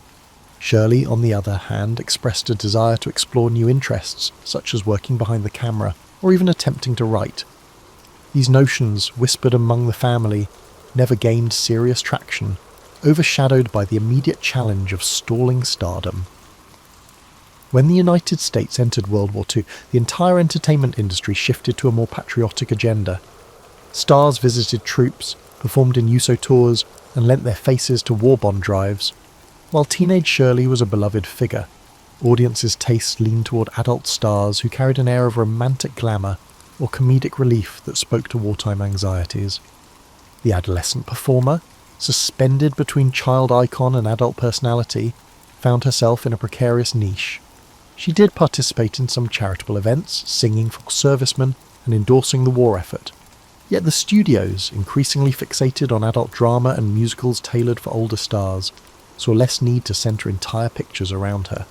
Still, Shirley Temple's name carried enough clout to secure sporadic roles at different studios once her Fox contract ended. Notably, she signed a brief contract with MGM, culminating in a handful of features. Unfortunately, these projects never recaptured the luminous box office magic of her earlier output. The film Kathleen, 1941 for instance, garnered lukewarm reviews, with critics noting that they yearned for the sprite who had once brightened hearts during the Depression, rather than the uncertain teenager grappling with evolving tastes in entertainment. By the time she reached her mid-teens, Shirley was balancing on a tightrope, half a nostalgic emblem of a vanished era, and half a blossoming young woman searching for a place in an industry that rarely allowed for graceful transition. She herself remained outwardly composed, leaning on the well-honed discipline that had shaped her childhood. Yet behind those calm brown eyes, a more profound question arose. If Hollywood no longer needed her to be its dancing child star, who could she become? In trying to address that question, Shirley Temple would soon embark on life experiences that would transform her far beyond the realm of movie sets and scripts. The next phase of Shirley Temple's life revolved less around Hollywood stage lights and more around personal milestones. At 15, she met John Agar, a sergeant in the Army Air Corps from a socially prominent family. Their whirlwind courtship fascinated fans, who were curious to see America's one-time golden child stepping into adulthood. By 1945, just as the war concluded, Shirley married Agar, Barbaz. The media spun the wedding into a major event, splashing photos across newspapers nationwide. But if the public assumed she would settle into a conventional family life, they underestimated her capacity for reinvention. Shirley persistently ventured into the film industry, occasionally collaborating with her husband. In Fort Apache, 1948, directed by John Ford, Shirley co-starred with Agar, John Wayne, and Henry Fonda. Although the Western genre was significantly different from her previous musicals, she enjoyed the novelty. Despite her diminished star billing, she received solid reviews for her performance. The film's moderate box office success indicated that perhaps there was a viable path forward for her in Hollywood, though no longer as the marquee name. While she drew professional satisfaction from the project, her personal life was more turbulent. Agar struggled with the weight of public attention on his famous wife and faced accusations of drinking and erratic behaviour. The marriage soon began to splinter. For Shirley, the unravelling marriage signalled a broader dissatisfaction. She could sense that the film industry still saw her through a lens of childhood nostalgia, making it difficult to secure roles that challenged her. Meanwhile, her real-life responsibilities now included motherhood. She gave birth to a daughter, Linda Susan, in 1948. Balancing the duties of parenthood with diminishing but still potent demands of a movie career proved complex. She found some roles, but mostly smaller parts in B-movies or ensemble casts. A handful of these roles allowed her to play more mature characters, yet none sparked a significant comeback. By 1950, her marriage to Agar had reached a breaking point, culminating in a high-profile divorce that tabloid newspapers giddily dissected. The same fans who once showered her with unconditional adoration read about the messy details of her domestic strife. This jarring exposure taught Shirley an uncomfortable lesson about public life. Once you step out of the child star bubble, the press can turn your personal trials into sensational fodder. Nevertheless, she remained composed, determined to maintain dignity for her daughter's sake. A new chapter beckoned when she crossed paths with Charles Alden Black, a Navy intelligence officer from a well-connected California family. Their first meeting, ironically, involved neither film nor fanfare, just two individuals sharing conversation at a dinner party. Black claimed he had never seen a single Shirley Temple movie, which she found refreshing. Their relationship blossomed quickly, partly because Shirley found an anchor in Charles's unpretentious yet cultivated manner. They wed in December 1950, a union markedly different from her first. Charles's devotion offered a calm refuge from the swirling storms of the entertainment industry. Suddenly, the idea of continuing a somewhat aimless pursuit of second-tier film roles lost its allure. Facing the reality that her Hollywood career was winding down, Shirley made a bold decision in 1950. She retired from the silver screen at the age of 22. It was a startling move for someone whose name still held nostalgic weight among a wide swath of moviegoers. Yet she had reached a point where the roles available failed to match her aspirations. Instead of clinging to a diluted version of her earlier stardom, she chose to explore new frontiers. She also recognised that the intense work she'd endured since toddlerhood had left little room for ordinary experiences. Eager to cultivate a more grounded lifestyle, she embraced family life with Charles Black in the San Francisco Bay Area. In the late 1950s and early 1960s, she briefly returned to show business with the television series Shirley Temple's Storybook. The show reimagined fairy tales and children's classics, allowing her to explore a producing and hosting role rather than front and centre acting. Fans appreciated the chance to see her again, no longer a child star but a poised, articulate adult. This step back into the public eye felt more on her terms, without the constraints of a studio system dictating her every move. Though the glow of her child stardom lingered in the cultural memory, Shirley Temple Black, as she began calling herself, was discovering broader horizons. Her youth had exposed her to the highs and lows of American celebrity culture. Now she looked at life with a fresh perspective, realising that her journey might shift away from film entirely. What emerged next would surprise many. A pivot from Hollywood starlet to public servant and diplomat. Roles that would define her final decades in ways few observers could have predicted. While many child stars vanish into obscurity or cling to their past fame, Shirley Temple charted a course that combined her innate poise with a newfound dedication to civic engagement. Throughout the 1960s, she and Charles Black settled into a relatively private existence in the Bay Area. She embraced community work, volunteering for charitable organisations and quietly building relationships with local politicians. Though she rarely sought publicity for these efforts, her ability to connect with people, honed from early stardom, proved a valuable asset. A pivotal moment came in 1967, when she declared her candidacy for Congress in a special election to fill a vacant seat. Running as a Republican in California's 11th congressional district, Shirley Temple Black surprised political insiders with her articulate presence on the campaign trail. She emphasized issues such as urban development, educational reform, and tackling crime, reflecting the moderate Republican stances of the era. Reporters who covered her campaign quickly discovered that she was no lightweight. While her name recognition initially drew curiosity, her policy discussions resonated with a portion of the electorate. She did not prevail in the primary, finishing second, but she garnered a respectful share of votes. The campaign underscored her serious interest in governance and laid the foundation for future opportunities. A year later, life took an abrupt turn when Shirley was diagnosed with breast cancer. She underwent a mastectomy in 1972, an experience she chose not to hide from the public.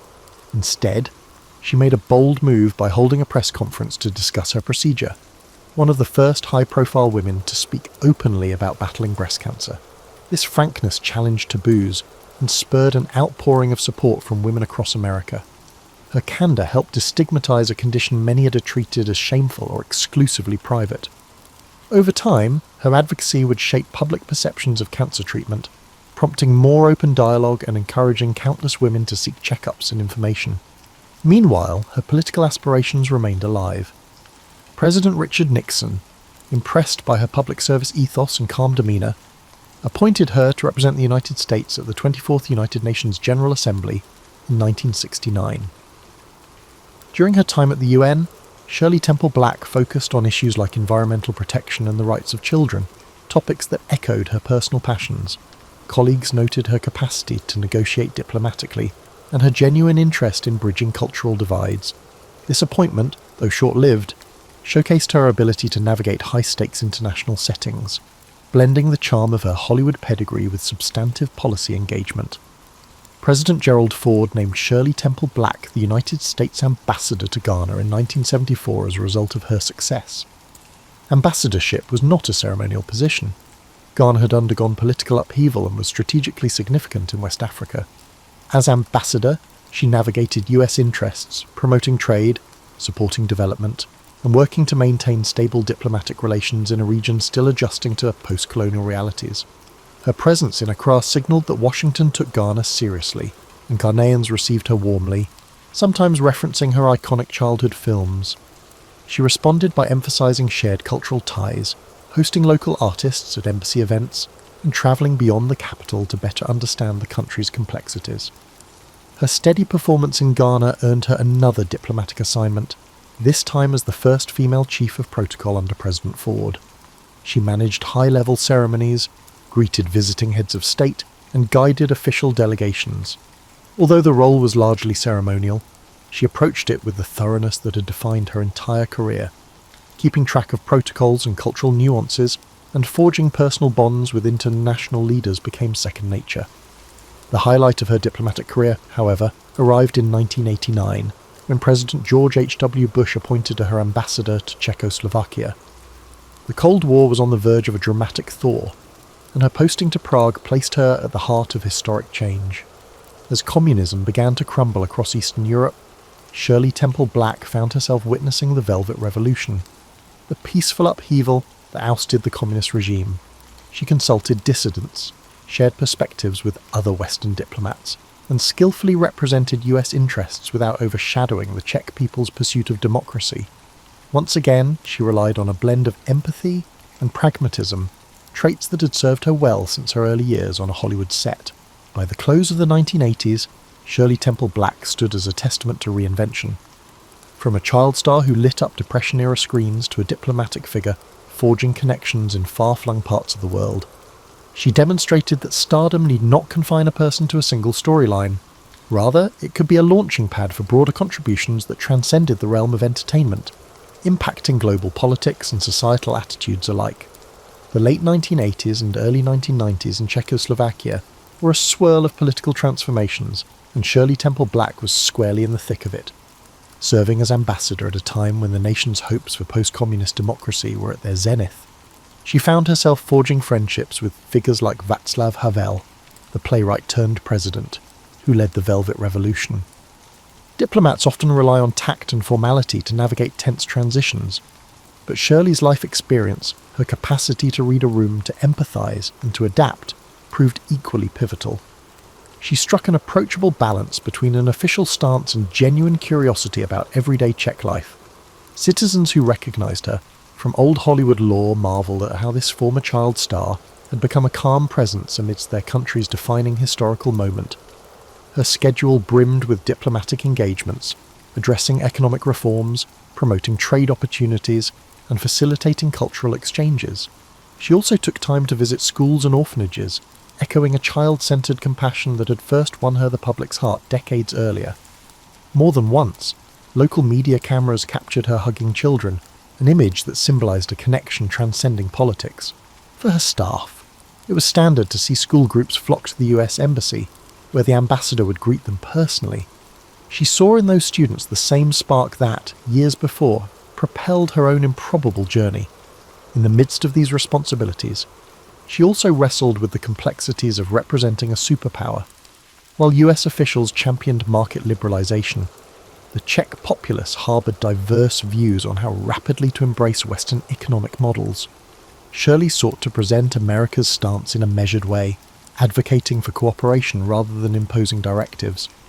This nuance endeared her to local politicians, who appreciated that she was not just delivering lectures, but engaging in genuine dialogue. Observers credited her with amplifying America's soft power in the region, using her personal warmth as an informal diplomatic tool. Outside her official role, she relished exploring Prague's architecture, concert halls and cafes. The city, with its Gothic spires and centuries-old cobblestone streets, fascinated her. She told friends that wandering around the old town felt like stepping onto a meticulously designed film set, except it was real history etched into every stone. Occasionally, she and her husband Charles hosted small gatherings at the embassy residence, inviting Czech artists and intellectuals alongside visiting American officials. These soirees, bridging cultural gaps with music and conversation, mirrored a style of diplomacy that aligned with her persona, blending formality with the personal touch. By 1992, the world was changing again.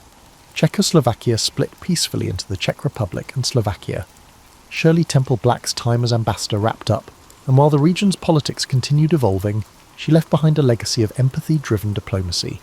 Stepping away from her official duties, she returned stateside with a sense that her life's second act had equalled the first in terms of impact, even if fewer paparazzi cameras trailed her every move. Retirement from formal diplomacy did not entail retreating into quiet anonymity. She took on roles with corporate boards, notably with companies where her expertise in international relations and public communication offered value. Though her Hollywood name still commanded attention, she leveraged it selectively, more inclined to champion charitable causes than to cash in on old fame. Among her philanthropic interests, cancer research remained a focal point. She continued to advocate publicly for early detection, recalling her battle with breast cancer. Each time she spoke at fundraisers or medical conferences, attendees saw not a fragile survivor, but a resolute voice urging progress. Those who encountered her socially in these later years describe a woman both gracious and candid. She was not one to dwell on her childhood stardom unless prompted. Indeed, many who knew her as an ambassador or a board member noted they often forgot she had once been the biggest child star on Earth. She was simply Shirley, a thoughtful colleague who asked incisive questions and brought a wealth of worldly experience to any conversation. If pressed about her Hollywood days, she might offer a light anecdote, perhaps about dancing with Bill Bojangles Robinson, but she rarely glorified the spectacle. Instead, she framed it as a valuable but distant chapter in a life driven by personal growth. As she moved into her 70s, Shirley Temple Black observed with equal measures of pride and humility the enduring affection so many still held for her. Around the globe, older fans recalled her films as a joyful beacon amid depression hardships, while younger generations discovered them on home video. It was a testament not just to her on-screen persona, but also to the universal appeal of sincere optimism. Yet for Shirley herself, the highlight reel comprised more than movie clips. It was her service to her country, her forging of diplomatic pathways in fraught times, and her unwavering ability to adapt that truly defined her adult identity. Reflecting on Shirley Temple's life is like perusing a panoramic album of 20th century America, spanning an era of economic turmoil, world war, cultural upheaval, and global realignment. She departed the world on February 10th, 2014, at age 85, leaving behind a legacy that defied simple categorization. Most headlines upon her passing remembered her as the dimpled darling who danced on staircase railings in black and white musicals. Yet, to view her exclusively through that nostalgic lens is to overlook the deeper arc of her journey. Her funeral, held privately, revealed the quiet dignity she had long preferred. Friends and family spoke of a person whose warm spirit extended far beyond the camera. Tributes poured in from around the globe, movie fans recalling her as a childhood idol, diplomats and politicians lauding her statesmanship, and cancer survivors thanking her for raising awareness when few others did. It was a moment when a star's mythos converged with the reality of a life well lived. In subsequent years, retrospectives have examined the nuances that made Shirley Temple so enduring. Scholars of film history point out her unusual role in bridging adult and child audiences during the Depression. Her presence was never merely cute. She delivered genuine performances that resonated with viewers longing for hope. Contemporary debates also scrutinized the exploitative elements of Hollywood during the 1930s and their incorporation of child performers into adult-driven stories. Shirley was no exception. The baby burlesques short films of her earliest career remain a stark reminder of how children were sometimes positioned in questionable scenarios. Yet she transcended that environment, emerging as a figure who, by her fortitude and mother's fierce oversight, navigated the system without losing her essential spark. Her personal evolution underscores an important lesson, that fame, especially at a young age, need not define one's entire existence. While many child stars collapse under the weight of early celebrity, Shirley Temple channeled it into fresh pursuits. Whether campaigning for a congressional seat in California or speaking openly about her breast cancer surgery, she tackled each phase with authenticity. She displayed a consistent willingness to meet challenges head-on, an attribute that stands in contrast to the perceived innocence of her childhood film roles. Perhaps it was that original wellspring of discipline, memorizing lines, perfecting dance routines, that carried over into her adult life, enabling her to approach any hurdle with equal resolve. Moreover, her diplomatic service remains one of the more surprising chapters of her story. Stepping into the role of ambassador in two distinct contexts, Ghana and Czechoslovakia, reflected an adaptability rarely seen in showbiz alumni. While some saw her as merely a ceremonial figure, she quickly demonstrated that star quality could harmonise with serious policy work. By advocating for environmental issues at the UN, fostering cultural exchanges in Ghana, and navigating the complexities of a post-communist Czech landscape, she expanded the definition of how a public figure can serve national interests. Tenure in Prague during the Velvet Revolution coincided with a seismic shift in global politics, a pivotal moment that fundamentally reshaped Europe. That vantage point alone placed her in the orbit of towering figures like Havel, forever linking her name to a monumental historical pivot, even as critics debate the merits of her earliest films or the complexity of her mother's role in orchestrating her stardom. Shirley Temple's narrative remains awe-inspiring for its breadth. The child who once sparred with co-stars twice her height became an adult who regularly engaged with world leaders. In the same lifetime, she delighted Depression-era cinema audiences, and then, half a century later, watched democracy break ground in Eastern Europe. That range of experiences underscores a singular life that mirrored the transformations of a century. Today, her iconic cherub face continues to adorn vintage movie posters and DVD covers. Young dancers still attempt to replicate her signature tap routines. Parents introduce her black and white musicals to new generations. Yet parallel to that cultural imprint stands the lesser, celebrated but equally significant tale of an American who chose to redirect celebrity into public service, forging a second legacy as an advocate and diplomat. In so doing, Shirley Temple Black left us a message about resilience, that even the brightest, most ephemeral childhood glow can evolve into something more expansive, guiding not just a film studio's fortunes, but international dialogues and philanthropic causes as well. And in the end, perhaps that quiet metamorphosis is her most enduring, if underappreciated, achievement